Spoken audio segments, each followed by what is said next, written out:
Are we good, Danielle? Are we ready? Yeah. Okay. Calling the meeting to order, the Sacramento Unified School District.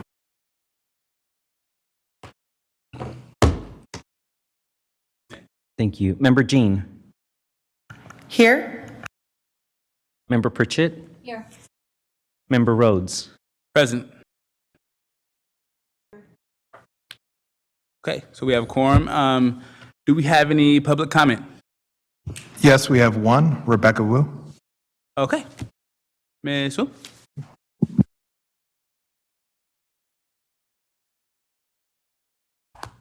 You have 2 minutes, Ms. Wu.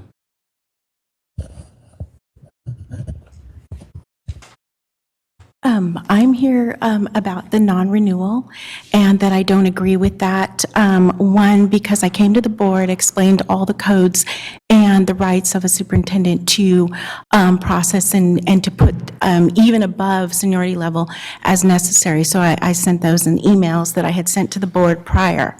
To the move from CCS, where the board, I mean, not the board, but the district and the union also did not tell the truth to the press, and they claimed that it was a teacher shortage. There was no teacher shortage because the principal, the Rita, the union rep, both told me there's a hiring freeze. In addition, there was, based on the numbers of when I was hired and who was hired after me when we went in to have the meeting. And so had there not been that hiring freeze and had they hired properly and legally for distance learning, which is different than independent studies, so they had to hire with pandemic and distance learning for elementary and whatnot, if they had hired, then I would have been not on the less senior, I would have been above those other teachers. It was very strange that they would move the music and others. But getting to, which I have a lot of emails on that. But anyways, so then as well as, then when I was moved, I sent an email to HR, to David, saying I need help for the safety of the students because the parents were concerned about it. I didn't have a lot of classroom control.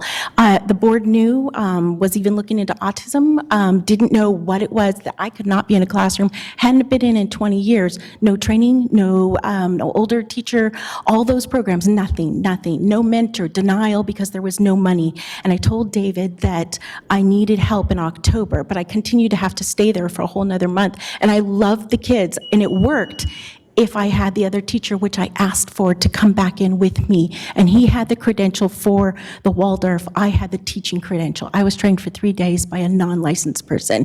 No mentor, no nothing, the whole entire time. Thank you, Ms. Wu. Okay, thanks. Do we have any other public comments? There's none. Okay. We will adjourn into closed session.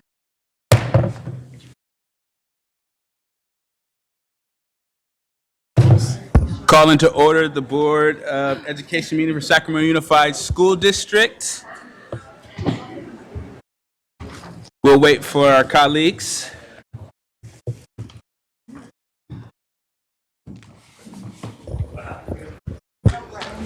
I think the people voted for you to be up here, sir. So come on up. All right, we're going to start off with item 4.1, Pledge of Allegiance. Thank you. Please stand.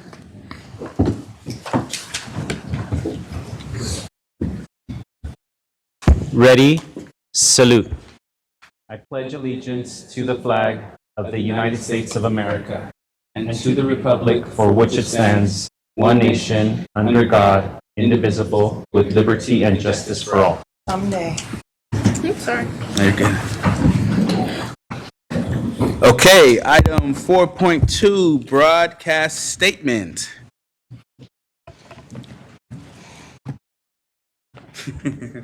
This meeting of the Sacramento City School Board is being recorded in its entirety and will be cablecast on Metro Cable 14, the local government affair channel on Comcast, Consolidated Communication, and AT&T Uverse. Today's meeting will air Sunday, March 5th at 1 p.m. and Monday, March 6th at 12 p.m.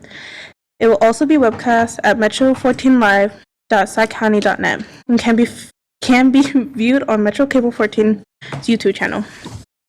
We welcome members of the audience to address the board. Please a speaker form located in the back of the community room and give them to our communication representatives, along with any handouts you may have prior for the board.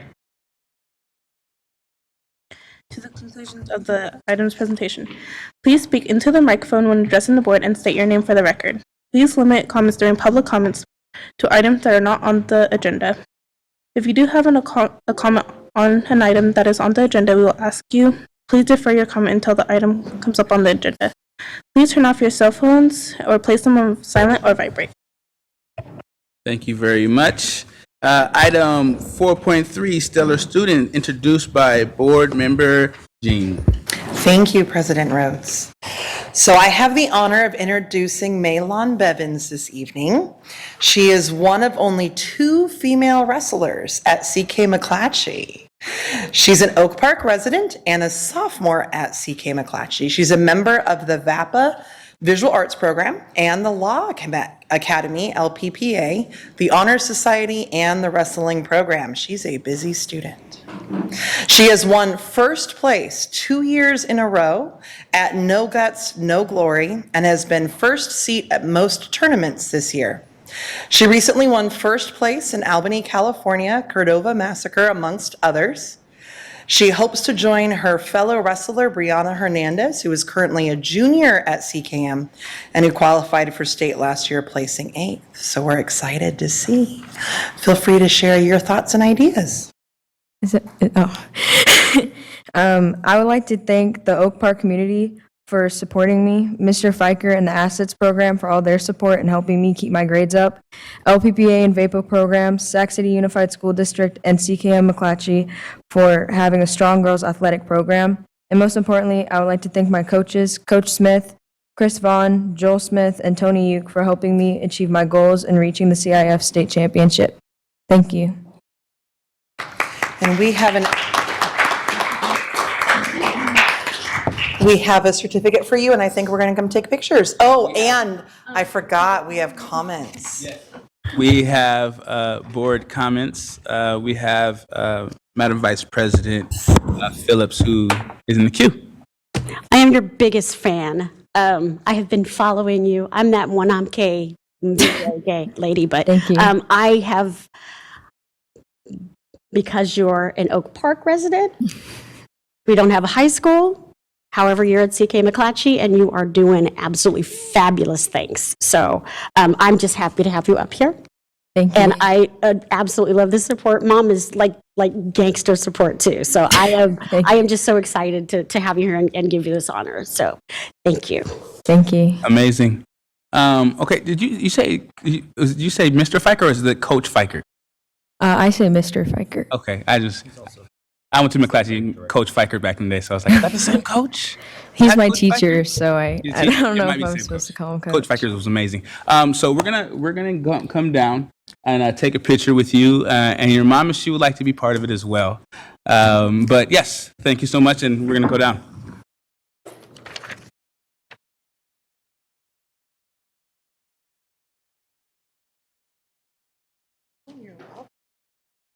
He actually made state here. Oh, congratulations. We should have had that in the write-up.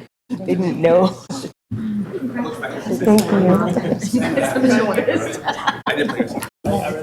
you. Two hands, two cameras? All right, ready? 1, 2, 3. I'm going to one with this. Thank you. Congratulations and good luck. Yes! How's the knee? Oh, it's still. Yeah. Are you still every night? Yeah, I'm trying. I dislocated it, so when I went to state, it was like dislocated. But I won a match, so I was, Okay. it was a lot of work. Thank you so much.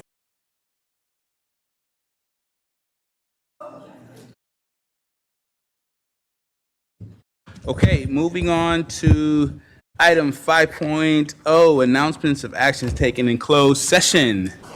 Good evening, President Rhodes. There are 4 announcements coming out of closed session. First, the board approved a settlement agreement related to special education services by a vote of 6-0 with board member Villa absent. Second, the board adopted resolutions 2022-2023, D1A through D1H, pursuant to Education Code 44929.21 to non-reelect 8 probationary certificated employees and authorize the district superintendent or his designee to notify those employees of their non-reelection. Resolution D1B, as in boy, was approved by a vote of 4-0, with Pritchett and Phillips abstaining and Member Villa absent. Resolution D1A, C through H were all approved by a vote of 5-0, with Member Phillips abstaining and Member Villa absent. Third, the board adopted Resolution 2022-2023D2 pursuant to Education Code 44951 to release certificated administrators and authorize the district superintendent or his designee to notify those employees of their release by a vote of 5-0, with Member Phillips abstaining and Member Villa absent.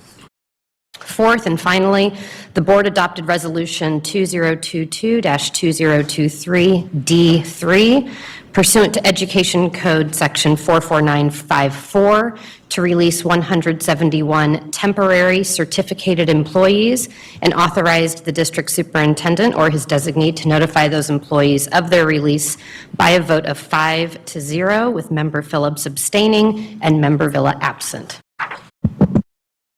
Thank you, Ann. Okay, agenda adoption 6.0, public, so moved. You have a second? I will second. All in favor? Aye. Aye. All opposed? Okay. All right, now 7.0, public comment. Do we have any speakers today? We have 4. Okay. First speaker is Mark Epstein. Hello, Mr. Epstein. You have 2 minutes here. I will do my best. Good evening, Mark Epstein, California Environmental Technology Education Network, and sort of commenting with some thoughts from last meeting's academic office presentation. And I'm not picking on this district. This is basically with the whole state of California. For about the last dozen years or so, as far as on professional conferences I have attended, those that have keynote speakers, about 80% of them, the theme of their presentation has been as far as with dealing with digital capabilities of the digital world, where the students are here and what they're getting in the schools is down here. We have had very little change of what we are providing in digital skills and utilization since 2000. We know that we have a digital gap in our schools.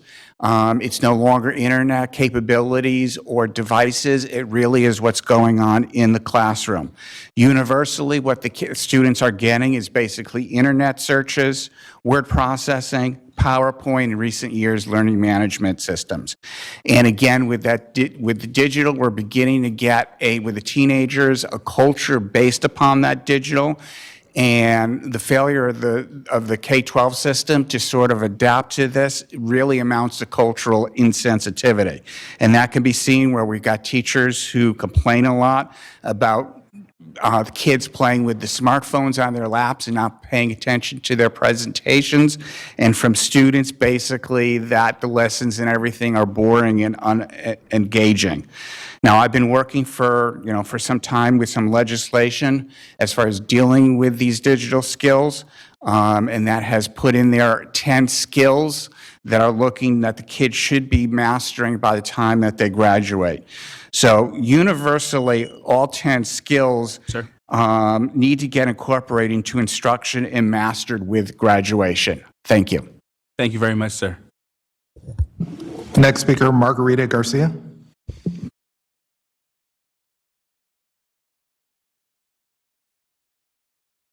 Hello, Ms. Garcia. You have 2 minutes. 2 minutes? Yes, ma'am. I'm going to have to do it very fast, like the bidders. Anyway, my name is Margarita Garcia. I'm Alfonso Ledesma Varela's mother. He's being falsely and wrongfully suspended, okay? Mr. Reginald Brown suspended my son, supposedly because he was on school campus on December 12th, fighting and doing terrorist threats and just making threatening remarks. And supposedly he's a danger to the school. Okay, well, lo and behold, my son wasn't even on school campus that day. He hasn't been in school since December 2nd because of Giovanni Linares' failures to implement IEP, violation of put in place an order, and failures of deadlines of 10-day deadlines, timelines for him to go ahead and proceed with the manifest determination, only for the Sacramento County of Education to rule that it was a failure to implement an IEP for my son. My son has been out of school since December 2nd. He wants to go back. 2 courts already want him to go back, you know, and Mr. Linares violated the OAH hearing for my son to return right after the 45-day placement, which was December 2nd. He didn't allow my son to go to school, which is a failure to abide by the put in place order. Now, and then we went ahead and battled it out in the OAH hearings, as we have numerous times already.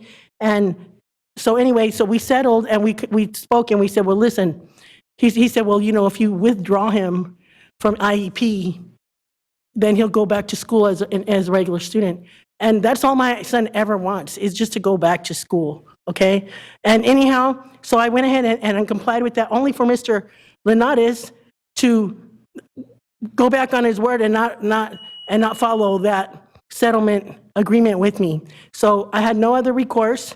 I didn't want to file any more educational complaints against the district. We love the district, like I've always said. We've grown up with the Sacramento City Unified School District for many, many years, me, my family, and we feel that the district is not, it is legally responsible for its subordinates' actions, but in this case, when employees hide things and lie, you know, just to, you know, for their own self-serving needs, it's really not the district's fault that they don't know what's going on under their subordinates' actions, okay? Either way, I had no other recourse but to go ahead and reopen my complaints with the OAH and the California Department of Education. I really don't want to go forth. I mean, I'm going to have to, but all we ask is that my son return to school, just like the OAH orders ruled, just like the juvenile courts ruled, and we have no other thing to say but that Giovanni Linares, when you talk about special ed, is very violative, and he believes he's above the law. He has no respect for anyone. When we were upstairs and we were going to speak, we were waiting to speak with somebody at the superintendent's office. Then he came out of the office, storming out, and he put his hand in my son's face, so threatening like this, that I had to get up and I had to intervene and say, hey, let's keep our space. And either way, my son felt threatened, and that's no way for a professional to speak to my son. And Mr. Ray Lozano was a witness of that on that day, okay? Either way, he failed miserably.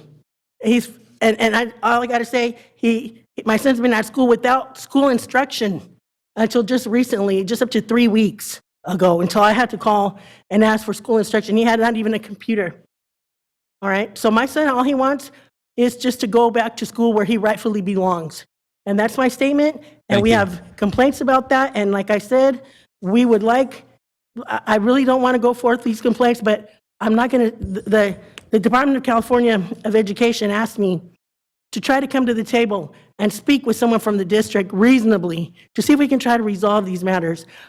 Yesterday I've called so many people. I only got like two calls back, okay? Anyhow. Thank you for your time, and we will check back in with you. I appreciate that. We have to get to the next I understand. person. Okay, thank you, sir. Thank you so much for spending your time here. All I have to say, my last sentence, is we really don't want to, complain against the district, because all we want is for my son to return to school, and I will be more than happy to withdraw those complaints. Thank you so much. Next person. Next speaker is Rebecca Wu. Ms. Wu, hello. You have 2 minutes, Ms. Wu.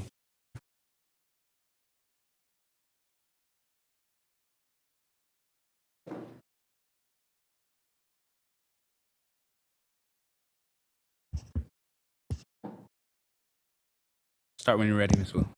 Sorry. So I just wanted to come to the board and discuss what I had come to the board around September 20th, 2022, along with the emails that I sent the board and the district about the concerns about the illegal transfers of independent studies teachers from CCS to other schools around the district. Many of them had told me or had heard that others had felt like it was a bit of a bait and switch because the application online did say IS. The IS was advertised, independent studies was advertised specifically for CCS through the fall and into the spring, part of the spring, but there was a hiring freeze. There was no teacher shortage. That was a complete false and fraudulent lie intended by the district to state that, as well as to the judge, Klusi, and as well as in PERB, those were lies, absolute blatant lies. One, because there was that hiring freeze. My friend had applied, and of course, they couldn't get an interview. I was told, there was the principal, there was the union rep who had spoken to me, and so the union rep had discussed it. The intention was in the spring to do that. So that intention was to move all these teachers or give them pink slips, but that didn't really work because the numbers were there, and they were going to transfer. And so instead of not being able to move because of the principals who wouldn't let them move over, then in the summer, hiring it without the students' numbers. So that was even explained to us by the principal to the staff. And then there were also major concerns, music being cut down and not done. And then 1 second left, as well as. Please wrap up. Okay, thank you. As well as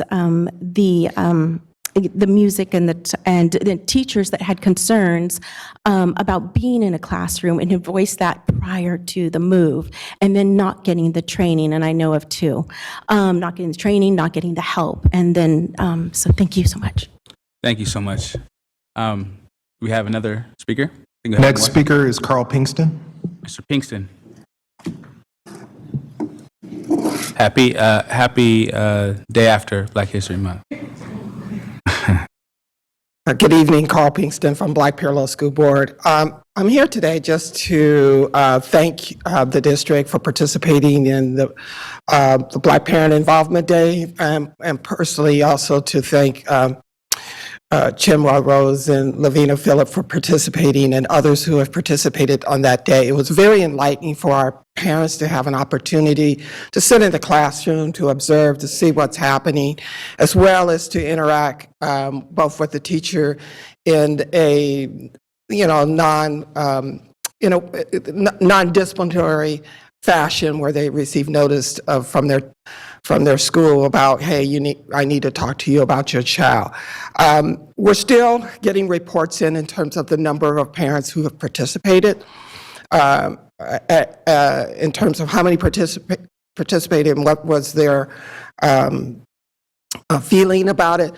We have a meeting this coming Saturday, so some of the parents will be present at that meeting, but we just wanted to acknowledge and thank the district for participating in the Black Parent Involvement Day. Just to let you know, there's other districts throughout the Central Valley is interested in doing something along this line, not only just Black Parent Involvement Day, but a Parent Involvement Day up and down the Central Valley, and other parts of Contra Costa has touched base with us, Riverside. San Diego also have reached out to us about this idea, and we keep telling people we just took this from St. Paul, Minneapolis, so it's not we came up with anything. Thank you. Thank you, brother. To the board, if you guys ever get a chance to do that, any parent can go during those times, and it's good to support. I have a high schooler who did not want me to come by his school, which made me feel extremely older and realized that I'm not cool to my 14-year-old any longer. So thank you guys for that. That's been on my heart since that happened, so I'm glad I get to share it here with you guys in the public. Okay, moving on to, are we done with public comment? Do we have any more? Perfect. Moving on to item 8.0, communications, Employee Organizations Report, SCTA. Hello, Nikki. How art thou? Read Across America Days. Yes. Floor is yours. Thank you. I'm Nikki Malevsky from the Sacramento City Teachers Association, and today is March 2nd, 2023. Just a little under a year ago, certificated and classified educators represented by SCTA and SEIU 1021 struck the district for 8 days. For 4 years prior to the strike, Superintendent Aguilar, with the support of Dave Gordon of SCOE, told our community that the district would descend into fiscal insolvency if the district was unsuccessful in reducing the average educator's take-home pay by $10,000 a year. That was not true. After losing the strike, the superintendent and his labor relations team, made up of outside attorneys and outside consultants, had a chance to change directions. But they have not. And nobody seems to have figured out that Mr. Aguilar's use of outside attorneys and outside consultants actually incentivizes those very same outside attorneys and outside consultants to prolong negotiations as long as possible. If you are paid by the day and you get a job done in 10 days, you make a lot less money than if you can drag that job out for 727 days, like the $341,000 the district has paid to their outside labor consultant, Pam Manweller, for working as a part-time outside labor consultant. Next week, we will begin a hearing before PERB over the district's bad faith bargaining related to the making up of instructional days lost to the strike. Not only did he walk away from the table in bad faith, but just as significantly, Mr. Aguilar told the community that he would be applying for a waiver to recover the $47 million the district was penalized because Mr. Aguilar's decision to close the schools. Do you know that Mr. Aguilar has made no effort to discuss those makeup days with us?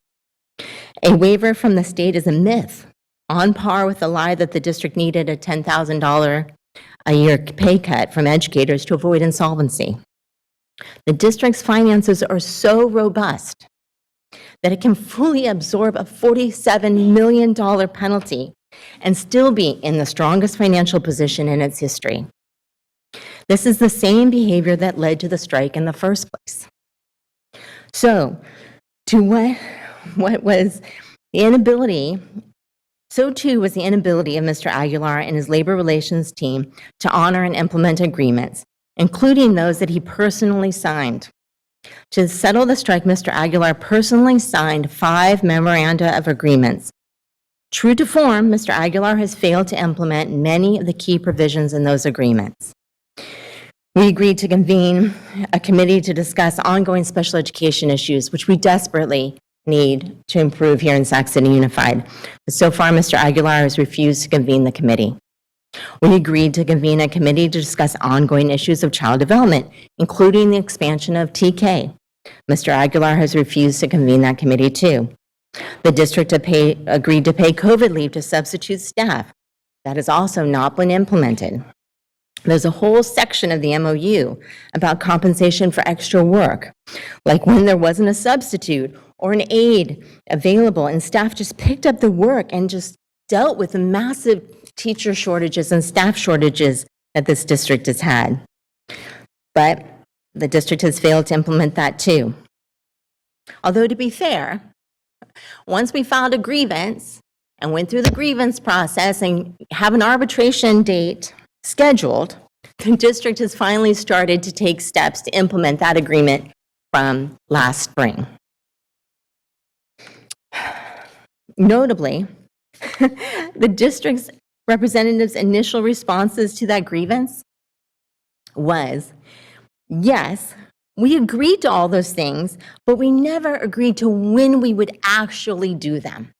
So they agreed to pay substitute teachers some COVID leave for when they went from school to school to school, when the disease was so active in our schools, and they got sick, and they had no pay and no support for them. You guys agreed that you would give them COVID leave for last year. That still has not been paid because you guys didn't say when you'd actually pay them. Look, that is not the response of an employer that values its employees. That is not how you treat your employees. That is not how you honor agreements. Additionally, our agreement specifically stated that the parties would begin negotiations on a reopener on or before December 1 of 2022. And yet, here we are, March 2nd of 2023, and we still don't have a bargaining date. With Mr. Aguilar and his labor relations team of highly paid outsiders, we have no expectation that your team will be prepared, that they will be transparent, that their statements can be relied upon, that they will bargain in good faith, or that when they make agreements, those agreements will actually be honored.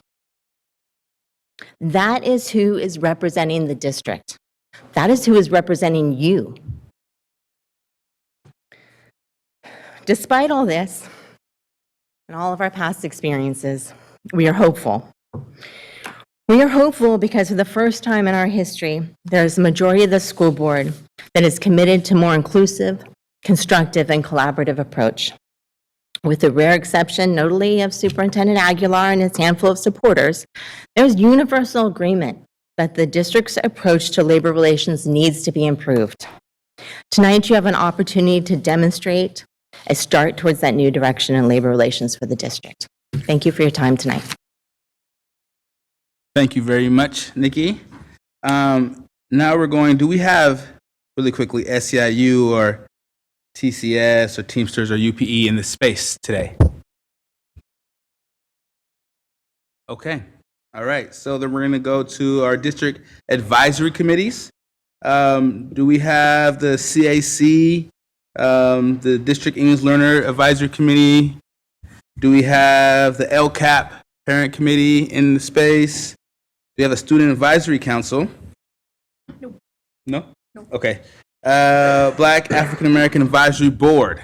Are any of those folks in the space today? Frank, I almost called on you just to call on you, man. I'm messing with you. You're going to get up for the LCAP, but, you know, no pressure, Frank. You don't have to get up. You don't have to get up. Oh, he's up. He's up. Frank's up. Okay. We have LCAP coming down the line. I promised Crystal I'd be here. I got no choice. Okay, hey, for Frank, if you're in the room and LCAP is called, I'm going to call you up. I apologize if I should not have done that, but feel free. Frank DeYoung, representing Area 5. Good evening, President Rhodes, Superintendent Aguilar, and other committee members. Board members. We had a very good meeting this month, or actually it was the end of February. I believe we had another meeting on MTSS because the committee really wants to get a really good handle on MTSS and what it is and what it's doing and if it's going where, you know, seeing how that's part of a lot of the plans that we're moving forward with. You know, I'm also happy to announce we have a new LCAP director. And she came in ready with a plan to help us move forward, and I think we have a good foundation to do that. So I believe the committee is in a good place to move forward and hopefully get the work done that you expect us to do. And so that's kind of where we are right now. You know, we're going to be looking at data and looking at things and trying to assess outcomes and make recommendations that I'm hoping the board will be proud of us for. And I appreciate your time. Thank you so much, Frank, and we look forward to those recommendations. It's always beautiful seeing you, sir. Yeah. I'm sure I'll be back. Okay. President Rhodes, just because I think it's relevant, I do want to just introduce the board and our community to Ms. Crystal Thomas, who is just with Mr. Frank DeYoung. Thank you, Ms. Thomas. She just recently started in this position, having come from Kansas. So appreciate your commitment to this community, Ms. Thomas. I'm so happy to be here. I've had a great time working with PAC, and we'll keep moving forward, and you'll keep hearing wonderful updates about the work that they're doing. Thank you. Thank you, Ms. Thomas. And we looked. Okay, definitely. I'll pull it, and we also look forward to meeting you individually as board members. And welcome to the district, and welcome to the mighty work of LCAP PAC work. I was on the PAC myself before being an elected official, and it's really great work that you do as community members to impact our district. So I hope you continue to steward that with these great individuals who are on the PAC now. Thank you. I'm really excited to work with them. All right. Thank you. We also have, no, you're good. What do we have here? Public comment on the LCAP Okay. from Rebecca Wu. Okay. Let's do it, Ms. Wu. How are you? Hi, yes. So my comment is that in the LCAP, there is a lot of funds, Title I funds and other funds where you're focused on the LCAP for how many different different programs and different things that are allowed. Among them is music and arts, and so music and arts are extremely important in this district, so important for kids. I was told by my principal, really focus on bonding. And, you know, and so that's like, I did a lot of activities and things like that, rather than as much as the curriculum for one point in time. But anyways, the music is so essential, and it's extremely concerning that earlier in this school year, in September, the district cut the music program out of the independent studies. That school needs it more than anyone because these kids need so much activities or socializing or something, and it is so essential. And that music program was cut bizarrely because not only that, it was approved prior to the beginning of the program, as well as where funding goes, as well as what programs are available, and yet that program is cut. It was cut from that program. It was a very bizarre situation, and it was just a serious concern. Thank you so much. Thank you. This, not, you're good. Is the public comment on item 8.2? She requested to go now, Margarita Garcia. Is it on item 8.2? You're going to be speaking about the LCAP?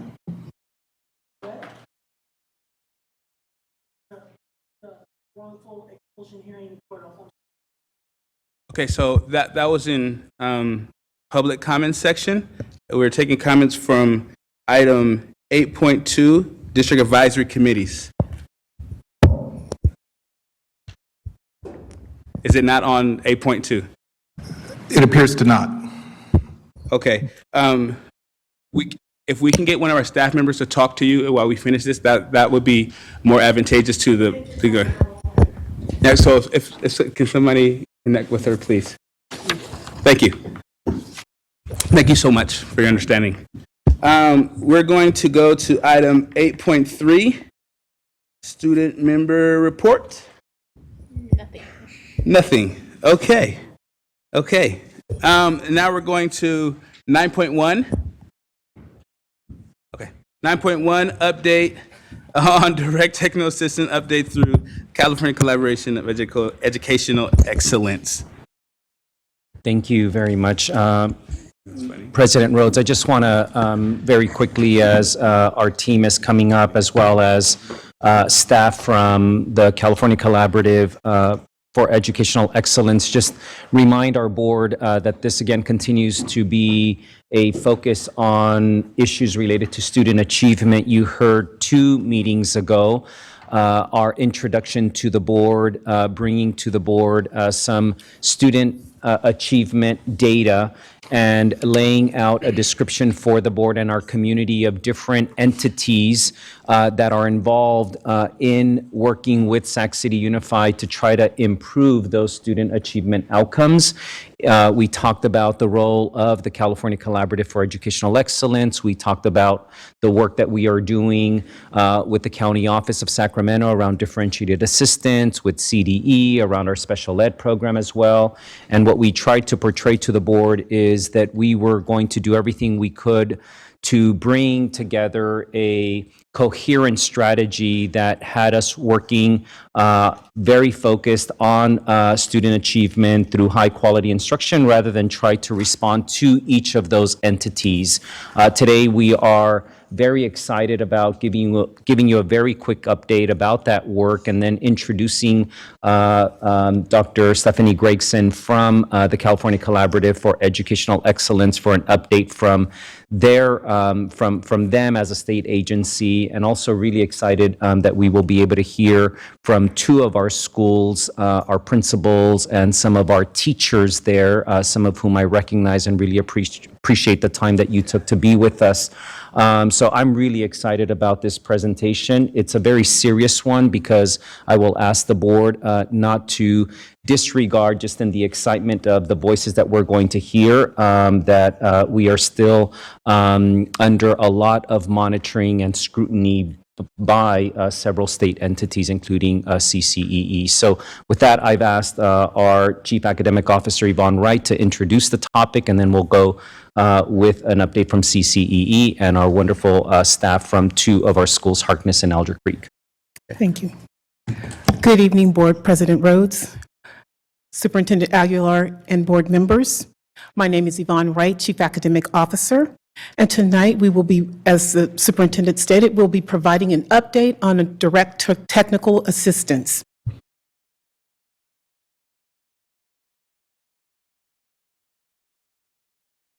I need some assistance.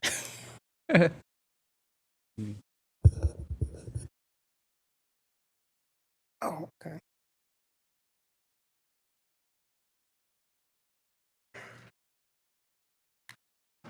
Can somebody please provide her direct technical assistance? Oh, it's on. It's just an on switch. Okay, we will work through these acronyms throughout the presentation, but it has also been provided for you in your packet. And we'd like to begin our presentations by redirecting ourselves to the core values and the guiding principles which guides our work, especially our focus around providing support to our students least well served. Tonight, you will hear about the intensive support provided to Sacramento City Unified School District through direct technical assistance from the California Collaborative of Educational Excellence, in which two of our schools receive intensive support. Later in the presentation, you'll have the opportunity to hear from educators at those two sites and what the work has meant to them. In addition, you'll hear how we are using our learnings from these two sites to build the capacity within our district with site leaders and staff across the district to support multi-tiered system of supports. At the last board meeting, I shared how critical it was for us to develop strategic priorities to provide focus and alignment for the work that we are engaging in with our support providers. At this time, I want to introduce Erin Hansen, the Assistant Superintendent of Curriculum Instruction, to further elaborate on our work. Good evening, board members. Nice to see you tonight. So as you've been hearing for many months and many years now, the intent of MTSS in Sac City is that it will permeate our system as the foundation for all practices and all decision-making to ensure high-quality Tier 1 instruction matched with effective evidence-based interventions and supports for all students. In tonight's presentation, you'll hear from both CCEE and our site leaders and teachers at both Harkness and Elder Creek about their intensive work to empower our educators to operate as professional learning communities. But first, I want to reorient you to the 6 domains of MTSS and share how PLCs operate within our MTSS framework.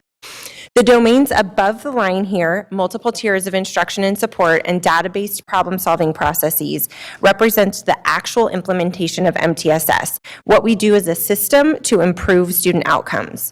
The domains below the line, leadership, capacity building infrastructure, communication and collaboration, and data evaluation, represent the actions we take internally to sustain that tiered instructional model and our problem-solving processes. This is where the work of professional learning communities comes into play. Within MTSS, PLCs practice data-driven decision-making and processes. They deliver high-quality Tier 1 instruction, and they identify and help students who need additional support. Most importantly, inside of MTSS, PLCs keep student success at the heart of educator collaboration. PLCs are a powerful cog in the greater MTSS machine. They are the practices that adults operate within to carry out MTSS, and a strong PLC process should form the core of our MTSS framework. When we as educators take the time to build out strong foundational systems of collaboration and continuous improvement via PLCs within MTSS, our students then see the long-term benefits. It's this effort that our work with CCEE, Harkness, and Elder Creek is critical.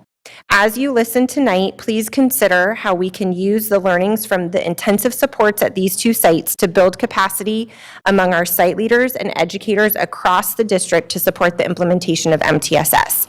And with that, I'll introduce Dr. Stephanie Gregson, the Deputy Executive Director for the California Collaborative for Educational Excellence. Thank you. Good evening, President Rhodes, members of the board, Superintendent Aguilar. As I said, I'm Dr. Stephanie Gregson, Deputy Executive Director at the California Collaborative for Educational Excellence. And I'm happy to be here this evening with you to share an update of the direct technical assistance work and partnership with the Sacramento City Unified School District team. I'd like to start with bringing in the teacher voice and share a few quotes with you from teachers here in Sac City Unified that couldn't be here tonight. I'm going to give you a minute just to read this.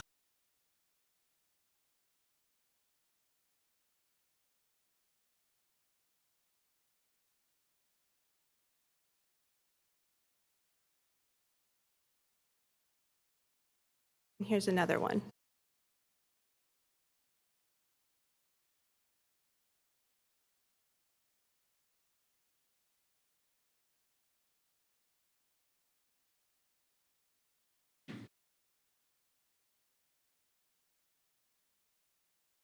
From what you just read, this deep collaborative work within a multi-tier system of support is making a difference. You are making a difference and need to stay the course. Before I get into why I've said this, I want to share with you who we are and a little bit about who I am, some data points of where we are, and more about why I made this statement. First, your success means something to me. I am a product of Sac City Unified School District and have deep roots in this district and community. My grandma worked in the cafeteria at Pacific Elementary and Gaiety Middle Schools with a few other schools during her career. And during that time, she would serve my dad, who attended Pacific Elementary and graduated from Burbank High School.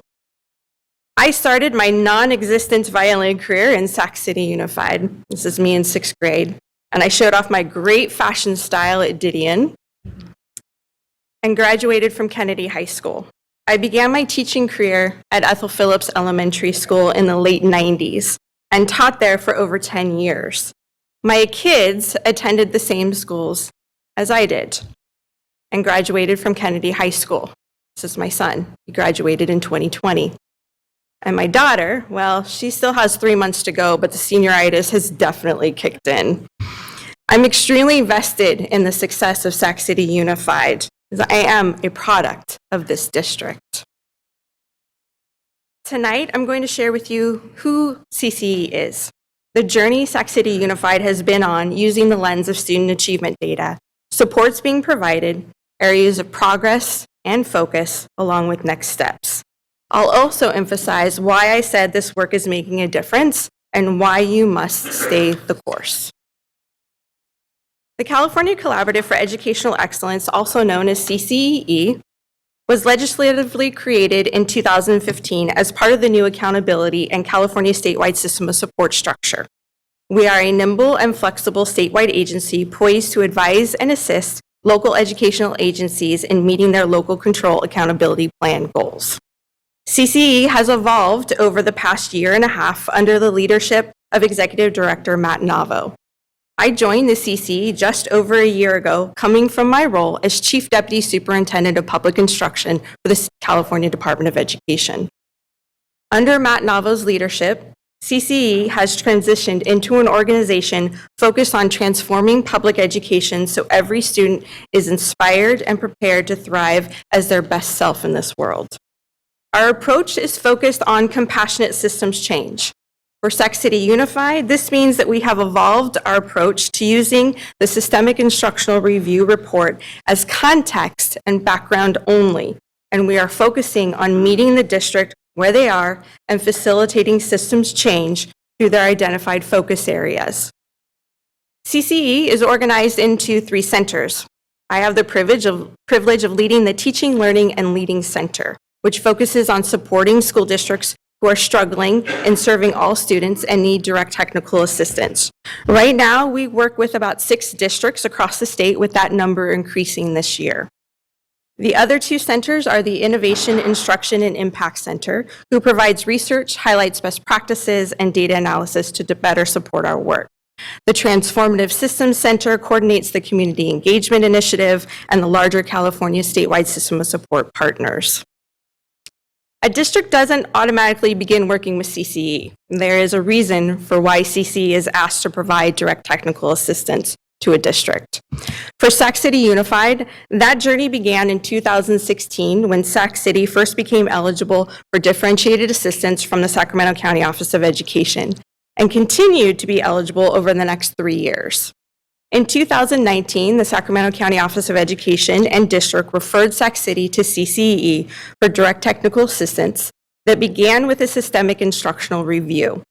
The review began in 2020 and was completed in 2021. This was also the same year that direct technical assistance work began and was based on the results of the systemic instructional review. Now, in 2023, Sac City Unified is at a crossroads and has a new designation with 3 or more student groups not meeting 3 or more state priorities. Let's dive deeper into that. In years 2016 to 19, there were 3 student groups not meeting 2 of the state priorities: students experiencing homelessness, foster youth, and students with disabilities. The state priorities for all were pupil achievement and pupil engagement. Foster youth also included school climate. In 2019 and 21, the California Dashboard and Accountability System was paused due to the challenges created by the COVID-19 pandemic. In the 21-22 school year, the state accountability system and the dashboard was resumed. For 2022, a district's eligibility for differentiated assistance was determined using data from the 2017, 2018, 2019, and 2020-22 school years. For Sac City Unified's current differentiated assistance status, there are 7 student groups not meeting 2 or 3 state priorities: students experiencing homelessness, foster youth, students with disabilities, and African American students are not meeting the state priorities in pupil achievement, pupil engagement, and school climate. In addition, American Indian, Pacific Islander, and English learners are not meeting the state priorities in pupil achievement and pupil engagement. For the pupil achievement indicator, a student group must have a very low status in both English language arts and mathematics scores, or a very low status on the English learner progress measure. This is directly from the California Dashboard and shows that Sac City Unified has 7 groups very low in English language arts and 8 groups very low in mathematics. For the pupil engagement indicator, a student group must have very low status on graduation rates and very high status on chronic absenteeism. Here we see Sac City Unified has 12 student groups at very high in chronic absenteeism and 2 very low in graduation rates. For the school climate indicator, a student group must have very high status on the suspension rate measure. Sac City Unified has 4 student groups in very high and 5 in high status. I strongly recommend, if you haven't done so already, to explore the California Dashboard to dive into the various reports it provides. This means, out of an enrollment of 38,000 students, more than 1/3 are not meeting state priorities or thriving to their fullest potential. That is a severe problem. It also means Sac City Unified has entered new territory with a new designation of 3 or more student groups not meeting 3 or more state priorities. Under this new designation, and with the authority outlined in Education Code 52072.1, if the CCE deems the Sac City Unified School District unwilling or fails to implement our recommended actions, we can refer the district to the State Superintendent of Public Instruction to take further action, which can include the following actions. 1, make changes to your local control accountability plan. 2, develop and impose a budget revision in conjunction with the revisions to the local control accountability. 3, stay or rescind an action if that action is not required by a local collective bargaining agreement that would prevent the school district from improving outcomes for all students. 4, appoint an academic trustee to exercise the powers and authority specified in this section on his or her behalf. This is one of the reasons why I want to emphasize the importance of staying the course. This is all under your control, based on how you respond and how you become intentional on focusing the work in the district. You get to decide how this goes. I'd like to walk you through the current data for Sac City Unified students. I'd like for us all to remember that behind these data is students and their stories. Therefore, this data needs to be treated with the utmost respect. In these slides, we'll focus on the 4 student groups not meeting 3 or more state priorities. They will be our focal student groups: foster youth, students experiencing homelessness, students with disabilities, and African American students. We will start with the English Language Arts State Assessment scores. Overall, there are 38% of Sac City Unified students meeting standards. If we look deeper at the focal student groups, we see they range from 12 to 21% meeting standards. The state average is 47%. This is another view of the 2022 English Language Arts data. This view shows the distance from standards met in points. Again, we see students' outcomes below standard met, with the focal student groups being significantly far below. All students are at 32.9 points below, and the focal student groups range from 96 to 128 points below. The state average is 12.2 points below standard met. Here, we're looking at the 2022 mathematics data for percentage of students meeting or exceeding standards. Overall, there are 26.93% of students meeting standards for mathematics. The focal student groups range from 3.93% to 12.28% meeting standards, all well below the state average of 33.38% meeting standards. Here's the mathematics data by distance from standard met. All students are 69 points below standards. We see the focal student groups ranging from 127 to 156 points below standard met.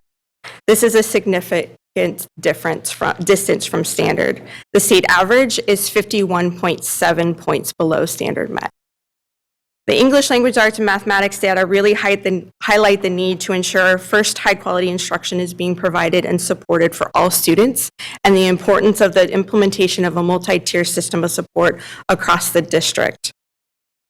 This is the 2022 chronic absenteeism data, and you can see overall the Sac City Unified rate for all students is 36.9%. The focal student groups range from 45 to 79%. We understand the entire state struggled with chronic absenteeism rate, and the state average is around 30%. What is concerning, though, is the high rates for the focal student groups, and provides an opportunity for the district to study the why for those focal student groups.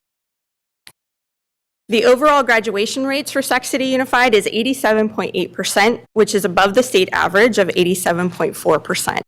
However, when looking at the focal student groups, you see rates ranging from 55 to 84% for foster youth, students experiencing homelessness, and students with disabilities. All other poor scores of the focal student groups contribute to the low graduation rates, as they are all interdependent of each other. Systemic work on performance, behavior, and attendance is necessary to increase graduation rates and opportunities for all students. The last piece of data is the suspension rates, which are indicators of school climate. Overall, 4.9% of students are being suspended, with focal student groups being double to almost quadruple the rates, ranging from 8 to 19.5%. According to the California dashboard, that is over 12,500 students that are being suspended across the district for at least one day for a year. These data highlight an opportunity for the district to better understand the why through listening and connecting to students through empathy interviews. Sometimes all it takes is just listening to better understand and find an alternative path. After seeing the current state of the district through the lens of student achievement and outcomes, I'd like to now share with you supports that have been wrapping around the district and how those supports are providing a pathway to progress and for you in staying the course. The Sacramento County Office of Education has provided supports to the district centering on creating a culture of data-driven decision-making through providing the software platform of Frontline Student Analytics, is also known as 5Lab software, and professional learning, coaching, and technical support. The county office has also focused their support in providing technical assistance and thought partnership with district leadership, specifically related to students with disabilities. The CCE has also provided several different supports to the Sac City Unified team. We have facilitated conversations with external partners, providing various supports in the district to ensure coordination and not duplication, and focused efforts to be effective partners to the district. We are providing coaching to the special education team, guidance for the implementation of a multi-tier system of support across the district, and professional learning sessions for the district leadership team in the areas of professional collaboration structures. CCE has also invested almost $1 million over 3 years on an intensive support model being implemented at Elder Creek and Harkness Elementary Schools. I'd like to dive into this model a bit more and also have you hear from those doing the work. This intensive support model is centered around deep teacher collaboration focusing on student learning. It is the foundation of implementing a high-quality multi-tier system of support.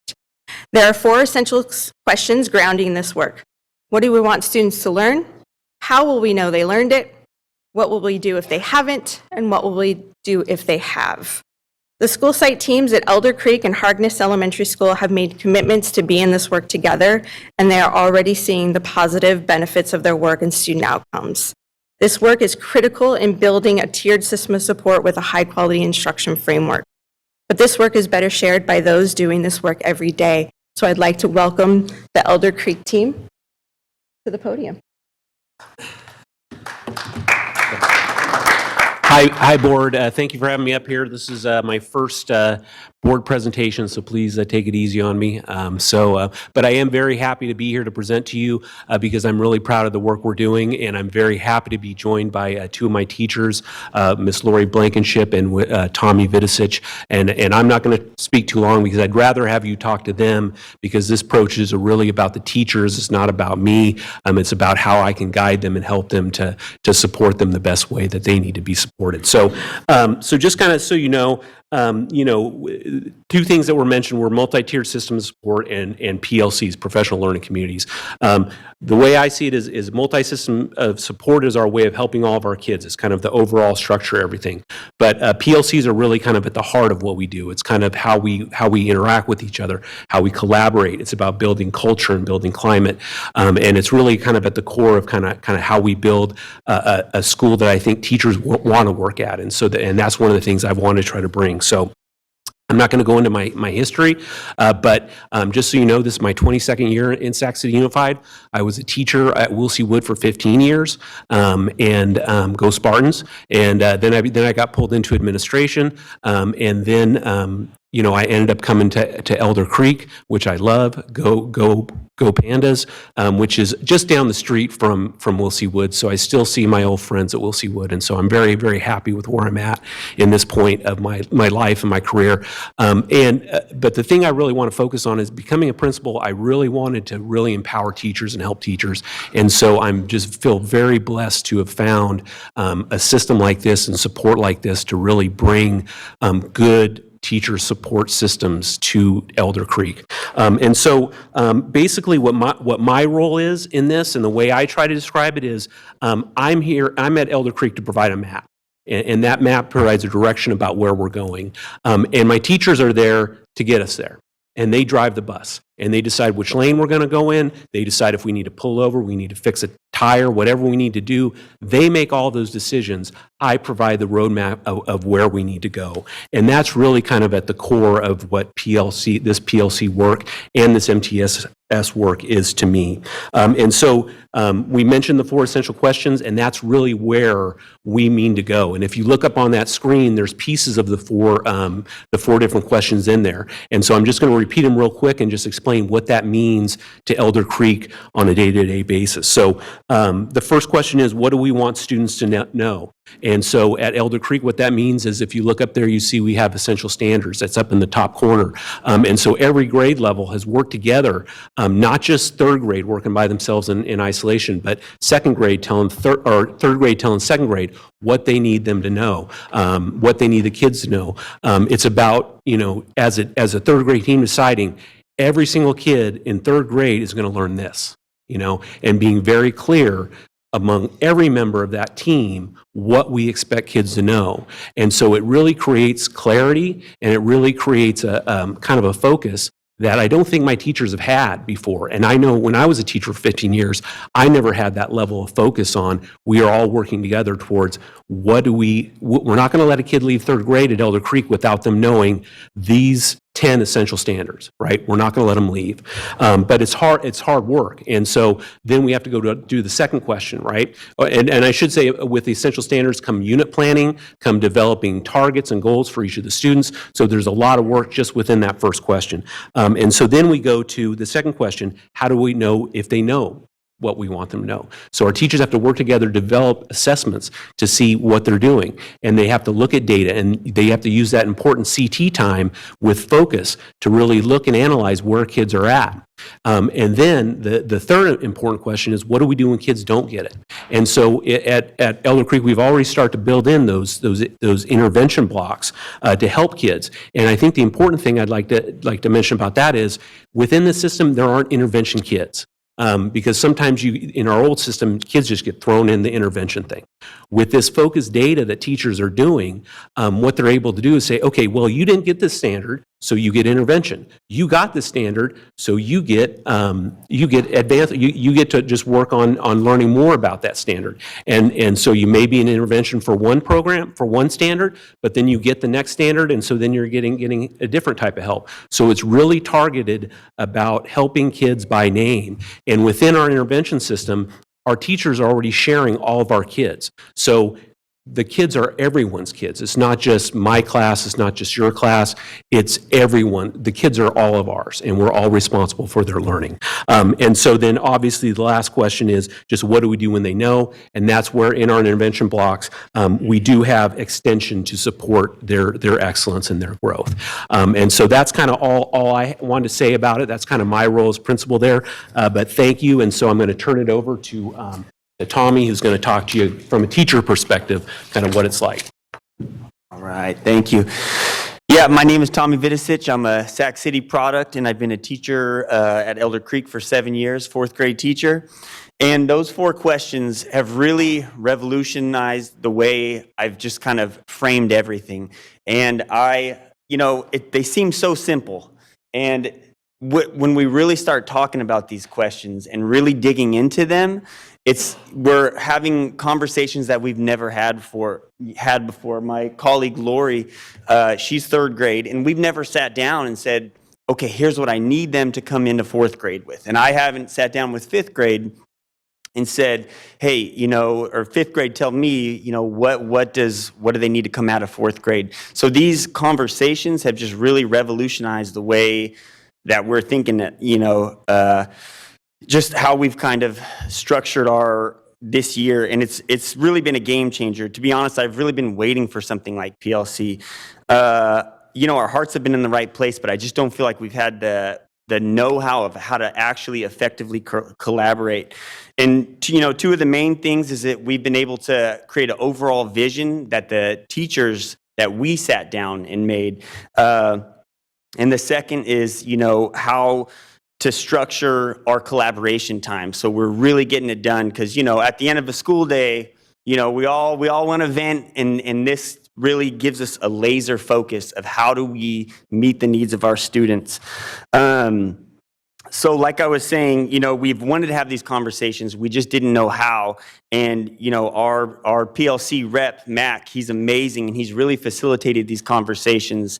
And I just can't speak highly enough of the deep conversations that we've had and the progress that we've already made just this year, because this is our first year. And, it really feels like PD, professional development, like infused with collaboration on the ground and what we're doing, because for me, I always go to PD and I'm like, oh, that's awesome. I'm going to do that in my classroom. And then Monday rolls around and I'm like, I don't, I got to do this. I got to do that. So this is PD, with the facilitators helping us say, okay, how are we going to implement this in a way that's going to meet all the needs of our students? And those 4 questions have really, revolutionized the way that I've kind of thought about teaching. And the last thing, and I'll keep it quick, it's teacher focused and teacher driven, that we're kind of making the decisions because we know our students best.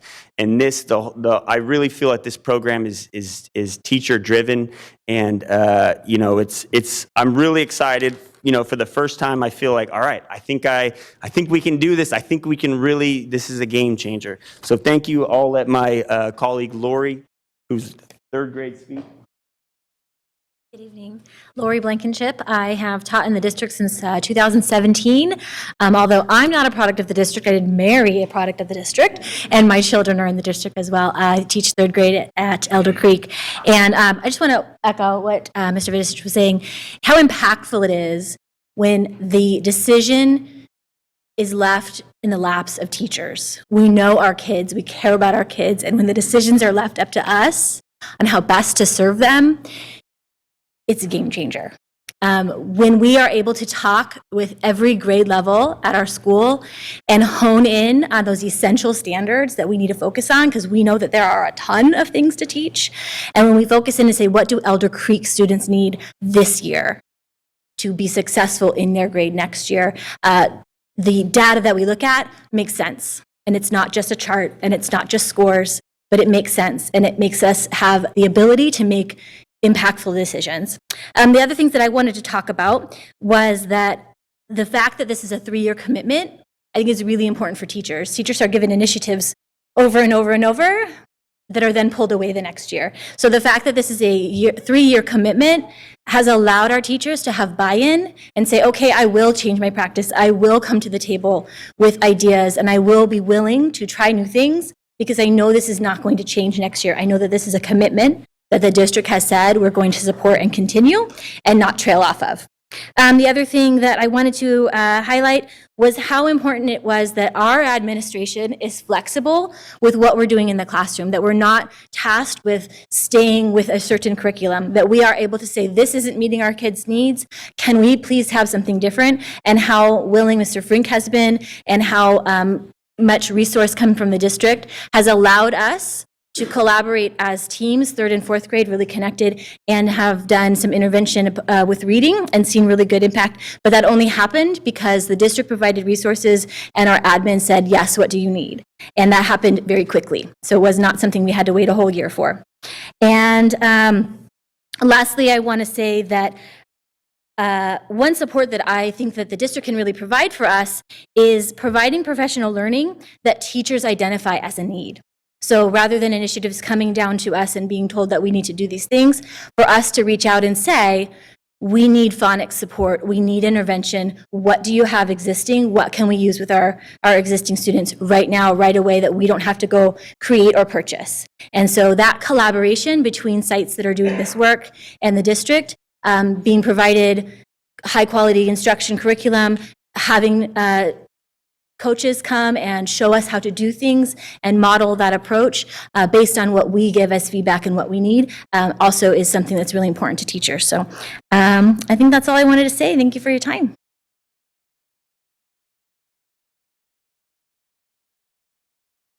Like I said, it's better from them. And here's our team from Harkness Elementary. Good evening. Thank you so much for having us. I'd like to introduce our awesome team of teachers. Mr. Sean Peters teaches 5th and 6th grades. Miss Angelica Martinez teaches 2nd grade. Miss Josette Rowe teaches 1st grade. And Miss Joanna Sanchez teaches RSP at a school I feel very proud of, Harkness Elementary. I am Sarah Sheline, a very proud principal. Thank you so much for being here this evening, and thank you to my team too for being here. So here we go. I am also a first-time board presenter, so thank you for being kind to Brandon. It made me feel less terrified. Adult behaviors are shifting at Harkness, and this must happen to achieve our mission, which is to ensure everyone learns at high levels in a safe, supportive environment. Who is everyone? Students, staff, and parents. And what are high levels? Grade level and above. We recite that at every meeting, just so you know. And we're in year one, so we're learning. Thank you. Excellent job. Our team was insistent on including the learning of our students and grown-ups in our mission because there's no way to achieve grade level or higher results without high levels of learning for our staff, our parents, and our guardians. Harkness has always been a school staffed with well-intentioned and hardworking educators. We are currently transforming into a school where our intentions and hard work result in success for all students. My role as a school leader at Harkness is managing the complex change of becoming a professional learning community. I must ensure our team has the skills, the resources, the time, and the clear understanding of our expectations, schedules, and goals. I'm responsible for linking this work to our mission, so the process of becoming a professional learning community is never perceived as just another meeting, another program, an acronym, or an initiative. It isn't another thing, it's the thing. I'm responsible for fiercely prioritizing and protecting our PLC and PLT time, although I have to tell you, you all are getting really good at that, one of you in particular. Which really shows that tremendous growth in our team, that it started with me feeling this fierce commitment to protecting that time, and now our teachers are protecting it as well, which is a testament to becoming a PLC school. Most importantly, I'm responsible for activating leadership amongst our incredible teachers. They create their own agendas for each PLT meeting. PLT stands for Professional Learning Team, which at a small school like Harkness are grade level bands. So we have 3 PLTs at Harkness, one TK through 2nd grade PLT, another 3rd through 4th grade PLT, and another 5th and 6th grade PLT.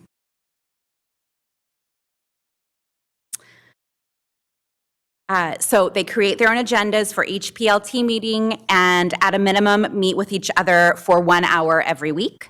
Their agenda tasks are always linked to one of the 4 critical questions which have been shared by those previously shared by our presenters.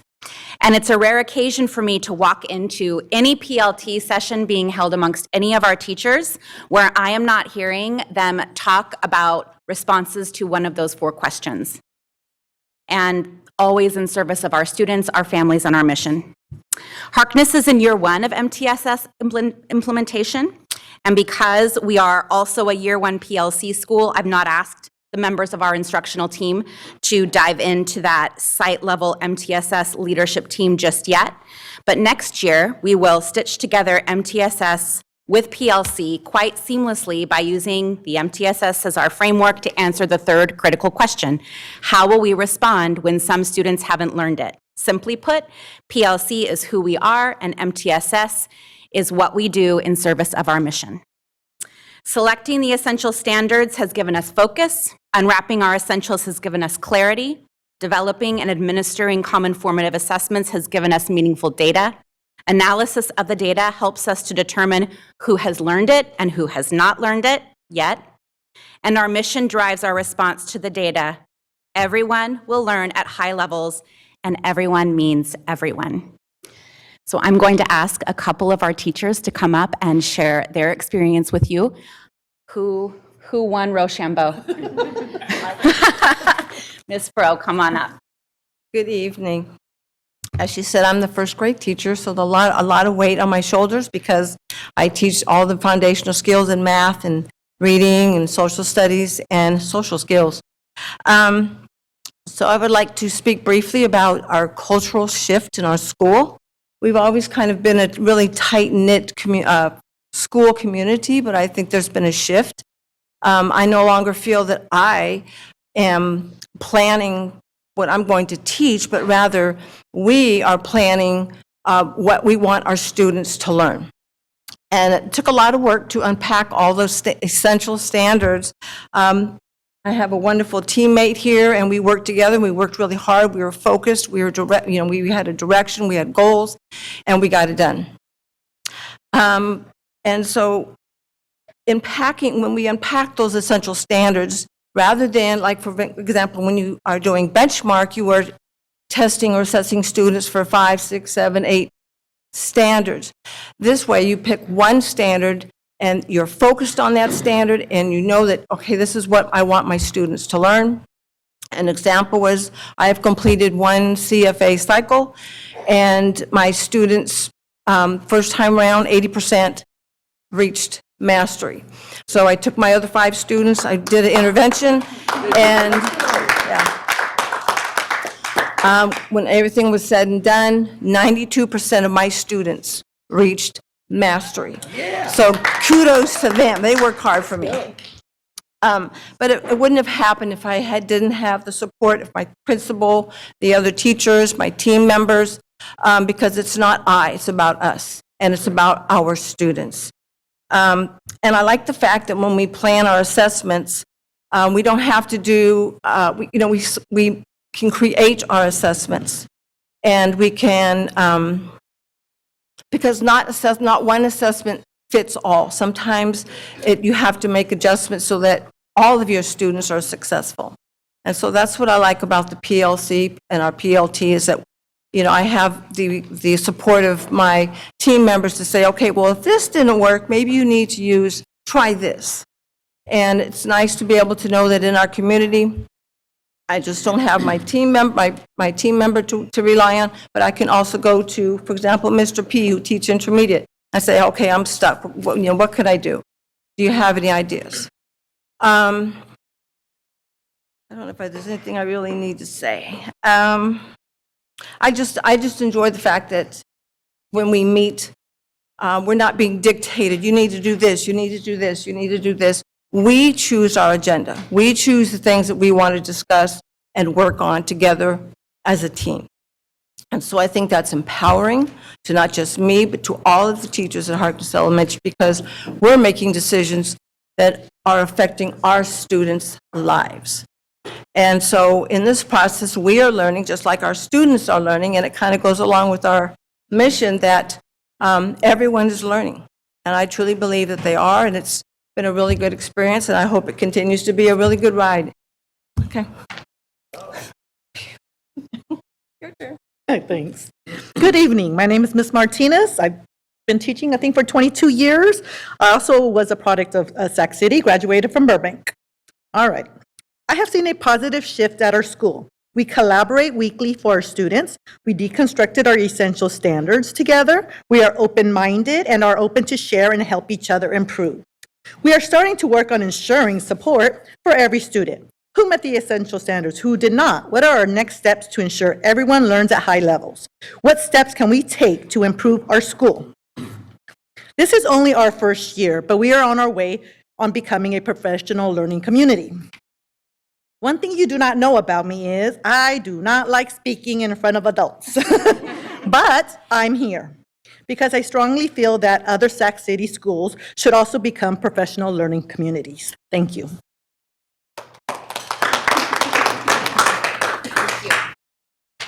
I didn't ask for an allotment of time, but I have to say thank you to my district friends. You've shown up, Mr. Superintendent Aguilar, you've shown up at virtually every meeting that we've had. That speaks volumes. It renews that partnership between the district, staff, union, parents, media, everybody. Let's get back to where we should be.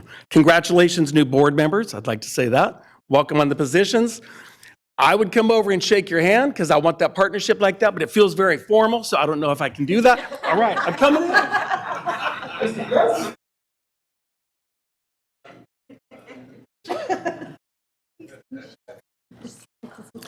Thank you for having us. We believe in this, and we're looking forward to brighter days. And now I'm going to shake Elder Creek's hand because that's my new partners. Thank you. Let's go.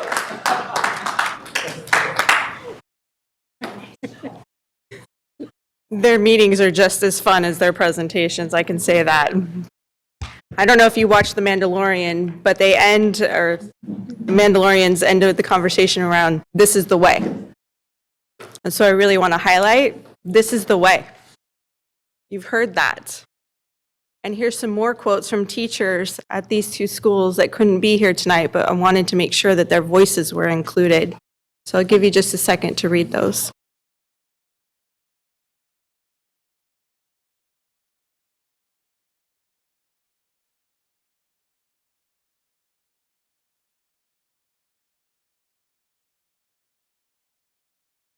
And here's our next one.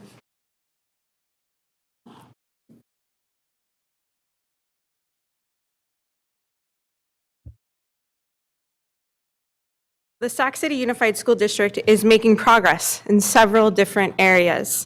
The district leadership and you as a board are engaging in professional learning. All are systematic and deep work to build the capacity and coherence across the district. Michael Fullen and Joanne Quinn in their coherence framework talk about the necessity to develop and sustain focused direction in the face of competing and complex demands internally and externally. Organizations that support learning, innovation, and action build a culture of growth, and this capacity building approach is the foundation for sustainable improvement. The most impactful progress we have seen in a very short period of time, and as you've just heard, is the work being done by the teachers at Harkness Elementary School and Elder Creek Elementary School.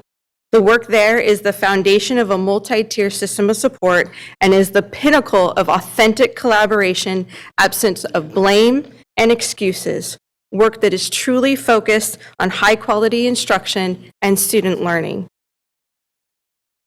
As I mentioned before, the Sac City Unified School District has control over what happens next. We encourage the team to stay the course and focus on these three priorities. These are all connected and interdependent of each other.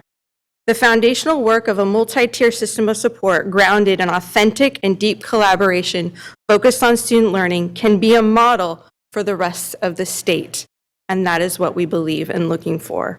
We are working with state-level partners in sharing this work across the state and more specifically at the legislative level, as we believe this is where the focus needs to be.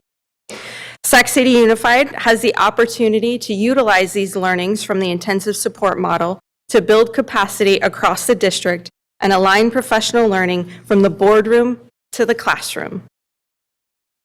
You are making progress and doing well, especially at the two focus schools. But you can't rest and must stay the course because you have some barriers that are problematic, such as the inability to know where your students, all students across the district, are in their learning journey. This is critical to grow the work that is happening. In March of 2022, we sent a letter to Superintendent Aguilar outlining our concerns, and we remain concerned. These concerns center around the ability of the district to identify the learning needs of students at the district and site level. As you heard in the presentation tonight, knowing and understanding where each student is in their learning journey is absolutely critical to improving the outcomes and experiences for all students. We strongly encourage you to stay the course and prioritize this model of deep professional collaboration that prioritizes student data for purposes of improving student achievement. We feel the approach this district is currently taking with a 3-year professional learning plan, building capacity at all levels, is the right path to be on. I've said this before, you get to decide on how this all goes. And as Nelson Mandela once said, may your choices reflect your hopes and not your fears. Thank you for your time, and I'm available to answer any of your questions. Thank you so much. Do we have any public comment on this item? There's none. Okay, going over to my colleagues. We have Member Pritchett in the queue. Thank you, President Rhodes. There's not many presentations that we hear on this dais that hit me in the gut like this one did tonight. We see these numbers all the time about our failing students. And I'm always thinking, like, why? Why at every meeting are we looking at, how we're failing our students? And what are we doing to fix that? Tonight, you're telling us exactly what we can do to fix it, right? Sorry, it's a little emotional. I'm serious about getting punched in the gut with this one. I'm really serious. When I saw on the board, like, our mission is for all students, everyone, it made me think of my own children that graduated from Sac City Unified and being a young mother just trying to get them through, get them graduated. And they got left behind. They didn't fall in any of these specialized groups that we're always hearing on this board or trying to make change for, but they still got left behind. So that right there just was like, wow, what a concept. Every single one of them, you're not leaving anyone behind. I do have some questions about, I don't know what slide number this was, about what does the new designation status mean, slide that you had. And I guess, my questions for you of, like, when I see this, like, obviously we're not doing something that we should be doing, right? We're only talking about 2 of our sites. And so I don't know if this question is for you or for the superintendent, but I guess my question is, like, what is it that this board can do to get this out to more of our school sites, to make sure that every single student in Sac City Unified is not being left behind? Because obviously what these teachers are doing is working tremendously. And I'm not saying that there are fabulous teachers all through Sac City, fantastic teachers. If they just had the tools that you guys are using right now, we're putting tools in their tool belt to be able to do even a better job, right? And so I guess I'll leave it right there. I just need to know, like, what can we do? I can start, and then I can hand it over to the district team. So one of the commitments we asked the district to make in starting this program, because this is an investment of time, resources, funding. One of the things we asked them to do was be a leader in taking away the challenges and barriers at each of these school sites so the teachers and the principal can focus in on this work, that this is their work. So taking away layers of initiatives that distract or detract from the central work of focusing on student learning. And so that is one thing to consider as a board, is how can you reflect and pause on all that you are asking the school sites to do, all that you are investing in. Are you focused in the right direction? Is your efforts focused in the right way? So that's something as a board that you can reflect upon. Superintendent Aguilar, if you wanted to add. Go ahead, and you go ahead, Superintendent. You can say what you say. Sure. I actually will just interject here, and then I'll wait until the very end after all of our board members make their comments. I did want to just, again, as I said earlier, board members, what you should expect is a series of additional presentations in future board meetings, because it will be critical for our board to understand from our chief academic officer, from our assistant superintendent of curriculum and instruction, Erin Hansen, what are the things that we're already starting to learn? What are the things that we're already starting to do to continue to scale this mindset? We always will have the challenge of scaling from an improvement mindset perspective and also from a numbers perspective, right? These are 2 schools out of 75 schools. And I will be committed to being impatiently patient, but at the rate at which we would be able to scale to 75 additional schools, that would be far too long, and there'd be too many lives that we wouldn't be touching. So we are already doing a lot of this work across the district. What you're hearing, I think, from these teams is, and I was just really deeply inspired, this idea that we often put the onus of learning on students only.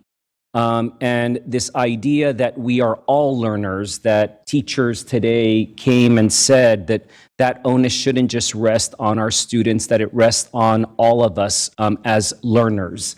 and the spirit that you heard from them of coming together and sharing methodologies and looking at data and improving their own craft is the kind of improvement mindset that we have to scale. That is not going to be easy, and it certainly is not going to be easy to think about how do we take these two schools and scale to an additional 75 schools. It would take far too long for us to see the benefits at 75 additional schools. So while we will not be able to replicate this intensive model exactly, one, because of the human resources, the capital resources. You heard from Dr. Gregson, the commitment that they have made of $1 million over 3 years for just 2 schools.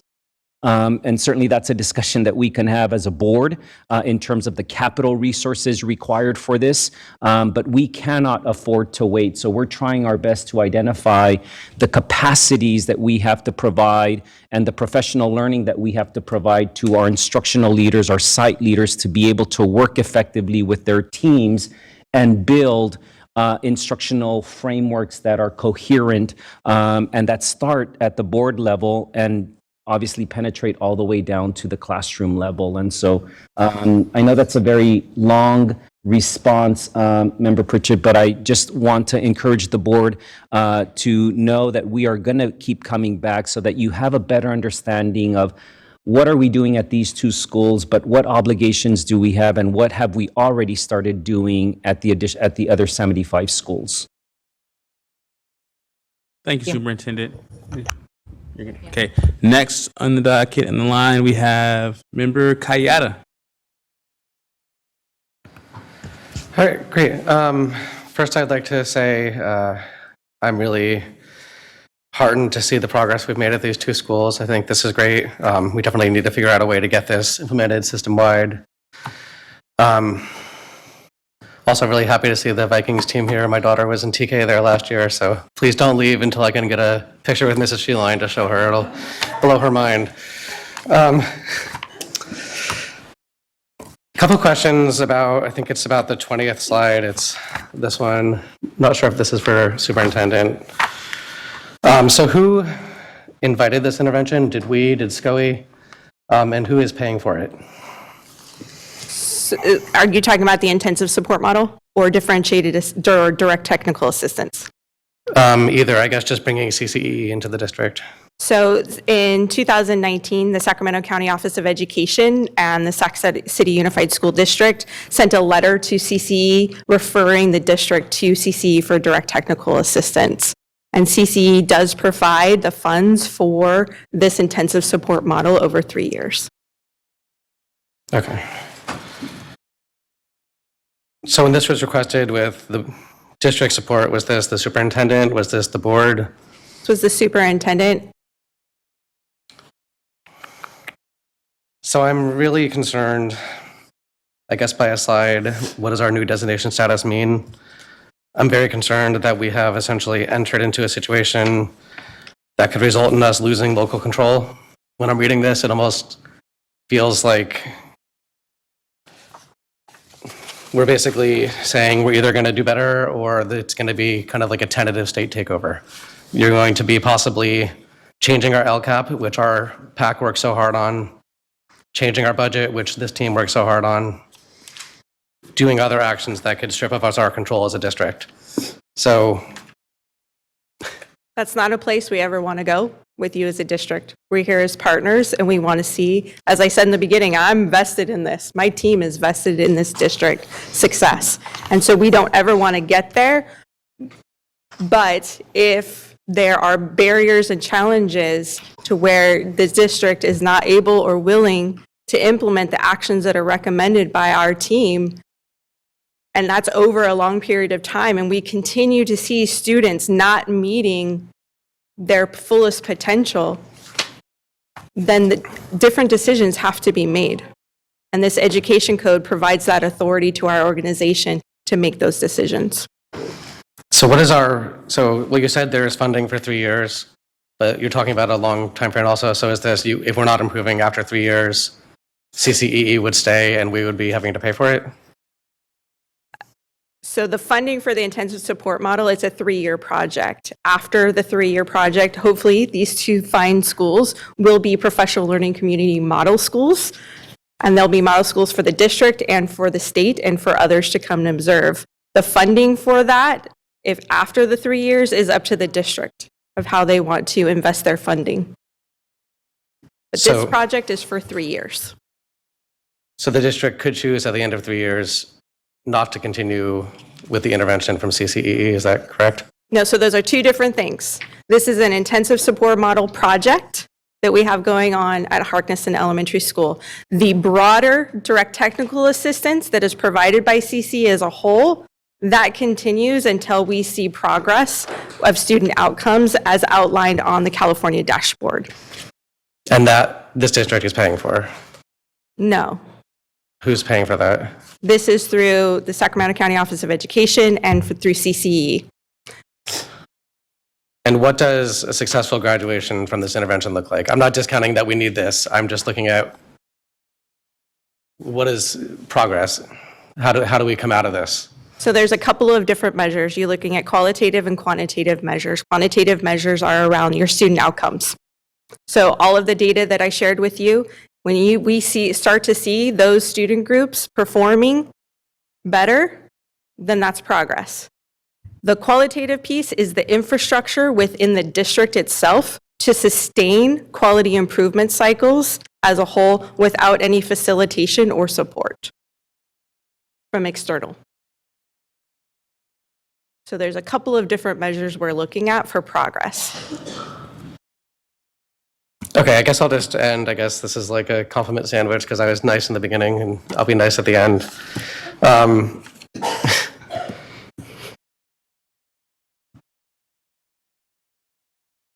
We definitely need this work. I'm not discounting that. I don't want any of my comments to be construed by anyone to say that we don't need this work. I'm just very concerned with the very, very big stick at Education Code 52072. And it's just difficult for me with legislation like this. It feels like this is being forced on us by the state, and we are working really hard locally. And it seems like if we don't do exactly what CCEE is asking us to do, we're essentially being held hostage to losing control as a board and as a community over our own district functions. So, well, I guess that wasn't super nice, but sorry, these are concerns that I'm seeing here. And maybe that's a reason for us to double down on what we do, and that's great. I just want to, I guess, get frequent updates to make sure we're on track to do that, to hit these measures that you mentioned. But thank you. Not to say I'm not really appreciative of the work, because I know this must be hard, so thank you. Member Kayeda, you sound appreciative. You sounded appreciative. You did. Okay. Member Jean. All right, thank you for this info. I've been sitting here processing it in lots of different hats. You know, as a teacher who's been doing PLCs for 15 years, when did we start the PLC process here in Sac City? For this project? No, like previously. It's been around 15 years. This is not a new idea. So how long has SCUSD been doing PLC process? When was our first MOU to make sure that we had weekly time to do these meetings? Do we know that? Let me ask Member Jean, in terms of the PLC as an initiative, as I understand, it was brought to the district sort of in an opt-in structure. Okay. As professional learning communities where several schools worked with contractors, if you will, to bring in that work. But it was not done centrally, tied to any kind of strategy, if you will. So in terms of the PLC structure, the professional learning community as an initiative. Okay. So thinking about the success of this intensive project where we have 2 schools and $1 million, what are the resources needed for this to succeed? And I would love to hear from some of the teachers as well as our expert in the room, what makes this successful for you? How much time, how much training, how much additional supports and resources? What do you need to feel like I can succeed at this?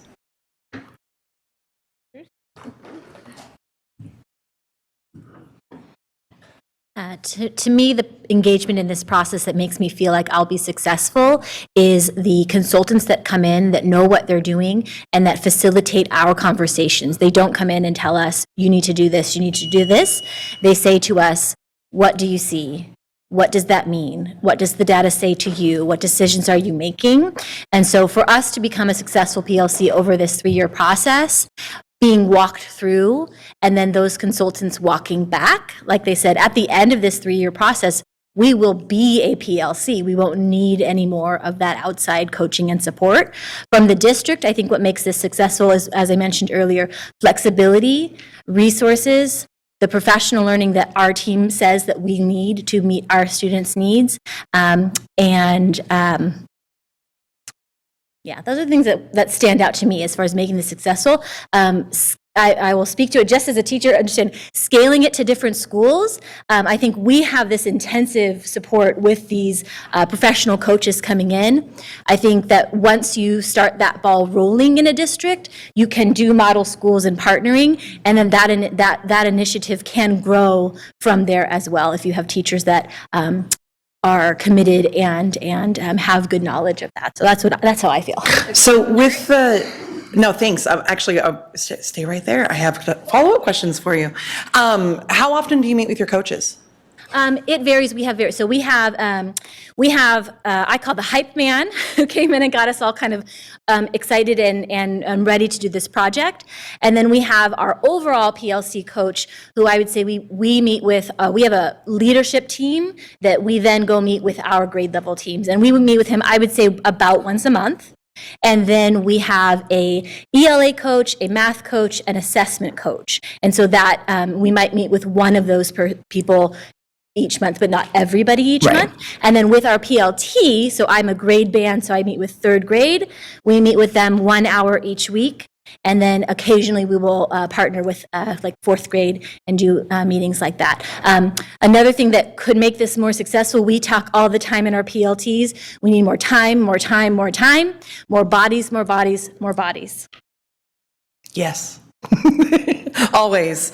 Awesome. Next question. What are the obstacles or barriers that you have faced, and how have you overcome those? Like, what are the things you're running into, and how do you get through those? Time, bodies, resources. I'll let somebody else go.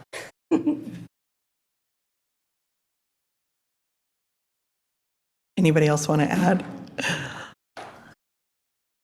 All right. The question was about obstacles. Obstacles, barriers, and how have you overcome them? Like, what comes up as you're doing this work that you're like, we've got to address this, and how do you address it? It is really hard work. It is.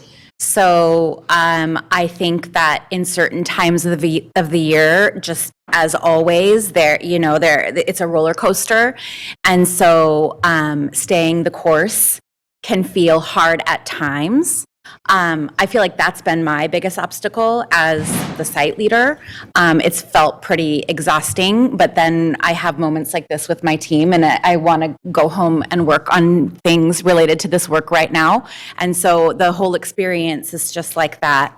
I think one of the most important things that we need to consider when we're looking at scaling this for the district is the coaches we've had are great, and they are a big part of this work, but we have the capacity to do a lot of that coaching and work that already exists in our district.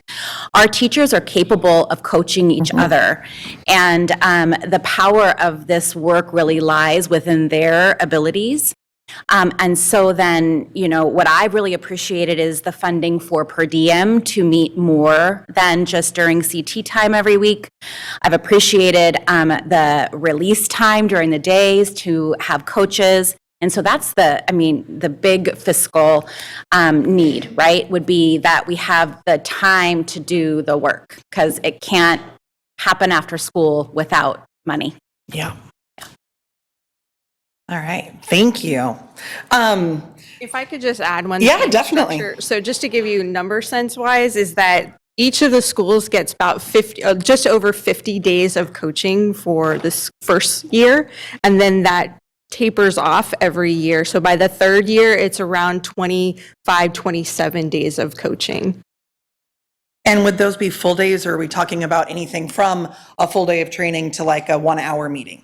Yeah, they're So 15 usually when the meetings. coaches are there, they meet with every single grade level team for an hour or more, depending on the schedule. So you're looking at like release time or prep time where those kiddos are doing something while the teachers are having the time to meet with the coaches and get the supports. And then it sounds like we've got a tiered structure of a leadership team getting some training that then goes into the other teachers and whatnot. Yes, and when they talked about bodies, it's about substitutes that for the release time, and substitutes that are the same. Yes. Right, so that the learning can continue in the classroom, and then also those intervention, so more teachers that can provide the intervention, or actually more of the extension, because the classroom teacher should be providing the intervention within their RTI structure. Yes, definitely.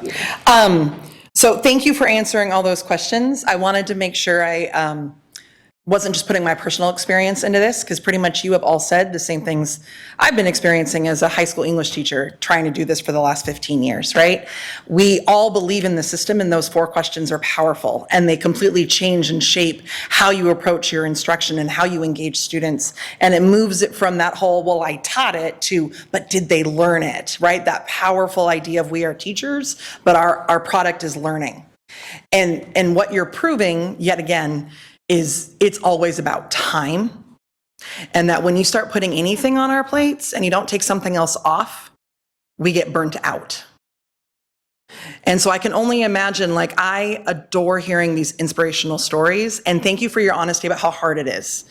It's emotionally draining, it's relationally taxing, and it's so inspiring all at the same time, right?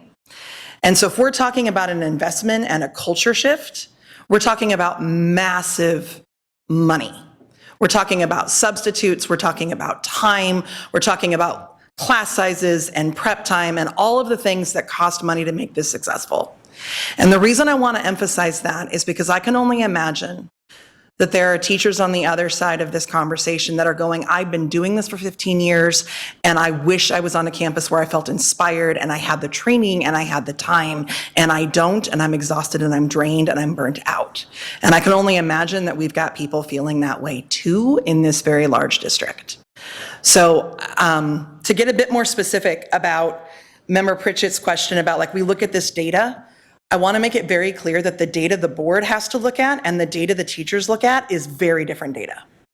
Because when you start looking at assessments, right, how do we know they learned it?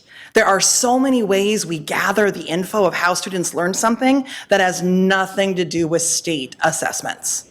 Like, absolutely nothing. And state assessments are flawed, inherently racist, and really demonstrate how much money a school has more than anything else accurately.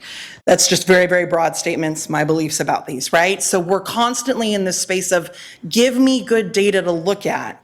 So the PLC process lets us look at data, and it puts the teachers as the experts. I appreciate that you're, like, loving getting the training, but I really loved that we're going, no, it's about the expertise we have because we work with these kids and we know what they've learned and we know what they need to learn. So our voices have to be part of that conversation. I also wanted to mention does the new designation status mean, and Member Kayada's questions around that. I have big questions about our current LCAP and how we approach it, because it concerns me that it's not based in employees in the district working with kids. And so I just want to let people know I want more information about our LCAP system, because I'm not sure that the current plan and current system is leading to PLC success. As we look at budgets, we've just mentioned this is expensive. We're doing $1 million over 3 years on 2 campuses that I believe is around 1,000 students, and we have 40,000 students. Right, so our budget process and looking at it as we look at budget development and all of the money the state's given, 13% and change last year, 8% and change this year, as we move forward, or I should say next year, 13% this year, 8% next year. Like, what does that budget look like? What are we committed to? And then we look at, like, what are the actions we're taking and we're committed to? This isn't a new system. This is an expensive system. And it's incredibly successful when you have the resources you need. But how do we make that happen as a board? Those are deep grappling questions we're going to have to work on. Thank you for letting me pontificate a little bit and process my thinking through all of this. And thank you for the inspiration that this model can work, because I need that in my daily life sometimes too. I think that's all I have to say, President Rhodes. Okay, are you sure? Never, but I'll stop there for now. Okay, all right. Have a long night, guys. Member Singh. I use my button. Just want you to know. I All right, appreciate you. perfect. So thank you for the presentation. I agree. Actually, a lot of what I wanted to say, Tara and Taylor have addressed, but I do want to think about a few things. When Taylor brought up the concerns around this possible takeover idea, I just want to acknowledge some things. These percentages that we're trying to improve on when it comes to English language arts, foster youth 21%, homeless youth 13%, students with disability 12%, 90% for African Americans. These are issues that come from systemic racism. These are issues, we had a presentation 2 weeks ago where we talked about redlining, how kids have been historically neglected in this district and across this entire state, probably around the entire country based on what this country is built on. So when we think about putting the onus on us to create the changes, and if we don't create the changes, we'll have the takeover, how are we sure that that will be a system that is actually going to reach these students? These disparities have existed and continue to exist. For us, for someone who's been elected, running on that platform, knowing that I'm committed to trying to right the wrongs of the past, that would go away if someone else comes in to take over and tells me that this is how we're going to do the funding, this is what we're going to do to bring changes. I want students to get the resource that they need. I want teachers to get the resources that they need. Because if they were getting those resources now from our district, and I can say this, the disparities wouldn't be at this level. So my concern really comes from these percentages that, I mean, honestly, I am not taking away from the fact that these percentages exist. I'm pissed that these exist. The 4% mathematics percentage, that's ridiculous, right? We have a huge homeless population in the counties, in Sacramento County. We don't get the support. Do our children get the support to get off of the streets? We have children who are couch surfing, who aren't actually able to stay in a consistent home. That is why they're not meeting many of these percentages. It is not because they don't have great teachers. They have great teachers. They have teachers who are willing to stay extra hours, do the work every single day for them, but we cannot fix chronic absenteeism when we can't put a roof over a kid's head. So I just really worry about someone telling us that here's what you need to do. This is going to fix it. We know that funding to our district, to our teachers, to our classrooms is what's going to fix this. I just really want to acknowledge the fact that this is deep seated racism over years and years and years of neglect. We can pull up a map, which we did 2 weeks ago. Again, everything goes back to the presentation from 2 weeks ago, where we saw the disinvestment that this district has done even in neighborhoods just a few miles away from the neighborhood that I represent. I'm not saying this to say that it's on you. It's not on you. I'm speaking because that's a state representative space that I'm speaking to on what really exists. And I just want to acknowledge that we are probably more committed to fixing this district because I care about these kids. I want to make sure that kids have roofs over their head. We require partnership, not just from here, not from just you, but from our county, from our city and other spaces to make sure that these kids are actually set up for success. Every single teacher could sit here and spend time with those children, and they will not be able to fix these disparities if those kids are hungry and they don't have a roof over their head. I know I keep pushing into that, but that is really my concern, that if we look at this takeover idea, who will fix that? Will that fix the issue that is the underlying issue for our students, is not having access to the spaces that they need to thrive? Because children who are thriving in this district have access to those things. So I might have more comments. That's not to say I don't love the presentation. I love everything that you all have stated. I'm really excited that 2 schools are getting the support. I agree with Tara. I want to see this support across the board. I also want to acknowledge that expectations from us on fixing things have to come with an understanding. It would be great to have, like, I don't know, an asterisk that says racial disparities somewhere to acknowledge that this is the realist the real issues we're dealing with, and that is why we're not able to achieve certain markers at our district. And I don't want to put these words in your mouth, but I'm sure we're not the only district that has these disparities. Because if I look across the data that I've looked at in the past, I know that students of color are running these disparities at almost every single school district in the state of California. There's not a single district. And at that point, wouldn't everybody just get taken over? Okay. Member Singh. That's it. Sorry. That's all? That's it. Thank you. No problem, no problem. MVP, Ms. Madam Vice President.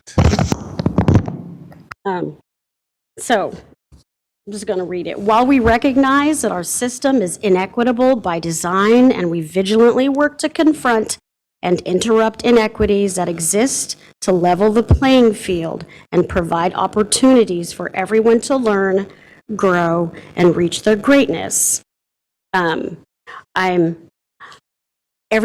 there's always a good plan. There's always something that works perfectly. And I think a year and a half ago, we went to Arkansas and we saw a fantastic, wonderful program. There are some issues that I have with scalability because the places that we visited in Arkansas were primarily tiny districts and there weren't a lot of people like me there. So some of my worry and concern is, and it's not you, please don't take this personally, I'm a little triggered. Stay the course hurts my heart. I don't want to hear that. That doesn't work for me.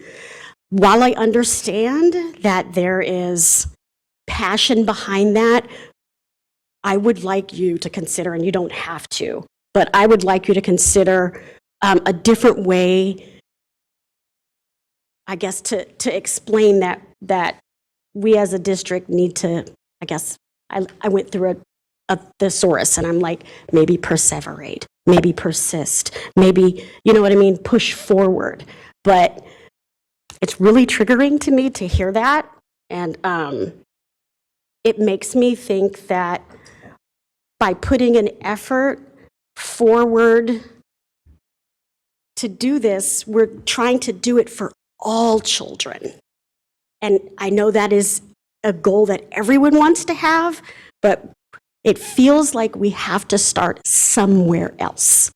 And like I said, I've said it once, don't take offense, but usually when someone says that, you might be offended. So I'll just apologize in advance. But the systemic issues that I saw in Arkansas weren't really addressed because there weren't, there was not a high number of Black kids and Latino kids. Like, there were things missing. So we've talked a number of times about, educators' perceptions of the students that they teach. So we're talking about, implicit bias and, your run of racist tactics that, of course, this nation is built on. But I want to make sure that you understand that where I'm coming from is this is a fantastic program, but it is not for all students. It needs to be for these specific students, because when we talk about foster children, you know what I'm saying? When we're talking about homeless children, right? And then we categorize us as simply African American, and we're forgetting what part of those numbers we are. And I love this plan. When I went to Arkansas, I was like, oh, this is great. But something was missing, and it was me. And while I understand this is a fantastic plan, I don't feel like there's a way that we could make this work at every school, because if it was as important as I think it should be while we're trying to stay the course, every school should have this happening in every classroom. Every classroom needs to have this. And the fact that we cannot do that, and I recognize that it is something that feels out of our reach right now, is not disturbing, but it's confusing to me because I don't see it affecting certain things in our system, like perception of children, recognizing that this, and and I'll say also, Arkansas didn't have any labor. Arkansas was missing that. And so we didn't have the support that we needed for our teachers and our staff. But at the same time, I think every teacher who's out there has been doing this all along. None of this is new to you, right? It can't be. Because if you've been in a classroom and you have passion and you care for these students, you're doing everything that you can to educate them properly.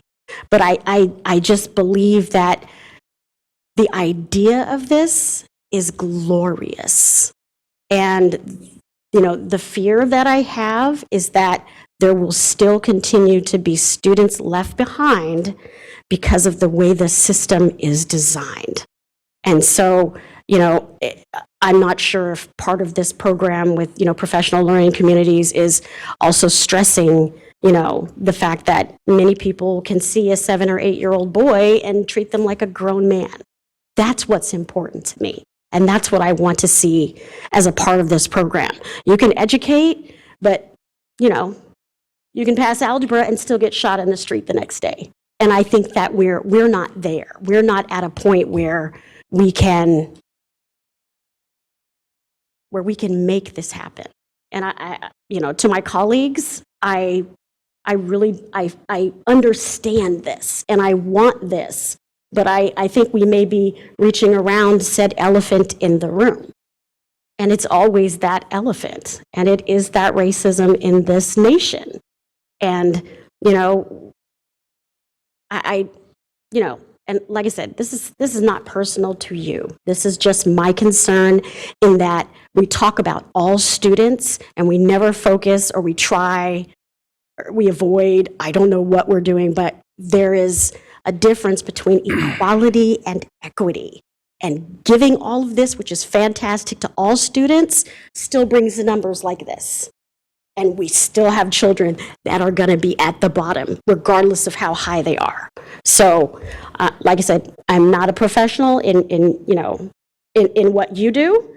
I'm a social worker, and what Member Member Singh is saying is that there are other factors that we need to be maybe even hyper-focused on, and it's a social change, and that social change is not going to happen just by educating children. I don't think it's going to raise the bar the way we need to until we address what the actual problem is, which is the system, and which is the way the system is designed.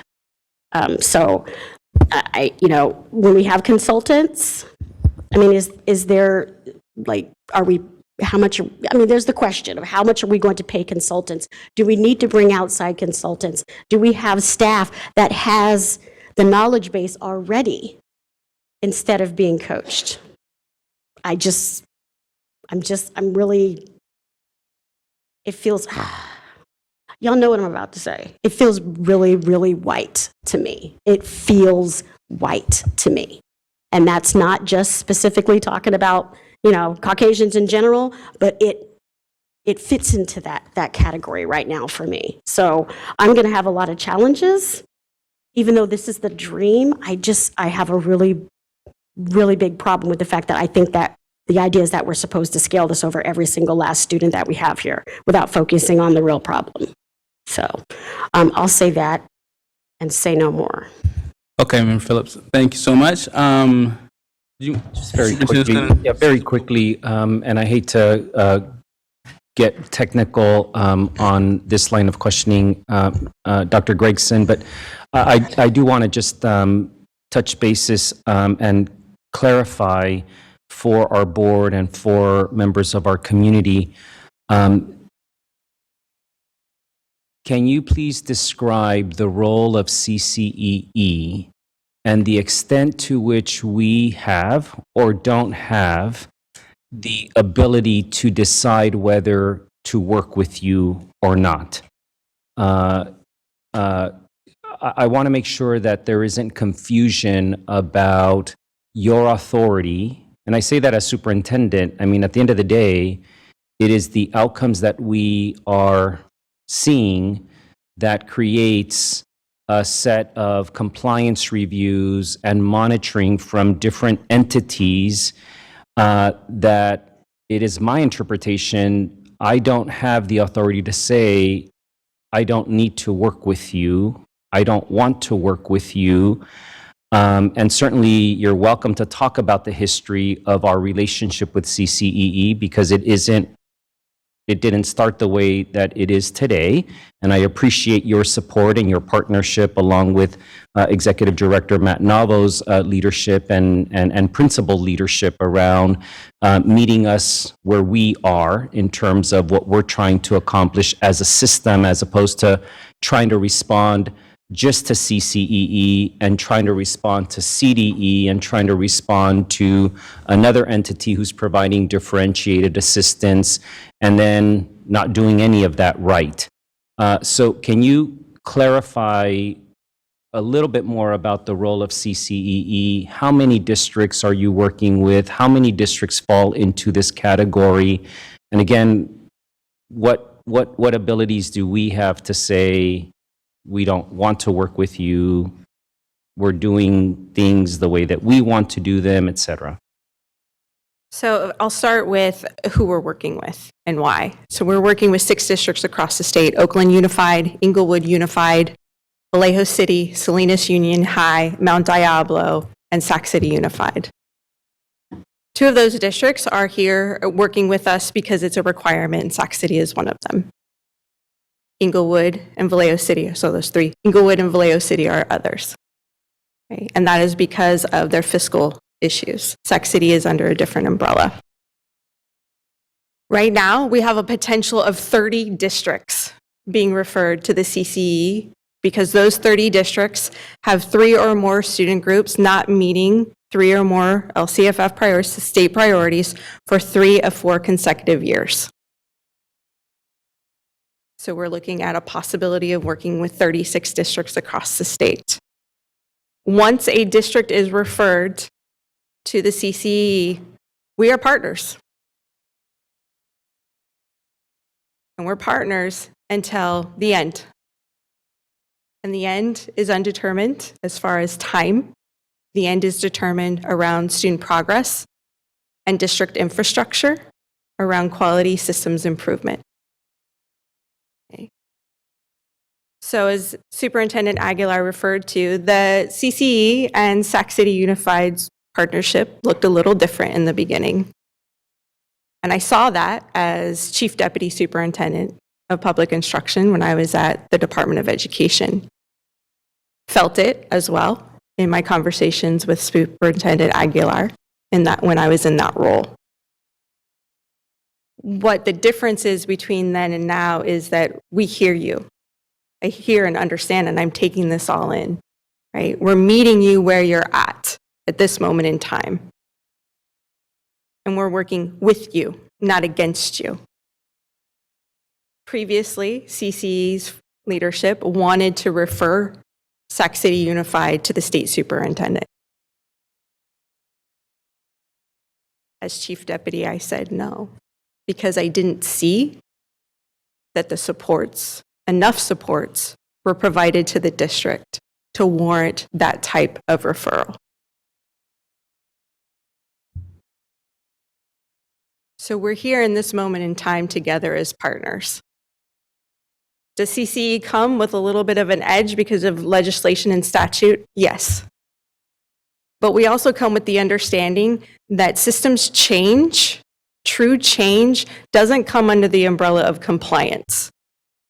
It comes under the umbrella of the adults understanding how they're showing up for students on a daily basis, as a board, as a district leadership team, as a principal and school team. It is about how you show up for the students on a daily basis.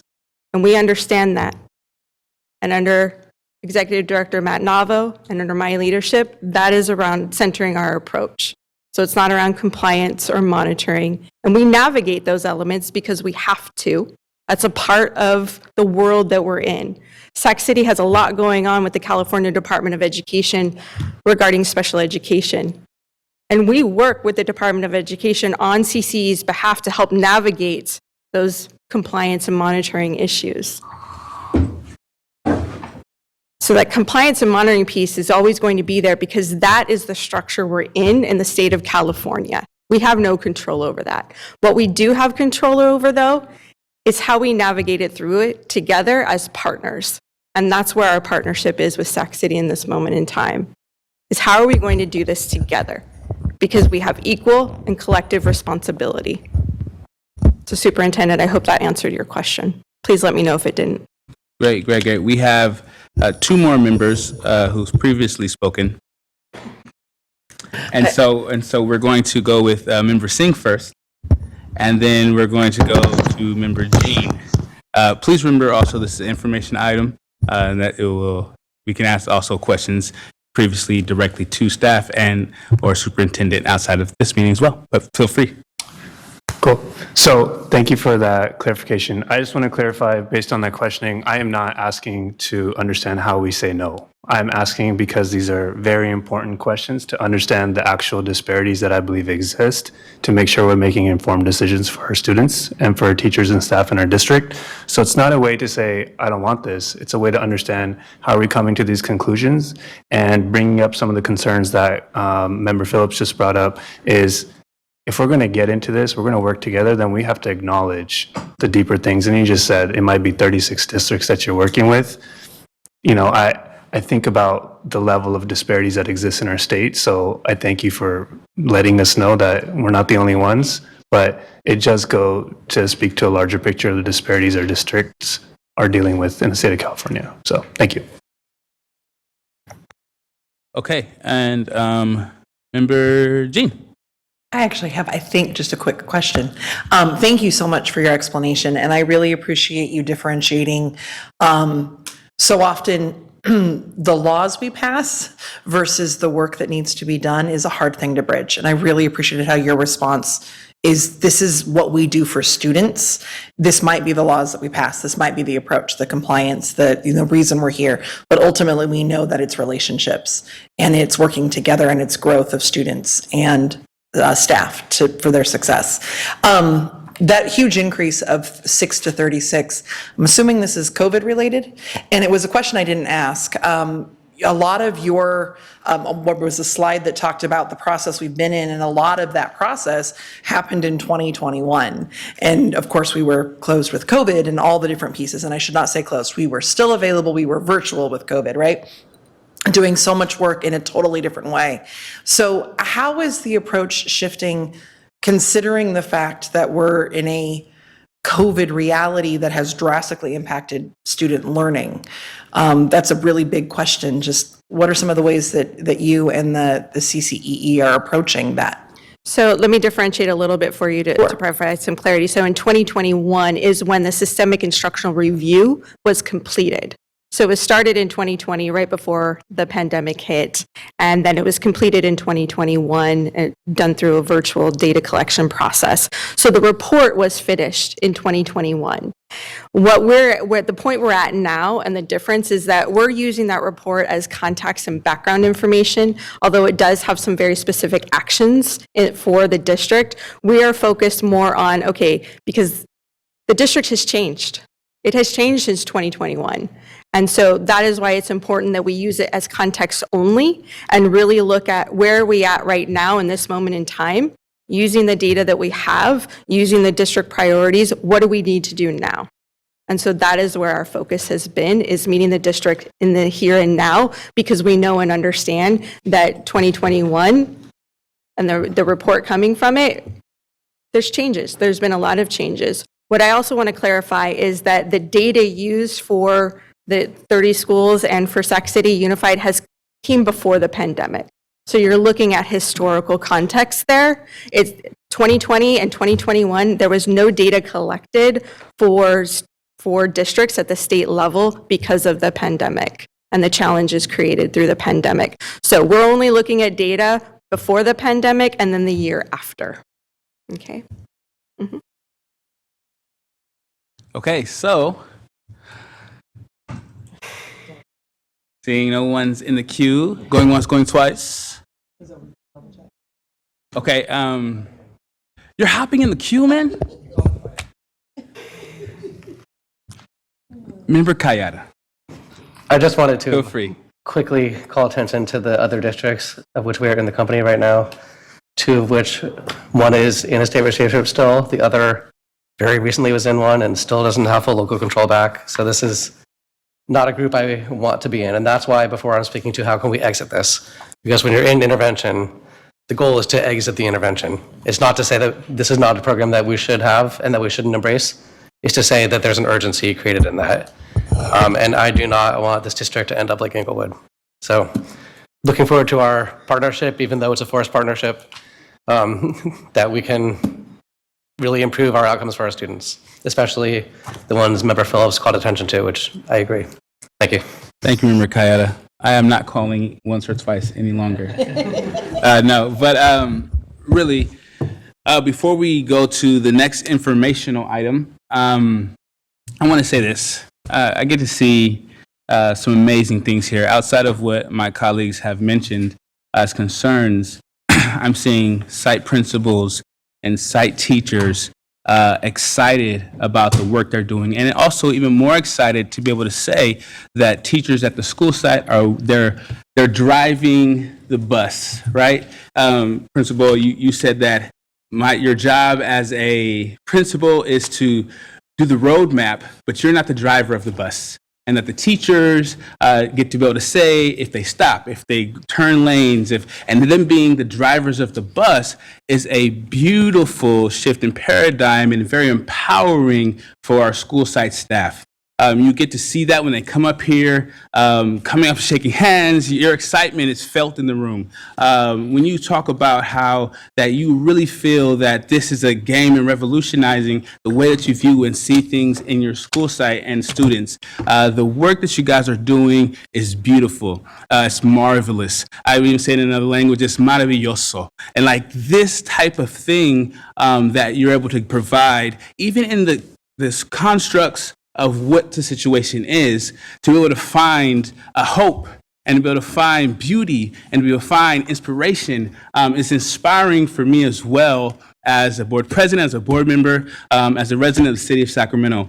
It makes me believe that this work can be done outside of the barriers or the constructs that we have. And I appreciate you guys as teachers, as administrators, and for coming here and being able to give us your heart and share that. You know, I see the shirt, it says heartness, but the heartness, right, of the work that you guys are doing. And so as board president, I want to say to you guys, site level staff that have came here today to talk to the board and receive whatever that we are giving here in the space, I want you to also receive this, that the work that you do is appreciated. The way that you guys collaborate and building with our students are appreciated. We love you guys, each of you guys, for the work that you're doing, and we want you to continue. And if you talk about stay the course with that, right? And continue that. And we, as a board and as a board president, we support that work. We support you, teachers at the school site level, having the autonomy to know what's best for your kids and be able to make those changes and move the direction of that ship. You know, this is very important things, and I just want to let you guys know, while you're in this space at the board meeting, that this is also your space, and that we appreciate you. And I don't want you to leave without knowing that, hearing that, and feeling that. So once again, this is an informational item, but the biggest information I want you to leave with today is what I just said. So thank you guys so much for your time, and we are going to item 10.0. Thank you so much.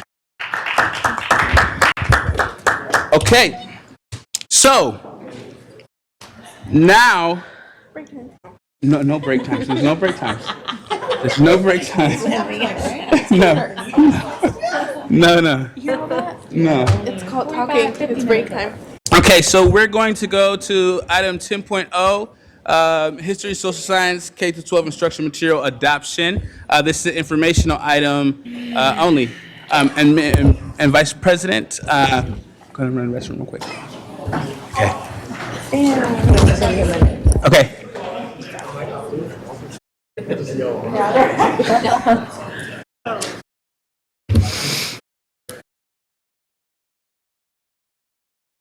Wonderful. There are lots of teachers here tonight. It's amazing.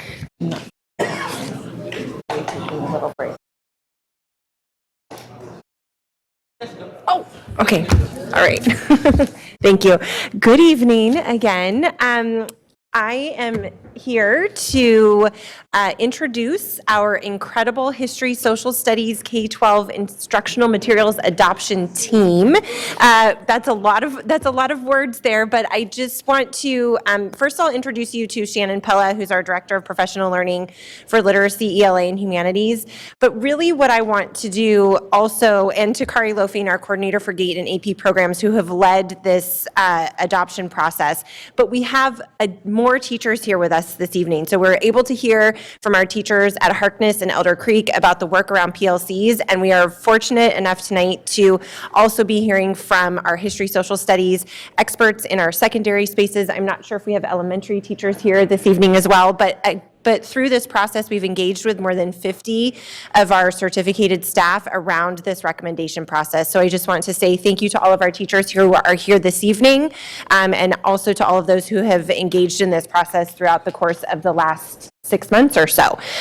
So with that, I will introduce Dr. Shannon Pella to introduce the teachers who are here this evening. Thank you. Hey, thank you. Thank you, Erin, and good evening, everyone. So first, I'd like to introduce Erin Leone, who is going to be presenting in a minute as a co-collaborator in this process. She's a history social science teacher and department chair at Luther Burbank High School. We also have Glenn Singley, who I'm going to make stand up over here.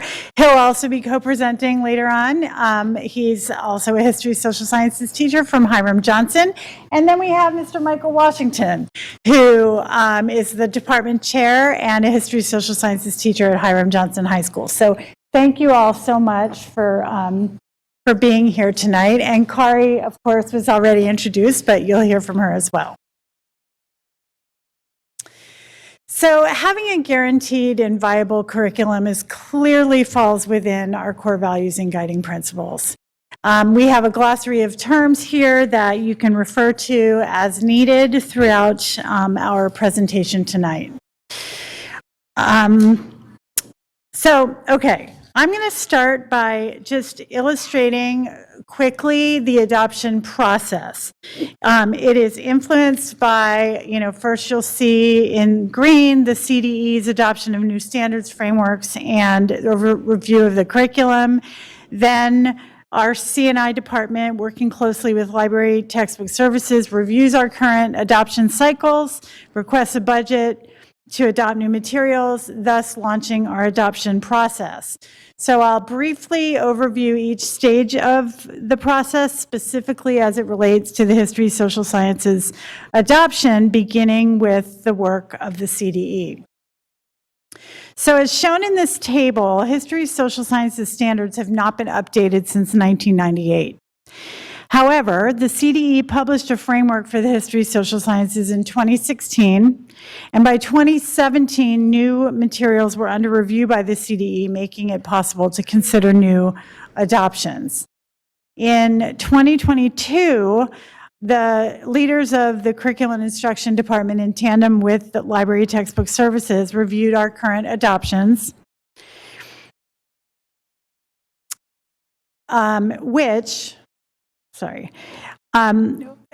which basically run for cycles. So our K-12 general education materials tend to typically be adopted for 8 years, and our AP instructional materials are typically run for on a 6-year cycle, and Kari will discuss more of that later. So as those cycles were reviewed, by 2022, a budget was established, and our current adoption was allocated an $8 million budget, which is commensurate with previous budgets, especially because it's a K-12 adoption. And finally, Because the budget was established and it was far overdue, by spring 2022, our instructional materials adoption was launched. And I'm going to pass it on over to Erin Leone to present our process from the earliest stages of that launch until where we are at present. And it's actually that button. No, thank you. So our SCUSD Board Policy 6161 guides the instructional materials adoption process, stating that the committee that evaluates the instructional material should be made up of a majority of educators. And so a letter was sent to SCTA in May of 2022, and then by June of last year, all K through 8 and high school social science teachers were invited to participate in this adoption process. All of the teachers who indicated an interest in joining the process were invited to pre-screen the materials, which began last summer, July of 2022. During the pre-screening process, participating teachers in the grade spans K through 5, 6 through 8, and then 9 through 12 used the CDE recommended evaluation rubrics. We screened between 5 to 6 programs within each grade span. 2 programs per grade span were selected based on our collaboration, based on the analysis that happened over the summer. By fall, phase 3 began with the first pilot, which was an 8-week cycle. During the pilot of the first selected instructional materials, evaluation rubrics and surveys were completed, and that first cycle ended in November. And then the second pilot began right after. The second pilot was completed at the end of January, and then in February, all of the participating teachers met in grade span teams to build consensus and select one program to recommend for adoption. We're here tonight after completing all of the phases in our process with our recommendation for each of the grade spans, K through 5, 6 through 8, and 9 through 12.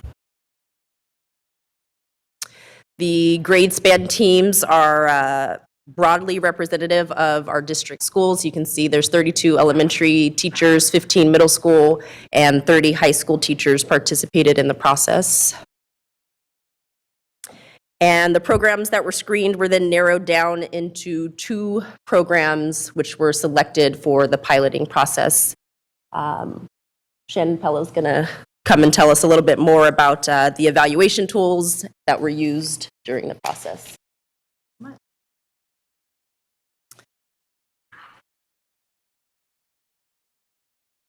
So the CDE published, as I said earlier, the new framework for the history of social sciences in 2016, in which 5 categories were outlined for evaluating instructional materials. So each of these categories are broken down into rubric criteria, and those rubric criteria were used to evaluate by piloting teachers to rigorously assess each program. Additionally, the 2 piloted programs were assessed for their anti-biased, anti-racist characteristics, and data were also collected on the assessment of student performance and input from the community. As per board policy 6161.1, all recommended materials shall be displayed and available for public inspection at a central district location.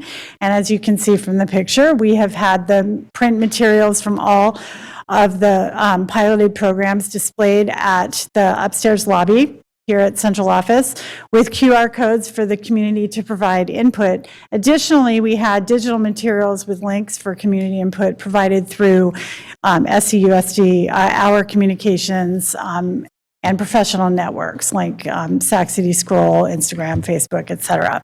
All community input was strongly considered in program recommendations.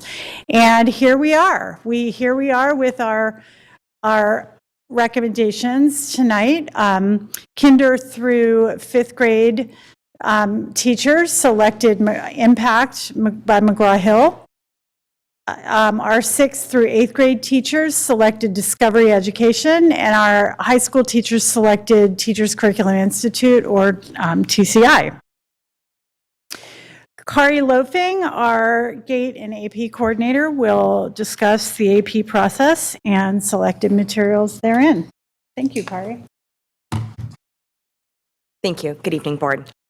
Our process for advanced placement curriculum adoption is a little bit different because when considering instructional materials for use in advanced placement classes, the primary driver is the alignment between the materials and the College Board's course description, their curriculum, and their AP exam, and of course, expectations. This is then a departure from the California state standards and the California frameworks. And that's why we reviewed different materials in consideration for these courses. I'd like to take a minute and acknowledge two, I don't think I see Tammy here, but the teachers who were on that committee. There were many more than Brian and Janet, but I'm so grateful for them and their engagement in this.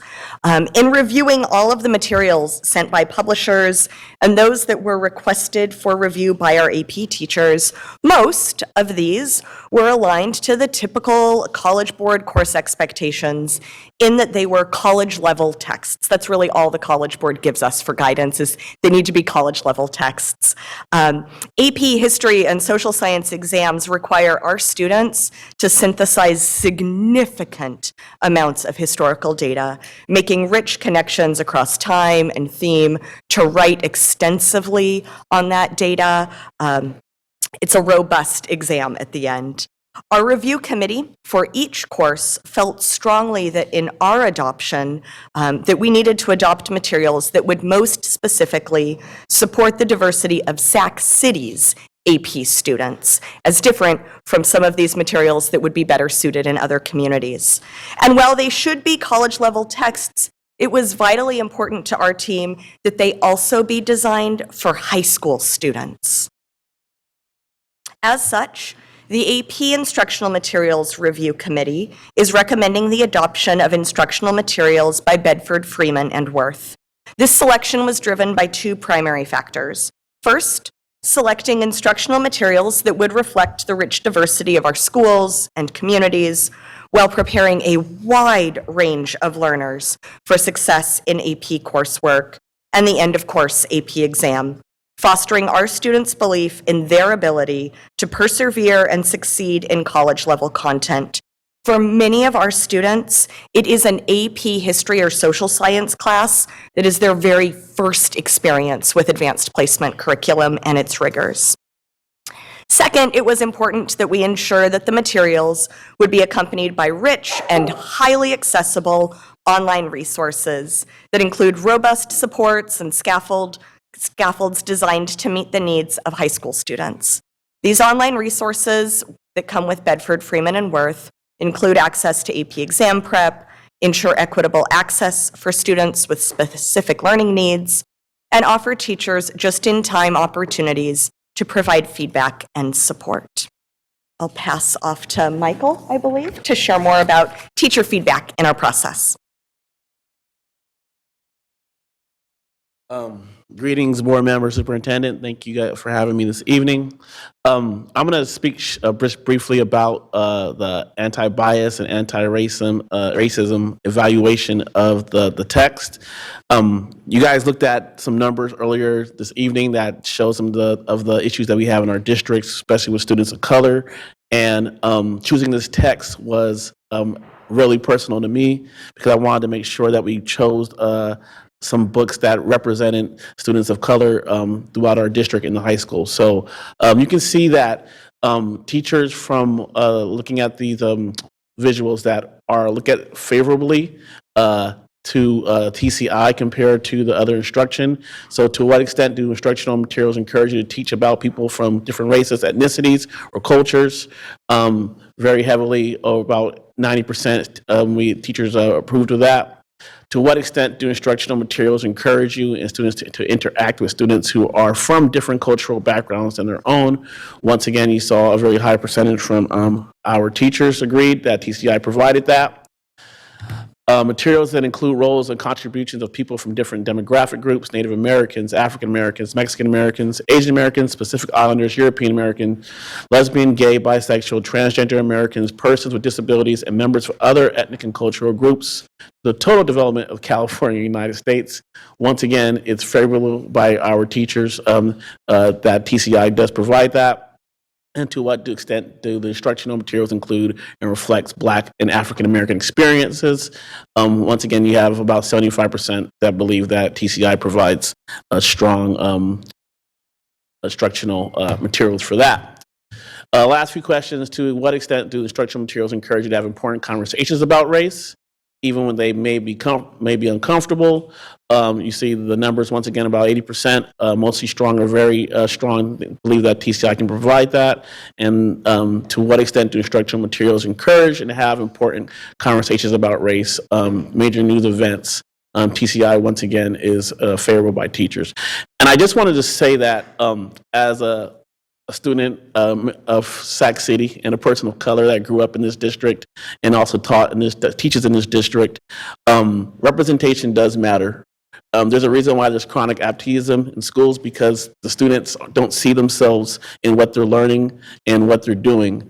And TCI by no means is the end-all be-all answer of textbooks here, but what it does provide, it provides more access to lesson plans, videos, biography, conversations about people of color in the United States. And what it also does provide, that it gets updated compared to other textbooks like McGraw-Hill. You're going to have a text, it's going to be that way for the next 20 years. I don't know if the next time we're going to do another, adaptation of books, but with TCI and its online platform, they're constantly updating, they're constantly taking feedback from teachers in our district to make sure that it represents our students. I teach at Hiram Johnson. We are 95% students of color, so they should see themselves within the histories and the text that we're teaching, and I think TCI provides the best opportunity to do that. I'm going to pass it on to Mr. Stingley here.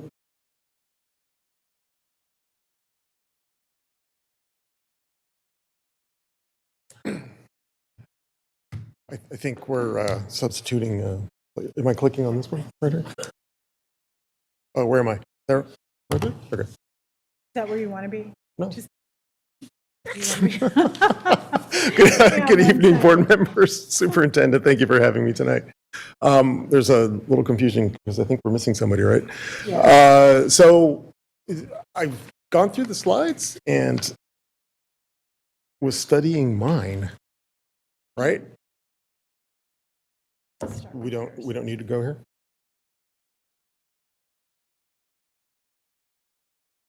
Is this where Michael? He left off on slide 26.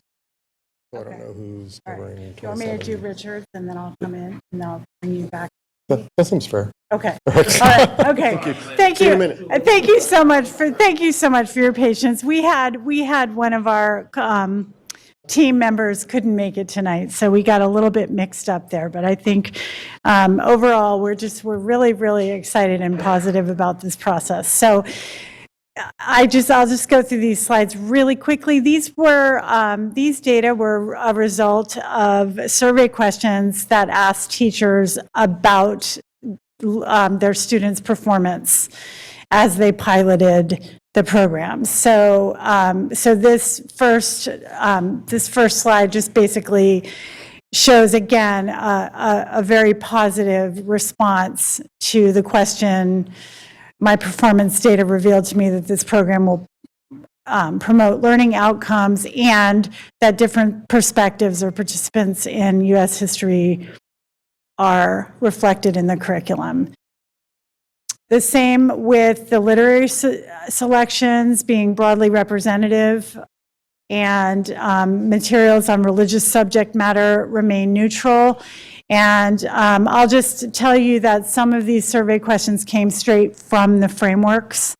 The language of the surveys was commensurate and consistent with what is expected in evaluating instructional materials in the history, social sciences. And again, teachers from K through 12 responded to these surveys based on their experience analyzing the selected program. So they're only responding to the survey based on the program that they selected and that they're now here to recommend to you.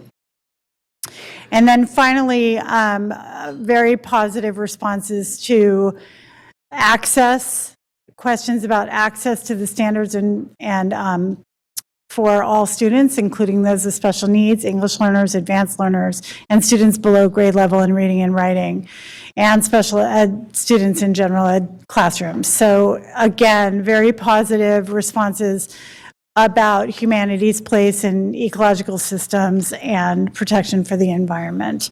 So now I am going to give it to Glenn for the place that we were supposed to hand it off to him in the first place. So thank you, Mr. Singley.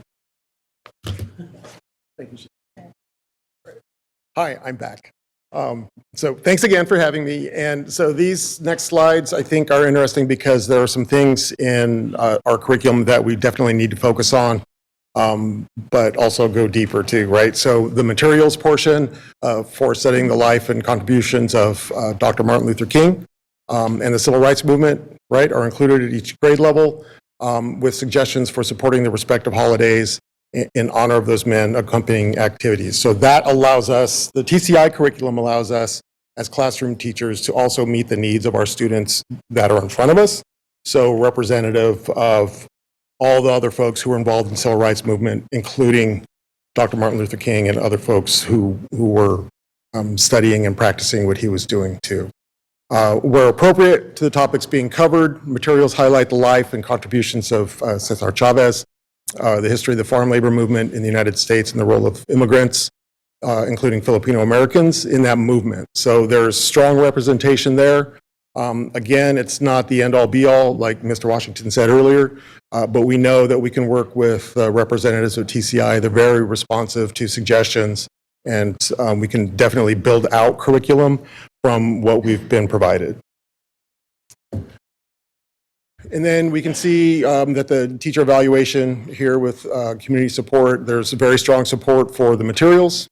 They're designed to help meet the needs of students whose reading, writing, listening, and speaking skills fall up to 2 grades below the level prescribed in the English language arts content standards, which is work we're currently doing on our site. And we know that from some tests we've done in our classes with TCI that the structure of TCI combined with teacher support and relationships with those students is definitely going to be a huge help. And then materials also are able to address the needs of students who are at or above grade level. So we have students who are high performing as well, and we want to make sure that we meet their needs too. So the curriculum does provide for that because they can do extension activities after that. 1 to 33, okay. I turned around expecting to see nobody there. So the survey here is asking about how much of this adoption practice was teacher-led. And I want to compliment Shannon on bringing us together, first of all, and acting as a facilitator and working with us to connect to the representatives for all the various publishers out there, and then stepping away and allowing us to have conversations and doing the work. So that was a huge contribution here was that Shannon was able to facilitate and, wrangle a bunch of teachers together and then allow them to get the work done on their own. So for that, thank you. Appreciate it. And then the selection process was also ours alone. There was some conversation had through email. There were some questions that needed to be answered, and the conversations were all professional and very open to suggestion, which I appreciated from all my colleagues, not just the folks in the room, but there were other folks out in the district who wanted to be involved in the conversations, and their voices were heard. I'm confident of that in a number of settings. All right, so aside, we're talking about teacher professional learning. Aside from the evaluation of these instructional materials, consider your own professional learning needs To what extent would you be interested in professional learning to better prepare you to understand anti-racist, anti-biased, and culturally and linguistically responsive pedagogy in relation to teaching history, social sciences? I have a little bit of a concern with this survey because while there's pretty good interest here, but there are some folks who, for whatever reason, didn't express a whole lot of interest. And if we are to make progress in our classrooms, our teachers need to understand that they need to decenter themselves, both from the curriculum and as the authority in the room, and center our students' voices and stories in order for those relationships to be built and for learning to take place. And if we can do that as a district, we're going to make a ton of progress. But I think giving folks the option to step out of that process isn't necessarily going to complement the curriculum, regardless of how strong it is. And I'll just leave it at that.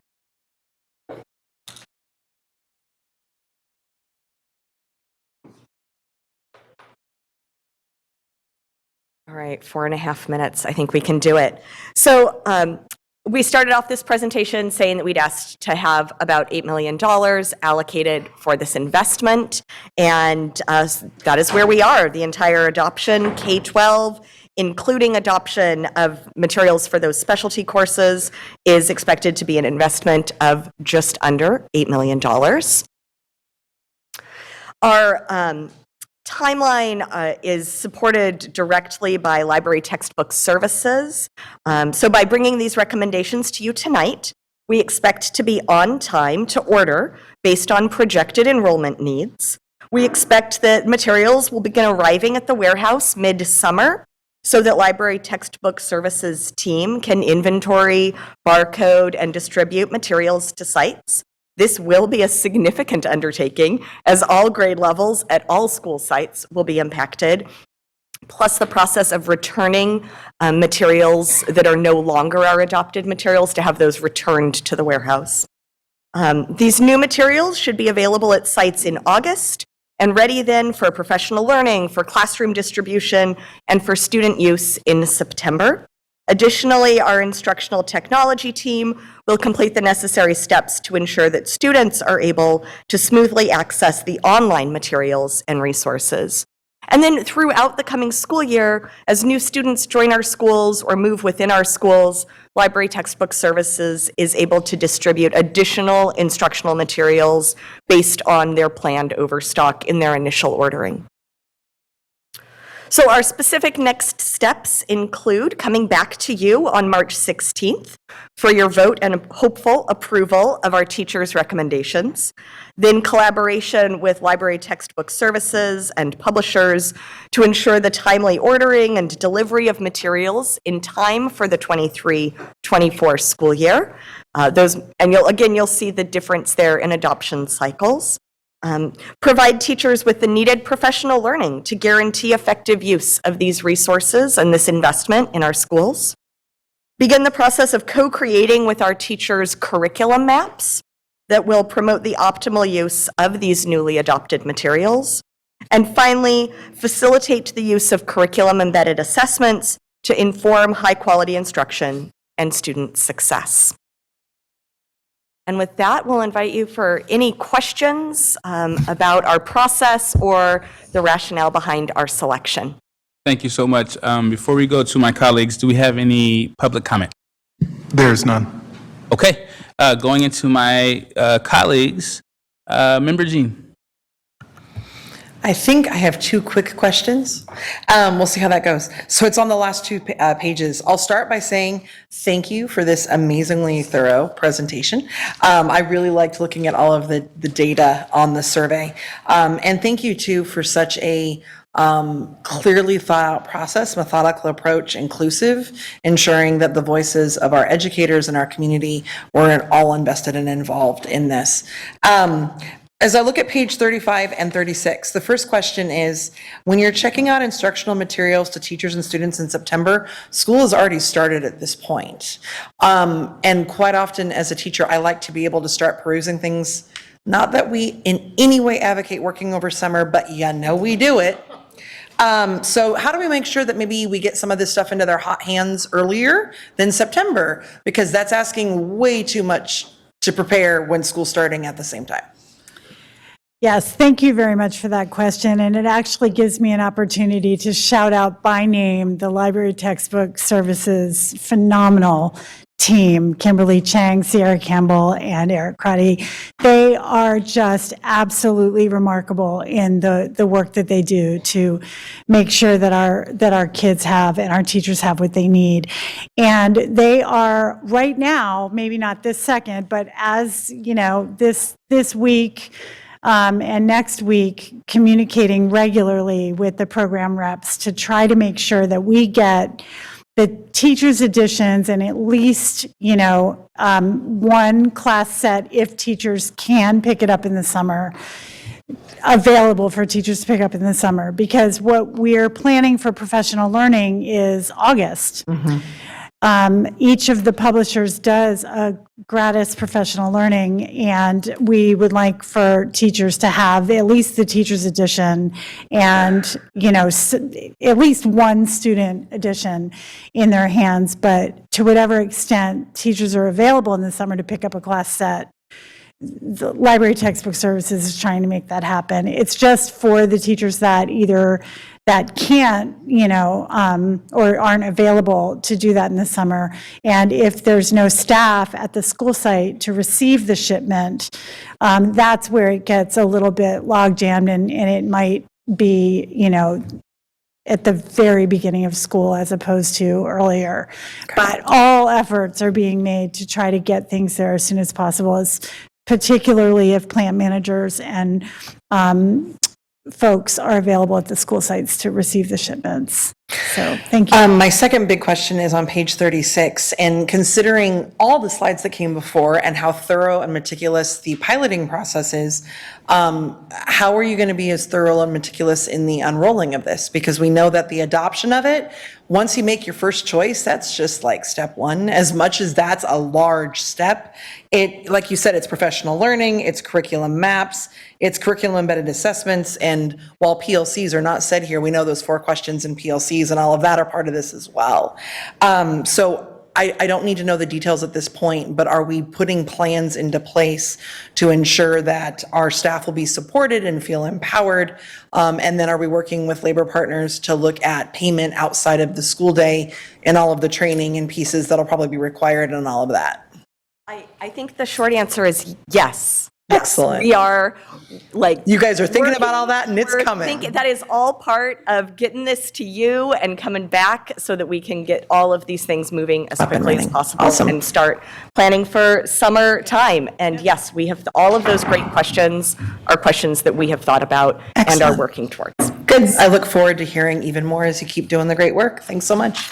Thank you so much for asking that. I just wanted to also add that this process is very near and dear to my heart as well as a former history social sciences teacher, and the long overdue nature of this particular adoption adds a sense of urgency to all of our work here in central office to make sure that everybody gets what they need. So thank you for asking that. Thank you so much, Member Jean. And we're going to go to Member Kayada. Just want a clarification on slide 36. So in the second bullet, when we're talking about an adoption cycle, is that how many years we're going to have the books in place for? Okay. Just wondering, because this AP US government has a presidential update. I'm not sure how long that update will be relevant. Well, I can actually speak. So for the AP courses, one of the advantages to selecting the publisher who we went with is that they give, for the presidential updates, they update all of their online resources at no additional cost. So we'll get updated packs, as it were, we'll get updated content for our teachers to use in their classroom when those key things happen, or as the College Board likes to make shifts mid-cycle, they're notorious for just deciding to change the CED, the course and exam description. If it is not too significant of a shift, Bedford, Freeman, and Worth will do the same for any of those other courses that we've adopted. So if there was a change to the economic structure and the content that needed to be in Krugman's econ to address changes in the Fed, they would include that information for our teachers at no additional cost. And would that just be like an online update, or would you get that little kind of pamphlet guide? There'd be stuff that would come for kids, yeah. Yeah, but it would be pushed out to us via their online portal. Okay, but, so not in print, though? Well, if it's so much that it needs to be in print, then with AP materials, if it is such a significant revision to the course and exam description, we would come back to you. We would reopen the process and readopt new materials for AP courses. Okay. Yeah. And I guess Yeah. maybe you're trying to read my mind, but I studied poli-sci. Even in college, the textbooks go out of date so fast, and we would actually get like a little, almost like a magazine thick kind of book, because I don't study well on my laptop, right? I need to read the textbook. So just wondering if that is something that's part of what we would contract for, or we'd have to budget that separately. So it's actually part of our adoption for AP psychology is a little bit complex because of that. Because the College Board has a CED update that was supposed to be enacted now, and they keep pushing it because there's changes in the field and they're trying to see how the pendulum is going to swing. And so we are getting updated materials, which we desperately need. We're going to get a third edition of Myers Psychology, and then included in that purchase price, as soon as that CED is updated, we'll also get the fourth edition. So that comes with that adoption process for AP Psychology because of that exact thing that we know is on the horizon with AP Psychology in particular. Sure. And then one final question. So when you bring this back on the 16th, is that approving the adoption, or are we also at that point like authorizing you to go out and buy it immediately? Or Yes and yes. okay, thank you. Thank you, Member Kayeda. Going to Member Singh. Thank you for the presentation. Nice to see Hiram Johnson folks here. Yeah. Thanks for the jacket. I haven't worn it yet. So my questions are very specific to the education of, for say, the Sikh community. I know that some of the organizations, some of the work that I've done, fought really hard to make sure that our history was included. We are one of the largest faiths, especially from the South Asian diaspora, and California has a rich history of the Sikh community for over 125 years. I know that we specifically worked to correct 50 different mistakes in books across 6 major publishers. So that was Pearson, McGraw-Hill, a bunch of these. The only one I don't see is if the Sikh Coalition specifically worked with the Teachers Curriculum Institute. So could you all tell me when do we teach world religions? What grade level? So 7th grade and 10th? 10th? Yeah. Yeah. And do you want to hear from teachers on this? I can tell you it's, definitely 7th grade and 10th grade, but I can let them come on up. Okay, so to answer your question, it is 7th grade and early units of world history, or it depends on how the teacher tends to work. Oftentimes, what I'll do is intersperse various religions when we're talking about particular regions. So then there's more, it's not coming at students all at once, right? So they're able to handle those kind of spoon-fed elements of culture and religion and things like that. I would say also you will see it in geography when you go to certain regions of the world.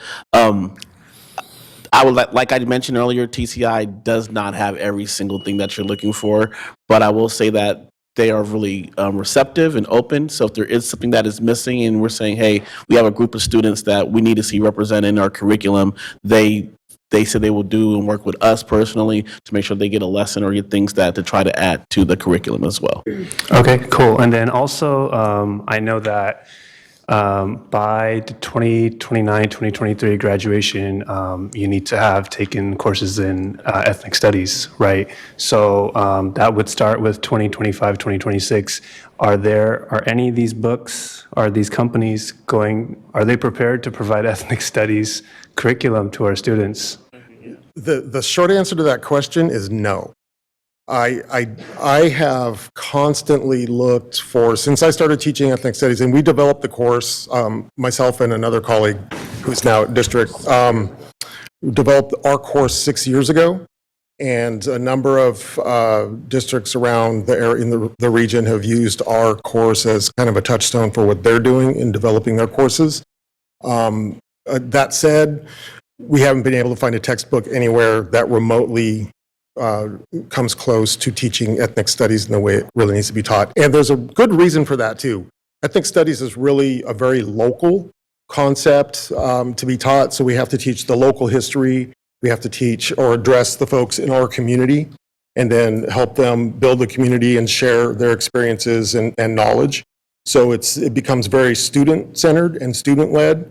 And if there was a textbook, I'm not confident it would do that, right? So that's just the short answer. It would be hard to say that the textbook would be more than a supplemental resource for a teacher that's teaching ethnic studies in the correct way. Yeah. So, yes, go ahead. Thank you so much. And they're absolutely right. And not only that, but both of these teachers and Erin Leone have put together a really phenomenal ethnic studies course for Sac City Unified. However, there is even one more issue. If there aren't standards and frameworks for ethnic studies, which there aren't yet put out by the CDE, then like I was representing earlier in the presentation with the timeline, without frameworks and standards, there won't be curriculum designed and ready to adopt and et cetera. So in some ways, I mean, that's an obstacle for sure, but in other ways, like Mr. Singley and Mr. Washington were saying, it really can allow teacher teams to create some really dynamic curriculum. So we're trying to see it as a positive thing because we don't have an option to buy books yet in terms of, actual state-approved adopted books. So I have, I think, a solution to some level. So the Sikh Coalition and Jakarta movement and worked on creating a California lesson plan that was very specific. It was created in conjunction with C3 teachers, if y'all have heard of that group at all. So the structure is to create an insertion into the Asian American Studies course to make sure that the Sikh community is represented. I'm happy to share that with you all and see if that's helpful. I think with the Sikh community's rich history in Sacramento, it would be a shame if it's not included. At least we do it here. Maybe it's a model that you can expand to other areas. So I'm happy to share that with you. I agree with that, and I welcome any input to expanding and enhancing our ethnic studies course as it exists in order to meet the needs of our current students, but also include the rich histories and experiences from communities that tend to be gaps for us right now. And we're always acknowledging that too. We've been pretty good on our site, at least in partnering with our community members when we can find them. And it's a matter of, again, I think it was mentioned earlier, time. So things become a little challenging when you're trying to develop a course and expand a course and teach students, and like myself, working with student teachers from Sac State. So it's a bit of a challenge, but I welcome any input, and feel free to stop by anytime. Of course. All right. Thank you. Thank you. All right. Member McGurk. So I just have a quick question. You guys keep talking about the website. Would the website be available for students to access, and then would they be able to ask for certain things? So you said you guys can ask for certain subjects and stuff like that, but are we able to go on the website and ask for those things ourselves and advocate for ourselves? That is a really good question, and the website, the online access is for students, and so it's actually pretty in depth for teachers and students to have assignments done and connected through the online access. So once a teacher sets up their classroom, they upload it so teachers or students can go ahead and sign in as well, and it can be done through Clever. The question about you having the access to put your opinions and feedback in, I do not know, but I think that is something that we definitely need to acknowledge, that if students don't see themselves in the curriculum, that they should be a place for that to be, acknowledged. And I think that is one of the things that TCI would offer more than the other publishers as well. I feel also like I'm not used to getting questions like that, so thank you. But my feeling with TCI and our experience with TCI and their responsiveness is that if a student has to sit in a meeting with TCI, they would be more than happy to invite that student and make sure that they're heard and provide whatever the student needs. So thank you. Thank you. Can I add one more thing? Because that was such a great question, too. Throughout this process, we've really developed a strong, and I believe it'll be a lasting relationship with each of the program representatives. So the teachers that have piloted, and so therefore, I believe teachers district-wide ultimately will be able to either set up kids to be able to ask directly questions to the program reps, or have be sort of a liaison between kids' questions and the program reps. So we definitely have a strong relationship with each of the programs. They've been very responsive, and that was one of the reasons why they were selected. So thanks for that. Okay, we're going to go to Member Pritchett. Thank you, President Rhodes. I agree and appreciate the dialogue from my board colleagues. I don't have any questions. I just wanted to say thank you for all of the hard work from our district staff and the 77 rock star teachers that took this on to do this much needed change. So I just, that is the only thing I wanted to say, is just thank you.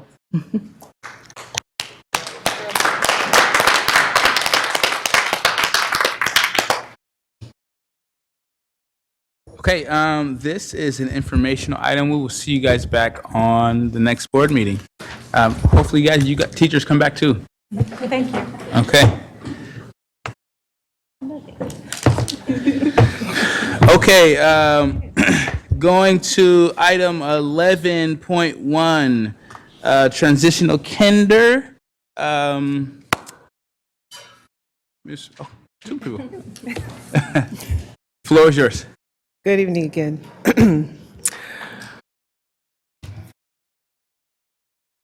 Okay.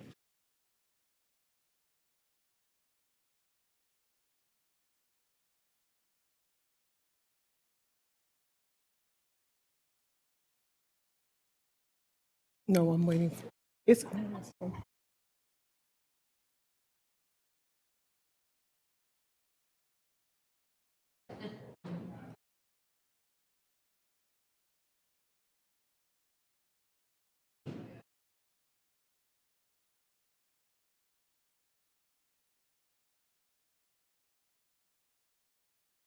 Thank you. Again, good evening. The focus of this presentation is to provide you with information regarding the revisions to our TK policy 6170.1. Later on in this school year, you will be given the opportunity to receive a more in-depth presentation from our early learning care department about our preschool programs and transitional kindergarten. However, at this time, I would like to introduce Melissa Seigers. She's the Director of Early Learning and Care, to share the revisions to the TK policy. Good evening, President Rhodes, Superintendent Aguilar, and the members of the board. I am pleased to be here. My name is Melissa Seigers, and I'm the Director of Early Learning and Care, here to present revisions to our board policy for transitional kindergarten. This board policy is grounded in our core value and our guiding principle, specifically with leveling the playing fields and providing opportunities for all learners. specifically in early learning, transitional kindergarten, the years before kindergarten. Here you see our acronyms used throughout the slides. I'll try to explain throughout, so they should be making sense, but you can always reference these. Our agenda, I will review the driving governance that causes this revision for the policy. I will overview the board policy, 6170.1. I will discuss the policy changes, our next steps, and then provide time for the question and answer session. So the driving governance that drives this change is Assembly Bill 130. This requires any local educational agency operating a kindergarten to also provide TK for all 4-year-old children by the year 25-26. That's a school year 25-26. It also calls for us to provide full-day learning programs through the collaborations of these expanded learning programs, such as our after-school program, our state preschool, Head Start program, and then other community-based programs. So with the collaboration of those programs, you will get a full extended day. So the policy outlines eligibility, out-of-district transfers, waivers, curriculum and instruction, staffing, and the continuation to kindergarten. And there's also a program evaluation component. So one revision that you will see throughout this policy is the language change from identifying this as early kindergarten, or EK, to transitional kindergarten. This will align with the state's term and throughout the nation. And these are also the 2-year kindergarten program. So as another component, when I talk about providing grounded in our core value, is that we want to provide opportunities for inclusiveness and equity opportunities. So prior to the AB 130, students that were 4-year-old and turned 5 between September 2nd and December 2nd were the only ones that had access to this transitional kindergarten program. Now you'll see this visual of this gradual implementation of transitional kindergarten and an increased access for students, so that by the year 25-26 and beyond, all 4-year-old students who turn 4 by September 1st will be eligible for kinder. So for this year, it expanded from that December 2nd, so that students who turn 5 between September 2nd and February 2nd have access. Next year, it will be those students that turn 5 between September 2nd, and April 2nd. And the following year, it would be those that turn 5 between September 2nd and June 2nd. And then on to the 25-26 school year and beyond. Our district is looking to even provide greater opportunity for students to gain this access. So we will allow for out-of-district TK students to be admitted into our TK classrooms to allow for that continuity of services. We also want to offer the waivers, several different waivers we have. One is for overage TK students. This would be students whose 5th birthday is on or before September 1st. So therefore, they would otherwise be eligible for kindergarten, but they would have this option to apply for this waiver. Another waiver we want to offer is the underage TK waiver.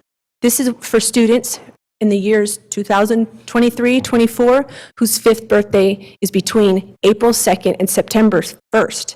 Now, if you think back to that last graphic, this extends that period, that cutoff from April 2nd, extends it till the next year of September 1st. And then for the 24-25, it extends that June 2nd cutoff to the next year, September 1st, 2025.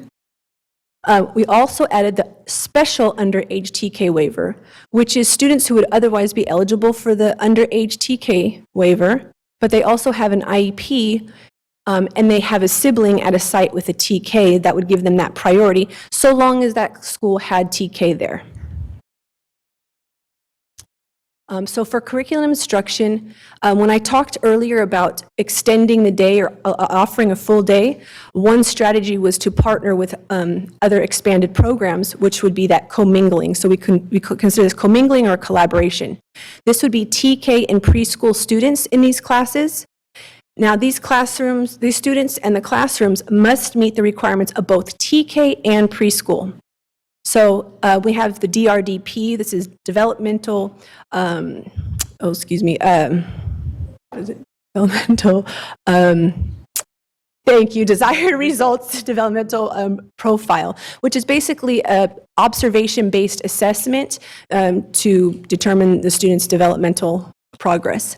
And we also have the early childhood environment rating scale, which makes sure that our classrooms are appropriate for our earliest learners. And then also what would apply is that the adult to child ratio not only meets the TK ratio, but a more stringent one of the preschool, which is either 10-to-1 or 8-to-1 based on the size of the classroom. And then finally, we have the continuation to kindergarten.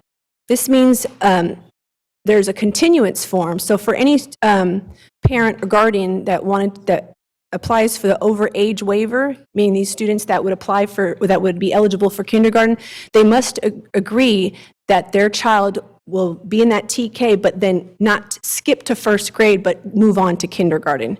So they must complete kindergarten that following year. And so our next steps are to bring this back to the policy board for a second reading on March 16th, and again, bring policy to the board for approval on April 13th, and then revise administrative regulations. So now we have time for the questions and answers. Thank you so much. Thank you. Do we have any public comment on the item? We have two. The first is Kendra Nickel-Nye. Okay. Thank you. Ms. Nickel-Nye, please come forward. You have 2 minutes. Thank you. My name is Kendra Nickel-Way, and I'm a parent of 2 Sac City Unified kids. I have a daughter who did TK last year and is now in kindergarten, and I have a son at the Head Start preschool program at Les Tata Floyd. For this current school year, the 2022-23, 3 of the 19 TK sites are full. There are a lot of empty, unutilized seats that kids could be filling. Kids that are going to be in the same kindergarten class as those kids who are in TK next year. So the room is already paid for, the teacher is already paid for. There are kids who could be accessing a high-quality district TK education that can't because they missed the birthday cutoff. My son is one of them, and that is what has sparked my relentless pursuit of this, because he was attending a preschool program at Tahoe Park Elementary 2 years ago, and we were talking about the changes in TK, and I learned that he couldn't go even if the program wasn't full. So you have several half-empty TK classrooms that could be filled by kids who will join those kids in kindergarten the following year. I really encourage the district to do this. It's the right thing for kids. It's the right thing for families. I can't think of really any reason not to. People keep coming back to me with cost, but like I said, everything is already there for them. These are just empty seats sitting there. I'm happy to answer any questions. I feel like this has been kind of my soapbox for about a year, and thank you all. I know I've emailed many of you. Thank you for dealing with me. I really hope you approve this. All right, thank you. Next speaker is Chris Watkins. Hello, Mr. Watkins. Welcome on down. You have 2 minutes. So like Kendra, I'm a parent of a couple kids in Sac City Unified, one that will eventually be in Sac City Unified. I'm also a teacher in the district. And I came, with similar things to Kendra, really to implore you guys to make TK available for all the kids. I know that the state mandated, a couple years down the road for us to start, but I think this is something where we could be a leader and have this opportunity for equity for all these kids from the get-go. When you have older kids that are starting kindergarten, the ones that already have an opportunity for TK, they're already a little bit more prepared because they're a little bit older, a little bit more mature, have that a little bit more experience. Then you have the younger kids that still don't qualify for TK and won't qualify for TK for a couple years, and they're going to go into that same kindergarten classroom already being at a disadvantage for being a little bit younger, a little bit less, like mature, all that stuff, and then not even having the same experience that those kids who had an opportunity to go to TK already have. Like, why can't we make it equal for all of the kids going into kindergarten? I saw it, and the reason this is something that's interesting to me is my oldest son is a June birthday, so he never qualified for TK.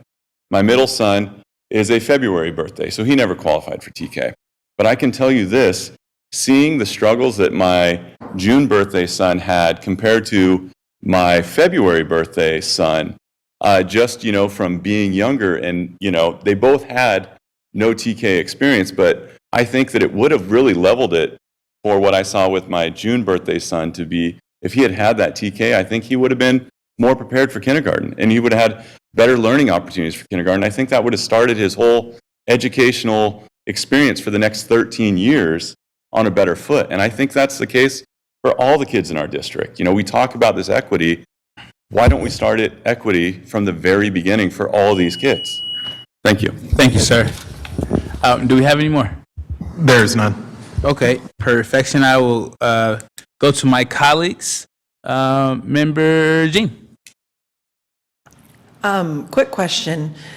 A few years back, while you could enroll TK kids that didn't meet the birth date, you wouldn't get paid for them.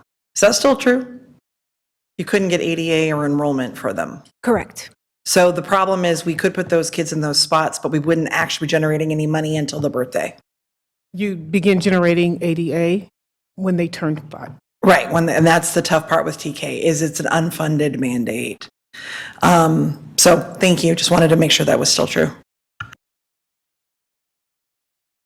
Okay, Member Kayada. First, I would like to thank Kendra so much for continuing to push for this. I am ashamed to say I hadn't found the provision of the education code that allowed waivers that she found, so thank you. My daughter did TK at Harkness, which I mentioned earlier this evening, and I thought it was wonderful for her, and she is like killing it in kindergarten. So I really, it's not only TK, but I think it did play a large part. And I'm really excited about the prospect of being able to offer TK to additional children, especially those who are like really close to the dates based on to roll out over the next couple of years that the state's decided on. Just a comment to Member Jean's point, by adding additional kids who don't necessarily, not necessarily, they don't get funding until they come of age, we're only talking about adding spots that would otherwise go unfilled. So we're not adding additional classes that are completely unfunded. Just wanted to clarify that's accurate, right? Yes, allowing them if there is space available. Okay, so it's, if we have everyone who's based on the date range and there's still a spot, then we can give a waiver. We don't have to, but we can choose to allow other people to fill those spots. That's good. Right. Okay. So yeah, I'm of course urging my colleagues to pass this for the reasons I mentioned and I've mentioned before, just about how great TK is. I do have one question, which I've been thinking about. How does admitting someone early into TK impact their ability to go to kindergarten the next year? Because then they're not of the age for kindergarten. Do we need to, we can admit them all on a case-by-case basis under, like we could do now, but is there something else we need to do, or are we going to have kind of a presumptive, like if you were in TK last year, you can come to kindergarten now? I believe they would still have to be eligible for kindergarten, and the TK is part of a 2-year kindergarten. Yes, so once a child is admitted to TK, then they are in a 2-year program for kindergarten. So once they finish TK, they would then do the next grade level, which is kindergarten. Okay, so we're not going to have a situation where kids are required to do like 2 years of TK because we gave them a waiver to come in early? No. Okay. All right, thank you.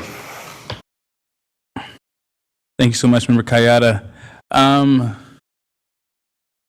We have no one else in the queue. So this is an informational item. You'll be coming back to us. We appreciate this and look forward to our colleagues here possibly passing this resolution. Thank you so much. Thank you. First reading, yeah. Second reading, yeah, coming back. So now we're going to item 11.2, Superintendent. Thank you very much, President Rhodes. I am going to take this agenda item because Ms. Ramos is not here, and ultimately because this is something that involves me as well.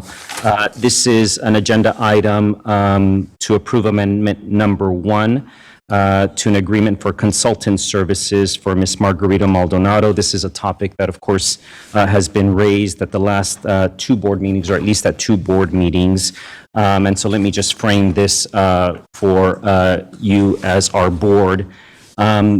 We have, at this time, we are in a position where our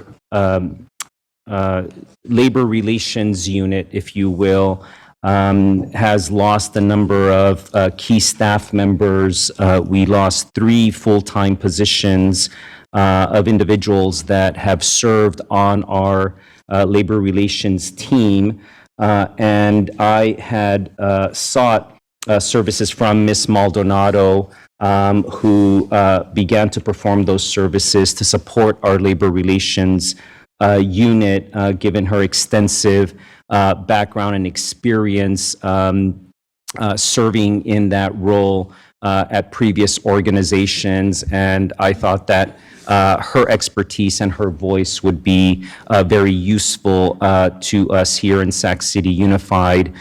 So she began to provide our labor relations unit with some valuable services, looking at how to refine and update some language, and also to catalog, if you will, some information related to our labor partners. She provided those services and received payments for work conducted from January 2022 to October of 2022, and continued to do work. I'm also taking this item, of course, because ultimately I'm responsible for anything related to the district, and that includes, in the case of Ms. Maldonado, there was a contract that expired in October and should have been brought to the board for a renewal. She continued to provide services for 46 additional days after that term had expired, and the district was invoiced based on that work $23,000, which, of course, we are obligated to, in good faith, pay her. As I said at the last board meeting in response to Member Singh's question, take responsibility for that contract not having been brought to the board after the expiration date of October. I also take responsibility for, given that we did have vacancies in that department, not having filled that position, perhaps through Ms. Maldonado, going through the hiring process, of course. So what I'm bringing to the board, again, is consideration for us to approve the amendment, which would have her continuing to provide services through June 30th of 2023.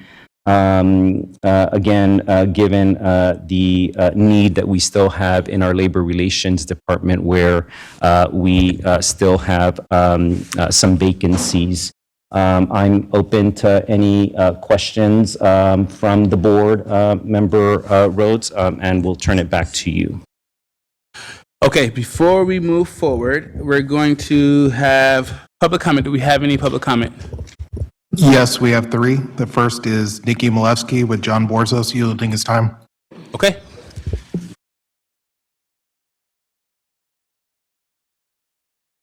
Hello, Nikki. Nikki Malevsky from SCTA. Here we are once again to discuss the contract of Margarita Maldonado. This contract should be rejected for several reasons. First and foremost, there are people in the district who can do the job that Superintendent Aguilar is asking to spend thousands more dollars on. And the people that he has like Maldonado and Manueller, have absolutely no accountability. Mr. Aguilar just talked about needing to pay Margarita Maldonado for 46 days from October when her contract expired. That's working every day since that contract expired. Think about that. So that's a lot of time for someone that is not seen doing any work, and for which the district has not provided any documentation of her work to our information request over 5 weeks ago. So I'd just like to point out, we have a Chief Human Resource Officer who has experience in training and bargaining, and at least 3 additional human resource officers. When Margarita Maldonado was hired in this contract, we still had an internal legal counsel. We still had what was he called? Sean Hadnot, he was in charge of labor relations. He was here until September of 2022. We also had your chief academic officer, your only actual academic person on your bargaining team, was also here long after this contract was signed. So, since 2019, the district has also spent at least $341,000 on another outside labor consultant, Pam Manueller, whose job duties are exactly the same as Ms. Maldonado's. Additionally, the district spends between $2 million and $2.8 million on its outside labor relations law firm, Lozano Smith, primarily for work that also falls within the purview of the Maldonado contract. Despite this, we've seen no evidence of actual work by Ms. Maldonado, aside from her being the note taker at a couple of meetings. Does the district really want to spend $500 a day, and obviously every day, for her to be a note taker, an outside consultant to be our note taker? Second, Superintendent Aguilar claims that Ms. Maldonado is part of his labor relations team and has helped to shape the district's labor relations strategy. That strategy has resulted in Sac City Unified being a serial labor law violator, the single biggest labor offender of the nearly 1,100 school districts in California. With Maldonado's and Manueller's advice, the district provoked a losing 8-day strike and then walked away from the bargaining table to address the makeup days, resulting in a $47 million fine that Superintendent Aguilar, I think, hopes that we will all forget about. But basically, there's 21 unfair practice claims against the district, an 8-day strike, and a $47 million penalty. Is this Maldonado/Manueller labor relations strategy really the direction that the district wants to continue to pursue? The direction that this board wants to continue to pursue? Third, Superintendent Aguilar's handling of this and other contracts is highly problematic, just as we finally got some explanation for today. Of our research, we've not seen a single contract for Maldonado or Manueller come before this board at all. We've done an information request on January 23rd, over 5 weeks ago, asking for the contracts and background information on both Maldonado and Manueller. The superintendent has unlawfully been dragging his feet and responding to that. We can find no documentation of these original contracts ever coming to the board. And do I have another 2 minutes, or was that 4? I believe that was your 4, but you can finish up what you're saying. Thank you. So I just want to remind you that this was supposed to come to public comment last time. You had asked for that, and it was put on the consent agenda again. Now it's finally put on the agenda for discussion, but there was zero information in the school board packet about this contract. That is not transparency. That is not information for discussion. That is, I would say, the opposite of what I think that this board really wants this district to start doing, being transparent and being open. Thank you very much. Thank you, Nikki. Next presenter, Fabrizio Sasso. Mr. Sasso, welcome. Thank you for staying with us so long, sir. Floor is yours. Thank you, President Rhodes, members of the board.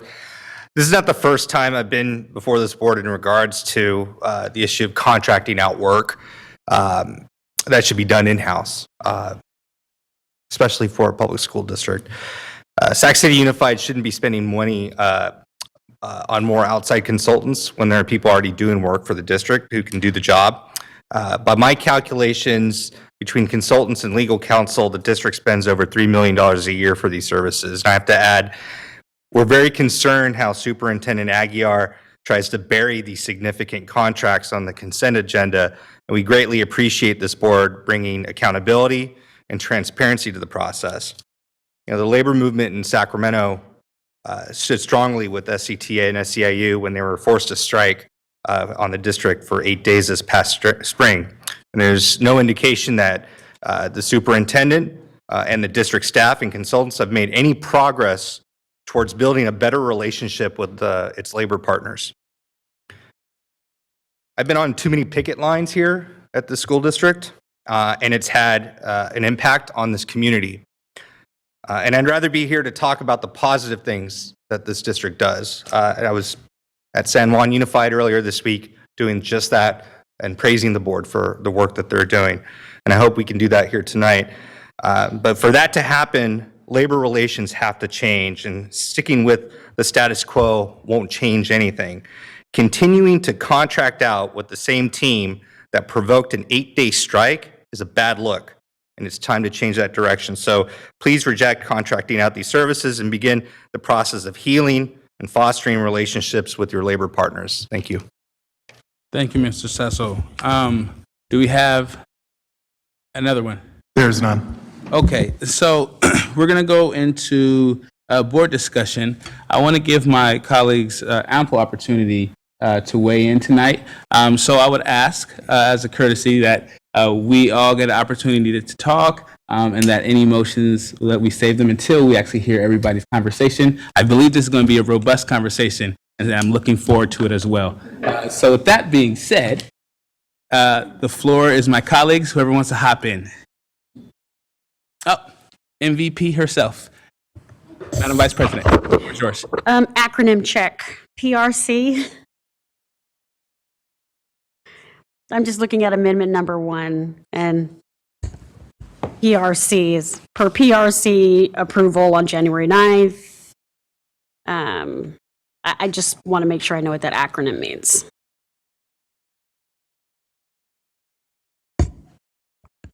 Where's this at? First page of the handout. Description of code. Description of code. Yeah. Yeah, it's actually, Member Phillips, this is a review committee. We do it every week. This is part of SCOE's role, a stay and rescind role. They approve contracts that come to the board, or that will come to the board. They also approve positions that we are seeking to fill, for example, as well. That is a process that has been started as a result of the stay and rescind authority that SCOE has. Superintendent is Purchase Review Committee. Thank you.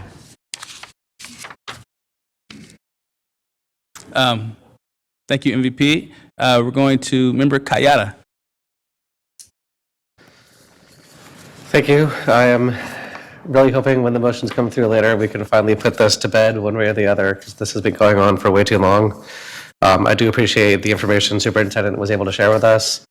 I would have appreciated that information 3 months ago. And I do also agree that contracts of this nature, I think, do need to be outside of the consent agenda so that we are at least transparent to ourselves, if not our community, about what we're doing. And I think I've been clear that what I mean by this type of contract is professional services contracts. So when I first pulled this item from consent several months ago, my goal was, it was never really about Margarita Maldonado herself. Like I've said many times, I don't know the woman. I don't even know her work to any real extent. The issue that I was trying to raise was to open a discussion on our process for independent contracting, which I think needs a lot more scrutiny, and the scrutiny that we have tonight. And also to discuss the role of independent contractors leading or being substantially involved in our labor negotiations teams. I do not believe it's appropriate for a contractor to be leading negotiations teams or providing input of the nature that I believe from what I've learned that this was. So I think as a district, like Mr. Sasso said, we really need to lean in to having our staff make these decisions. Staff who are here working full-time know various other people in the district, get to know principals, get to know teachers even, other people here in this building. I think by relying on contractors, we're really removing ourselves too far from who we are as a district. And I don't know if our interests are always aligned by relying on someone who's getting paid by the day, for example, or who's always worried about their next contract, whether it's with us or someone else. So ultimately, again, this was never about Margarita Maldonado. This was about who we are as a district. And I think I would recommend that as a district, we're the type of district that does not engage in this type of services. I do want to briefly address superintendent's discussion about her working for 40-something extra days outside of the previous contract. I believe we should pay our debts, and the conversation about whether people should be working without board authorization is a different one. I think it's separate from what we're talking about tonight. And I would welcome, to the extent approval is needed, having this come back to the board that we're going to pay someone for work they did for us. I don't think we should be leaving Ms. Maldonado holding the bag on money that she is due because she did do the work. Even though if this contract had been voted on earlier, probably the previous board, I guess, she would not have been working without a contract. So hopefully that's clear. Look forward to more discussion. Yes, thank you so much, Member Kayada. Member Singh. All right. So first of all, thank you for taking ownership, Superintendent. I also want to echo some of these things. So the first thing is my understanding of folks who are contracted, as someone who's worked with contractors.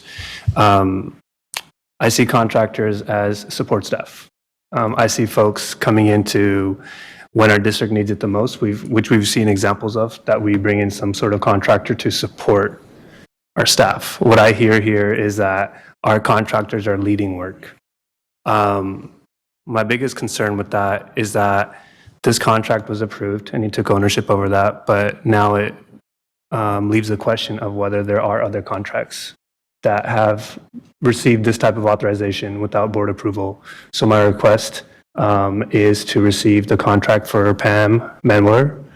And also, if you can think of anybody else from your labor relations team that's an outside consultant, to provide that information to the board so that we can be apprised of that situation as well. And I really want to be serious about the fact that we do have staff. We have amazing staff. You have gathered some amazing folks on your team who I believe can do the work. I don't find any sort of comfort in paying someone $500 to $750 a day to do some of this work. I also am not aware of what Ms. Maldonado does, and I'm sure she has played a role for you, but at this point, I want to be able to speak to something that Mr. Sasso says, that if we want to get to a culture of healing and fixing some of the wrongs that have been made, we need to actually acknowledge the fact that we have staff that can do this work. We also need to bring a lot of this information publicly and make sure that we don't have any outstanding MOUs that have not been approved by the board, so that we can show to the public that we are actually doing our due diligence in making sure we're creating a very equitable and open process for all this. My strong recommendation to my colleagues is that we continue to move this district in a direction to trust our staff. We do have some folks that we need to hire. I totally understand that, but we're not going to get there if we don't allow our staff to lead. We have some amazing folks. They should be leading this work, and they need support. So if we have ideas around how to support them, I'm down with that. But at this point, I'm not down with an idea where we have our staff, in some sense, actually reporting to independent contractors, because that is not how we build trust with our community. And this has been a heavy, heavy, heavy issue, but it's something that I have continued to promise folks that we're going to bring honesty, transparency, and build trust and communication. And this is a step in the right direction based on the decision we make tonight. So thank you. Thank you, Member Singh. Going over to Member G. Superintendent, I have a couple of questions. I was looking at what's in the board packet, and it says that it's increasing the January 31st, 2022 contract and extending it from October 21st to June 30th. But when I look at this amendment that's been handed to us, the dates are November 1st, 2022 to November 23rd, 2023. There seems to be a discrepancy here. Yes, thank you, Member Jean. I believe that that was discussed in the last board meeting. If it wasn't, then that is a mistake in the packet. This was through June 30th of 2023. So we're being asked to approve something through June 30th, but the agreement says November 2023. That's correct. It's June 30th of 2023. So that'd be a mistake then.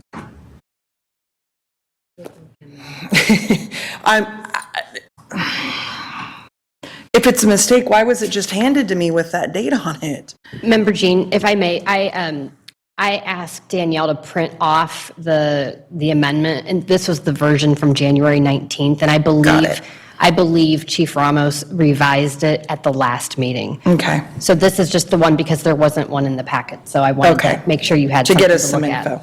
info. Thank you, because I was looking at the next page going, there's nothing here. What am I approving? Okay, so a couple other questions. It's kind of in the same space that Member Singh was talking about. Have we seen the full contract with Ms. Maldonado? Because I don't remember reading the full contract in the January 16th or the February 16th or the original. Like, have we seen a full contract? I believe there was a copy of the full contract in the January 19th packet. The January 19th packet? That's correct. That was the first time it The came. first time we saw it. Okay. And then, does that contract include job description? And I'm really sorry, that's on me. I did not read it at that time because it was pulled and we didn't make a decision, so I never got there. And I've been trying to read it since and never went back. Is there a job description in the agreement that I would need to go review? Because I will pull that up. Because we're largely being told it's labor relations, but was just curious what the job description is. Member Jean, I could also pull it up right now to be very specific and answer the question because every contract does have a description of the services that will be rendered. Then I can go Google that too. I have that right in front of me. I was looking at the February one, not the January one, so I can pull up the January one. And then the question I'm really grappling with, it's in line with so much. Part of honoring the bargaining process is recognizing the rights of labor organizations to bargain their wages, their hours, and their working conditions. And part of what to me makes bargaining so successful is when people at that table are all invested in the end results. And I have a hard time believing that outside consultants can be as invested as people that have worked with students and walked our school campuses and lived in our communities. So I really don't like contracting out work that I see as vital to the health and thriving of our school district by honoring bargaining process. So I'm just really, really struggling with this whole request. We have talked about, okay, this is where we are, but I'm not hearing the plan of, okay, if we approve through June 30th, what's our plan after that? Because there's no way I'm approving it past June 30th. So what's our plan to hire the people? What's our plan to train the people and get them invested?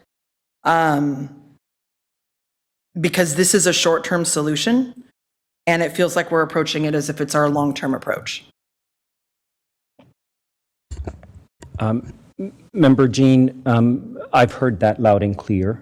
And certainly, as I said earlier, I take responsibility that as we've had vacancies, that we could have approached that as trying to fill those positions. There's a vacancy right now, for example, and I could certainly encourage Ms. Maldonado to apply for that position, and then she would be fully vested, fully invested in Sac City Unified, which I think she's demonstrated that. She's expressed that sentiment as well.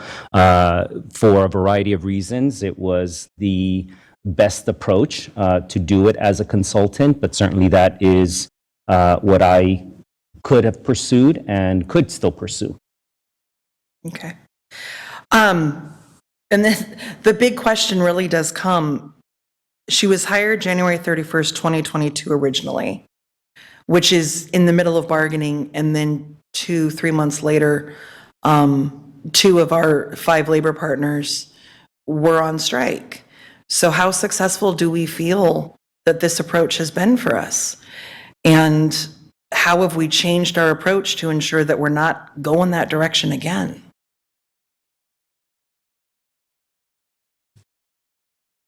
Well, that certainly is a judgment decision, and I respect that that is a fair question on your part. Again, I will say that from my perspective, she has provided valuable services, but certainly I recognize where you're coming from, and that is still my position around the services that she's provided. But I respect your perspective. And then going to just kind of really large perspective, do we have any board policy about the superintendent's discretion when it comes to contracts versus the contracts that have to come to the board and the amount that can be approved or not? Have we been given that policy and I missed that at some point? Yeah, there is a board policy and a resolution with delegation authority to the superintendent, and we can pull that for you. Okay, yeah, that would be helpful moving forward as we approach all of these. I think the message we're sharing loud and clear is we really want to hire folks that are invested in our school district, and that outside consultants is not our goal.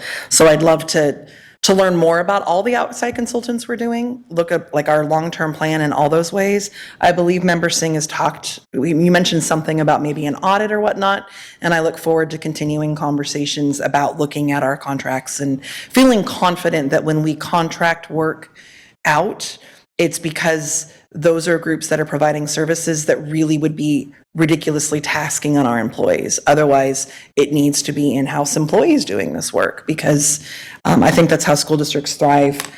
I think about the importance of the district bargaining team because ultimately our district bargaining team represents the 7 of us on the school board. And I want our team to be strong because I think that's what leads to a strong school district. And in my mind, strong includes knowledgeable and personally invested and prepared with decision-making authority. And I look forward to continuing conversations as a team about how we continue to move labor relations forward in our district. Thank you, Member Jean. And we have Member Singh.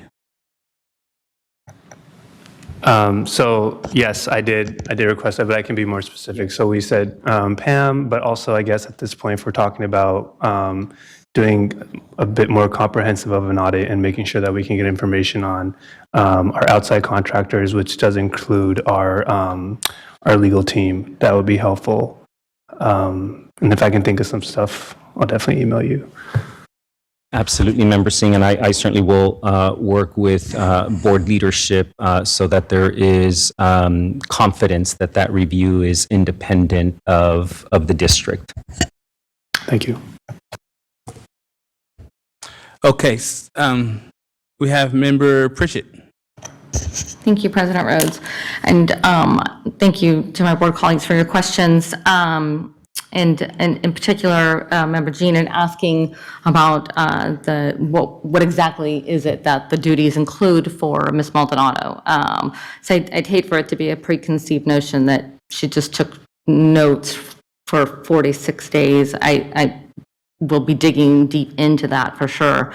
But I do want to say that I think that we need to be looking at the bigger picture as well, and thinking about what our negotiations team looks like going forward, and thinking that we need to hire additional people. So, or at least an additional person that needs to be part of this process, because I don't feel that the staff that we currently have, though they're very smart, very skilled, they just don't have the time. And we talked about burnout of teachers. There's burnout of district staff as well.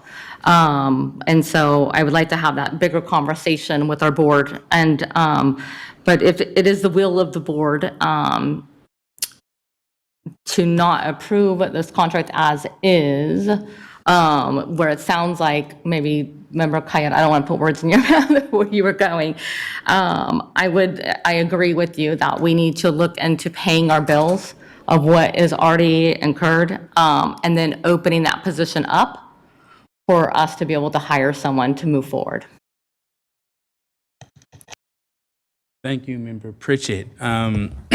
Okay, so hearing everybody, hearing the community as well, I think my statement is this. I think that as we move away from outside contractors or having them in different roles, the big question of being pragmatic around how we move forward, who are we hiring to fill spaces, and how are we using our contracted work is going to be crucial as we move forward as a board, because we do want to empower staff.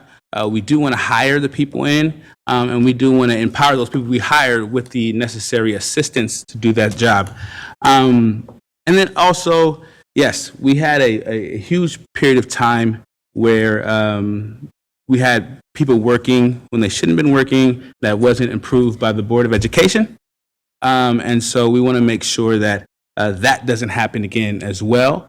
So echoing my other colleagues around making sure that we, get information around back and how we audit or how we get that information and it being outside, like you said, Superintendent, would be great. And I guess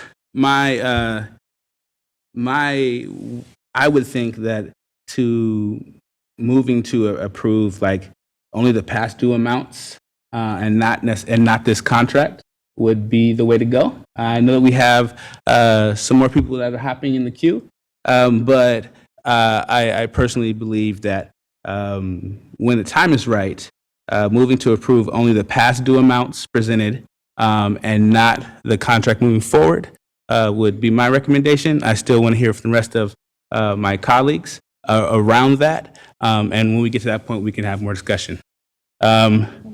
Member, is it that time already? Okay, so, and also, thank you, Member Pritchett. We are a little bit beyond time, and we have to go to extending our meeting a little bit.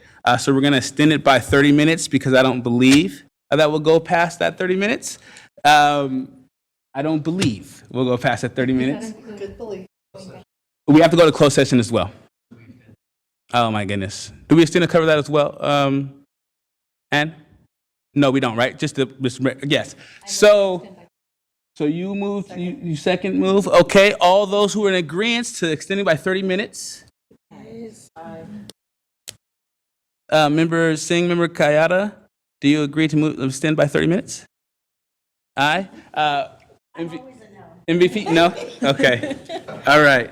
So motion passes with one no from Member Phillips. Okay. Now, that's my suggestion. Not a motion quite yet because we still have words from our other colleagues, but Member Singh. This question is for Ann, actually, before I make a motion, to be honest, which I'm ready to do, but an official motion. But it seems to me there's two different, what President Rhodes is suggesting is a separate conversation, correct? We're just voting on the contract extension. This discussion about finishing off what's left to pay to Ms. Maldonado is not part of this contract conversation right now. It is covered by this amendment. The superintendent presented to you the amendment in full and presented to you the amount under this amendment that's already been billed to date as $23,000. Okay. And so what President Rhodes was suggesting, I think what I heard your recommendation was, is that as an alternative to approving the entirety of the amendment, only approving the past due amounts prepared. Correct. That would be my recommendation, to not approve the contract moving forward and only approve the past due amounts. That was presented by Superintendent. When the board is ready, we can have that conversation. That is my consejo. And Member Singh, essentially, it would be an amendment to the amendment.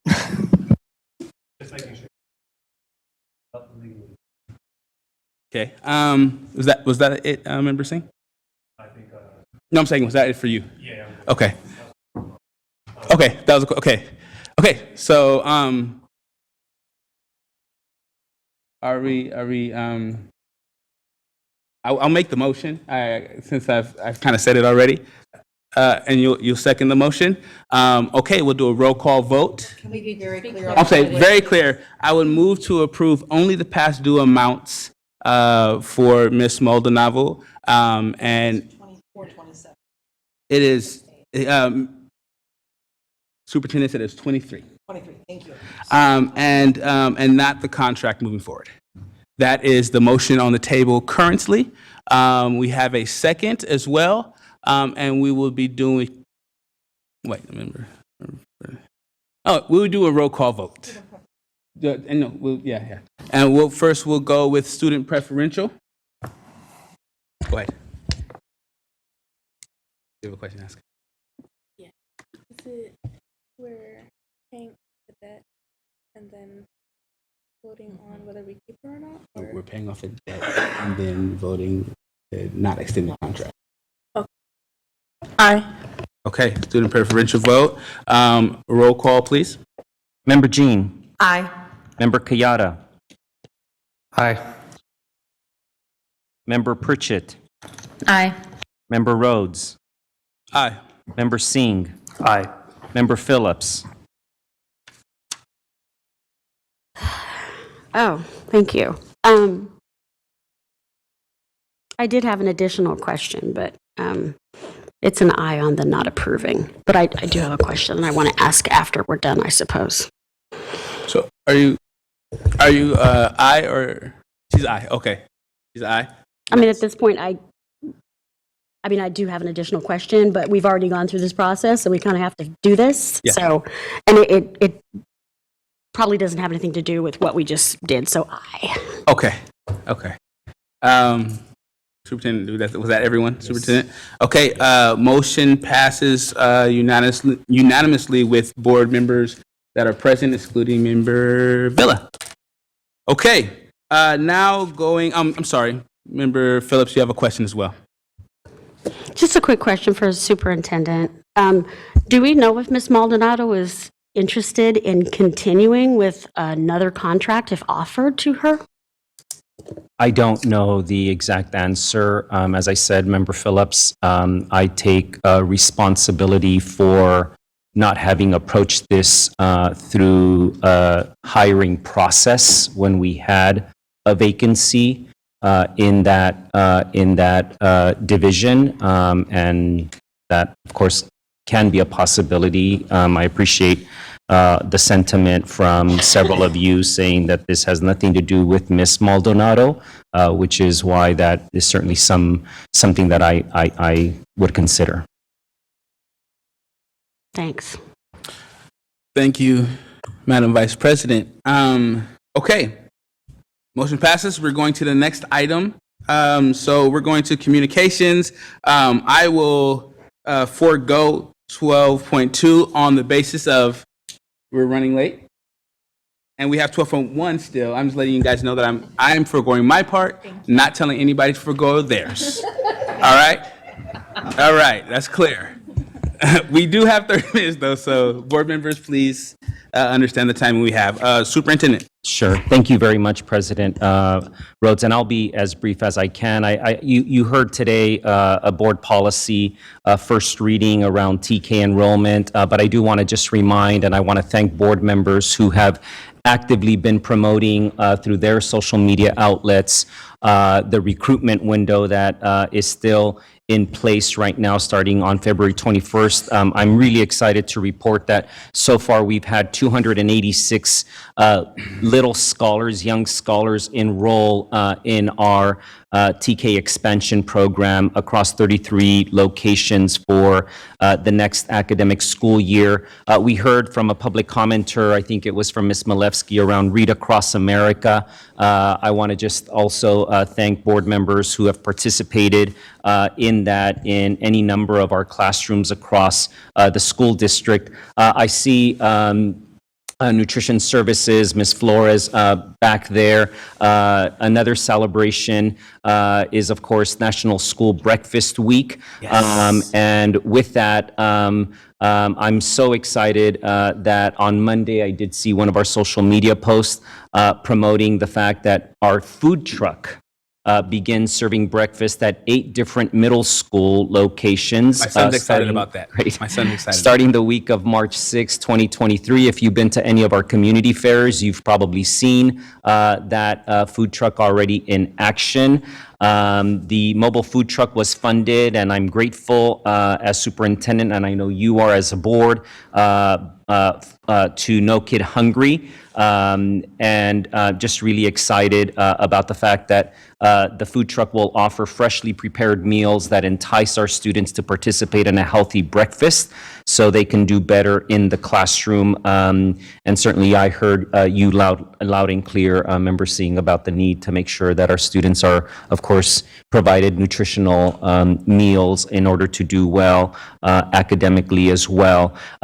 The food truck will be serving breakfast 4 days a week, alternating 4 schools each week.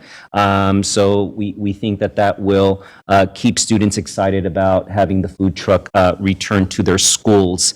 Another milestone that I want to celebrate, and I've seen them in person, are the shade structures that have been going up. I see some of our facilities team members here still late at night of our school board meeting. But all of those new shade structures at New Joseph Bonheim, Alice Burney, Earl Warren, Leah Tata Floyd, Sequoia, Mark Twain will certainly come in handy in the warmer months that are ahead.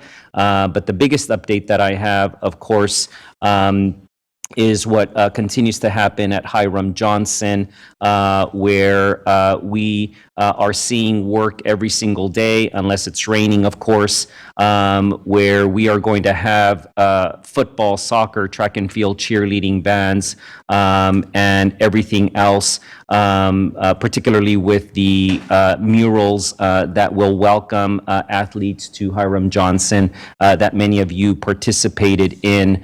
I think most of our board members, unless you were out ill, and that's understandable, President Rhodes, I think I heard you with a different voice the previous day. So, and I know that you're excited to walk the campus and see the amazing murals that took place. But to all the other board members that were there, thank you for attending. Our next fair is taking place at John Cabrillo, on Saturday, March 18th. So I'm sure that we will hear a little bit more from Member Kayada in asking our community to come out and support that facility as well.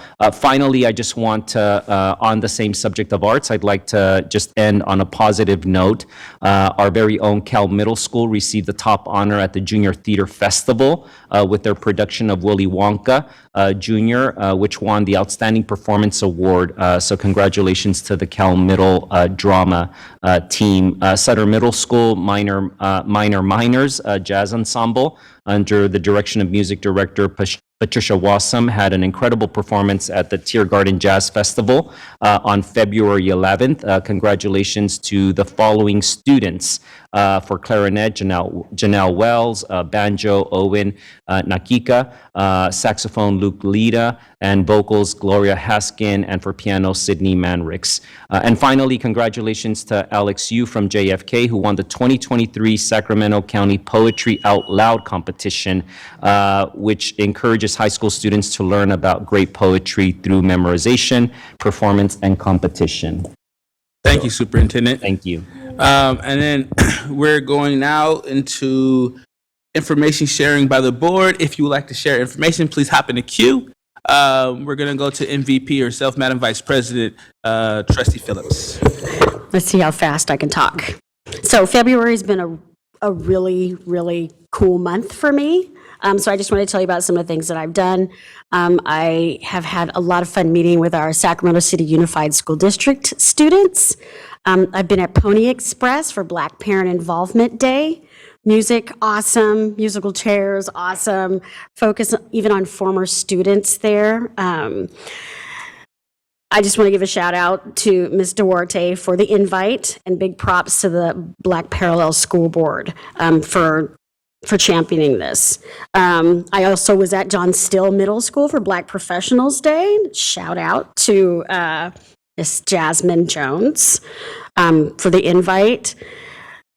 I'm going to say that Black Professionals Day was really awesome because I got to, for one, spend time with the president, but I got to engage with students who were asking me questions on the back of a passport, and I got really bored and asked them to ask questions that were not on the card. And it was fabulous just to hear the questions that they had.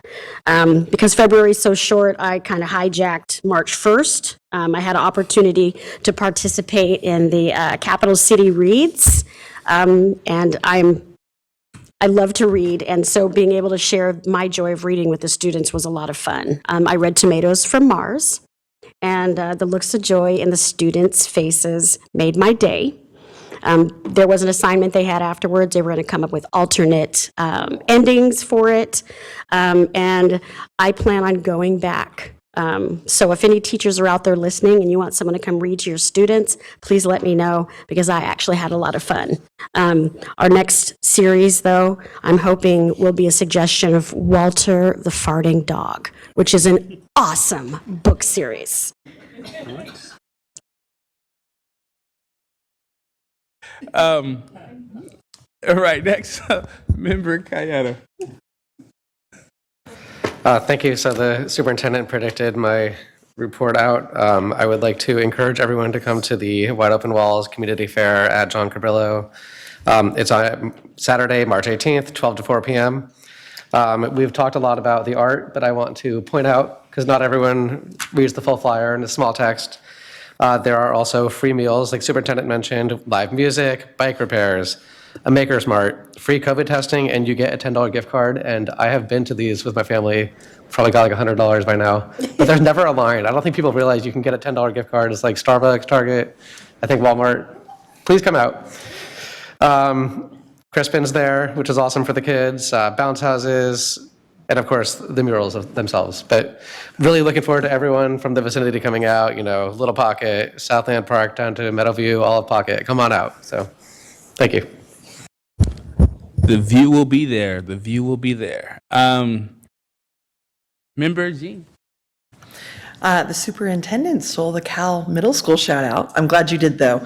I'm just super excited for them, and that's pretty amazing. I also just wanted to kind of put into the minutes that I've been getting a lot of emails from folks in my area about, the split classes, and we do have upcoming informational sessions on that. So I want people to know that, as well as, of course, emails around transportation and RT, and we've been getting information as well. So public, you may not have heard directly from us, but we are gathering info and looking at our options. Thanks. Thank you so much. We're going to go to Member Singh. Thanks, President Rhodes. So a couple of shout outs. It's a basketball shout out. I want to shout out Tahoe Elementary for winning the Sam Bramman Invitational, I think. Is that what it was? And then they beat I'm sorry, whoever's school this is, but we won 61-5. So y'all need to work on your jump shot. I also had a great time at Theodore Judah this morning. So that's the school in my neighborhood, in my backyard.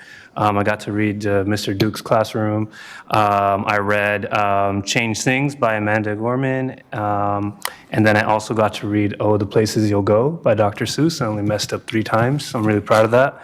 I also want to mention that, from my understanding, Phoebe Hearst is going to be receiving recognition at the City of Sacramento, I believe, on March 14th at 5 o'clock at the City Council meeting.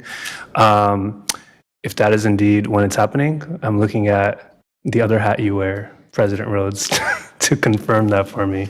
But if that's indeed what's happening, please do come out. Really excited for them. I think that's a recognition they receive for being a distinguished school. And then lastly, since no one's mentioned it, March is Women's History Month. I feel like months only exist when people have been left out of the conversation. Otherwise, you don't get a month because you have the whole year. So I just want to kind of shout that out. I know there's a lot of amazing women on our dais, staff, and in the crowd, and our teachers and students. I'm sure we'll have a resolution. We get to take a photo later, sometime this month. But we should find someone to do a Women's History Month resolution. That's it. Appreciate you. Shout out to all the women and my mama. Okay, Christina Pritchett. Thank you, President Rhodes. Just real quickly, we've had some vandalism at school sites in Area 3, and I don't know how many of my community members are watching this at 10:48 at night, but I just want to say, like, if you see something, say something, because this has happened a few times at, in particular at Einstein Middle School, and good community, or good schools make good communities, so it's up to the communities to keep our schools good. So thank you. Member McGurk. Everyone else went, so I felt a little left out. But board member Singh kind of took what I had. It is Women's History Month. Appreciate all the women or girls, doesn't matter. They're gonna be women someday and do great things. No matter if it's your best friend, sister, mother, someone, a teacher, I don't know, anyone. But yeah, just appreciate those around you. Even if it's not within the month. Just saying, y'all. Beautiful. Okay. You feel left out. I feel left out. I'm not going to say anything because I said I wasn't. But we have time. So we're going to move to item 13.0 consent agenda. Motion to approve all items on the... Oh, I'm sorry. Do we have a public comment on the information or the consent agenda? Yes, we have a public comment on 13.1F. Margarita Garcia. Okay. Come on down, Miss Margarita. No, it's okay. It's okay.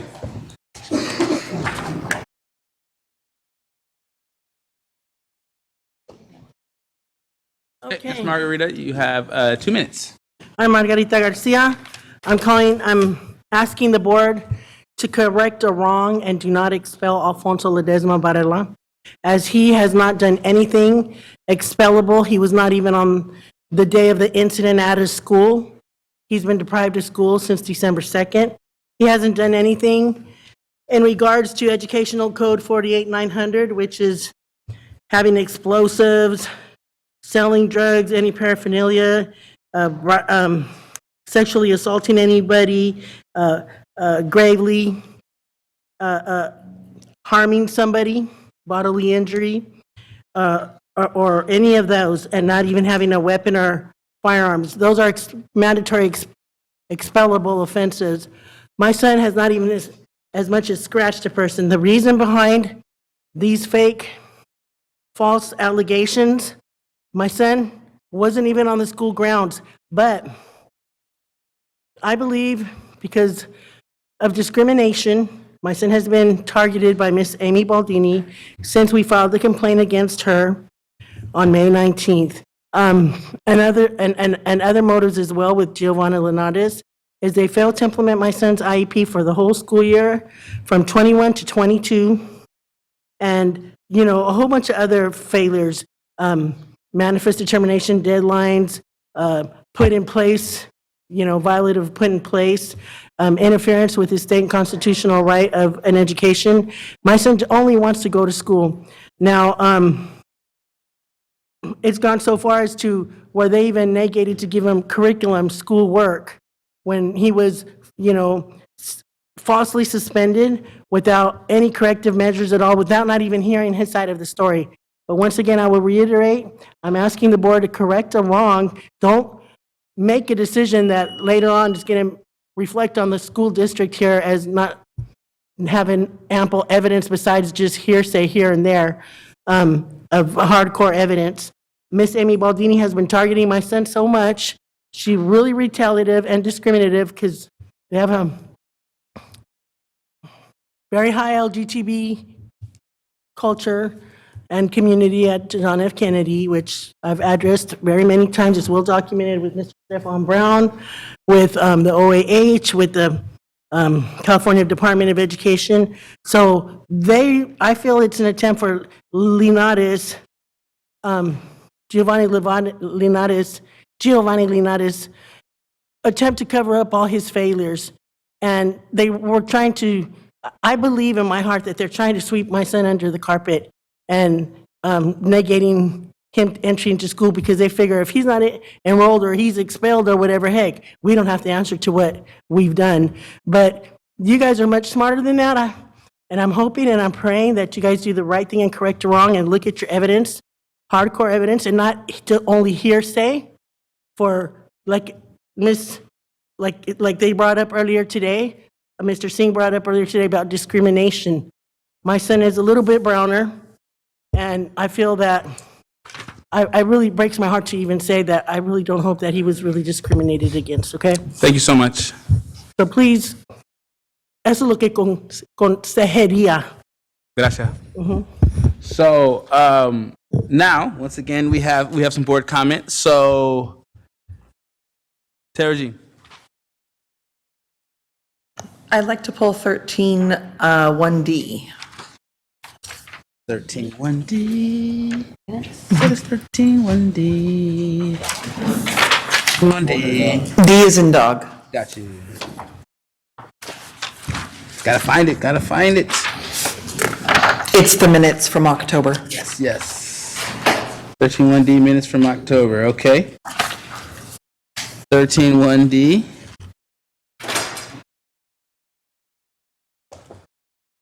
All right.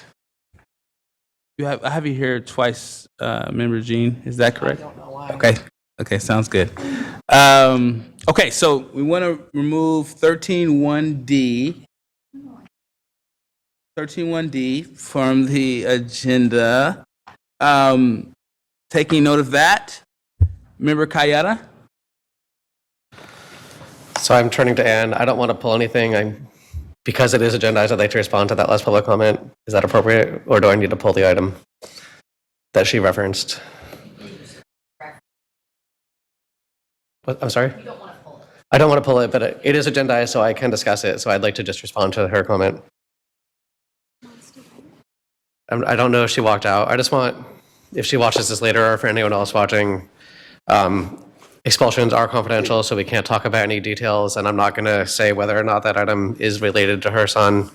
But I can say for myself, we take expulsions very, very incredibly seriously in balancing the educational needs of the students who are being recommended for expulsion by staff and with the needs of our entire community, including other students.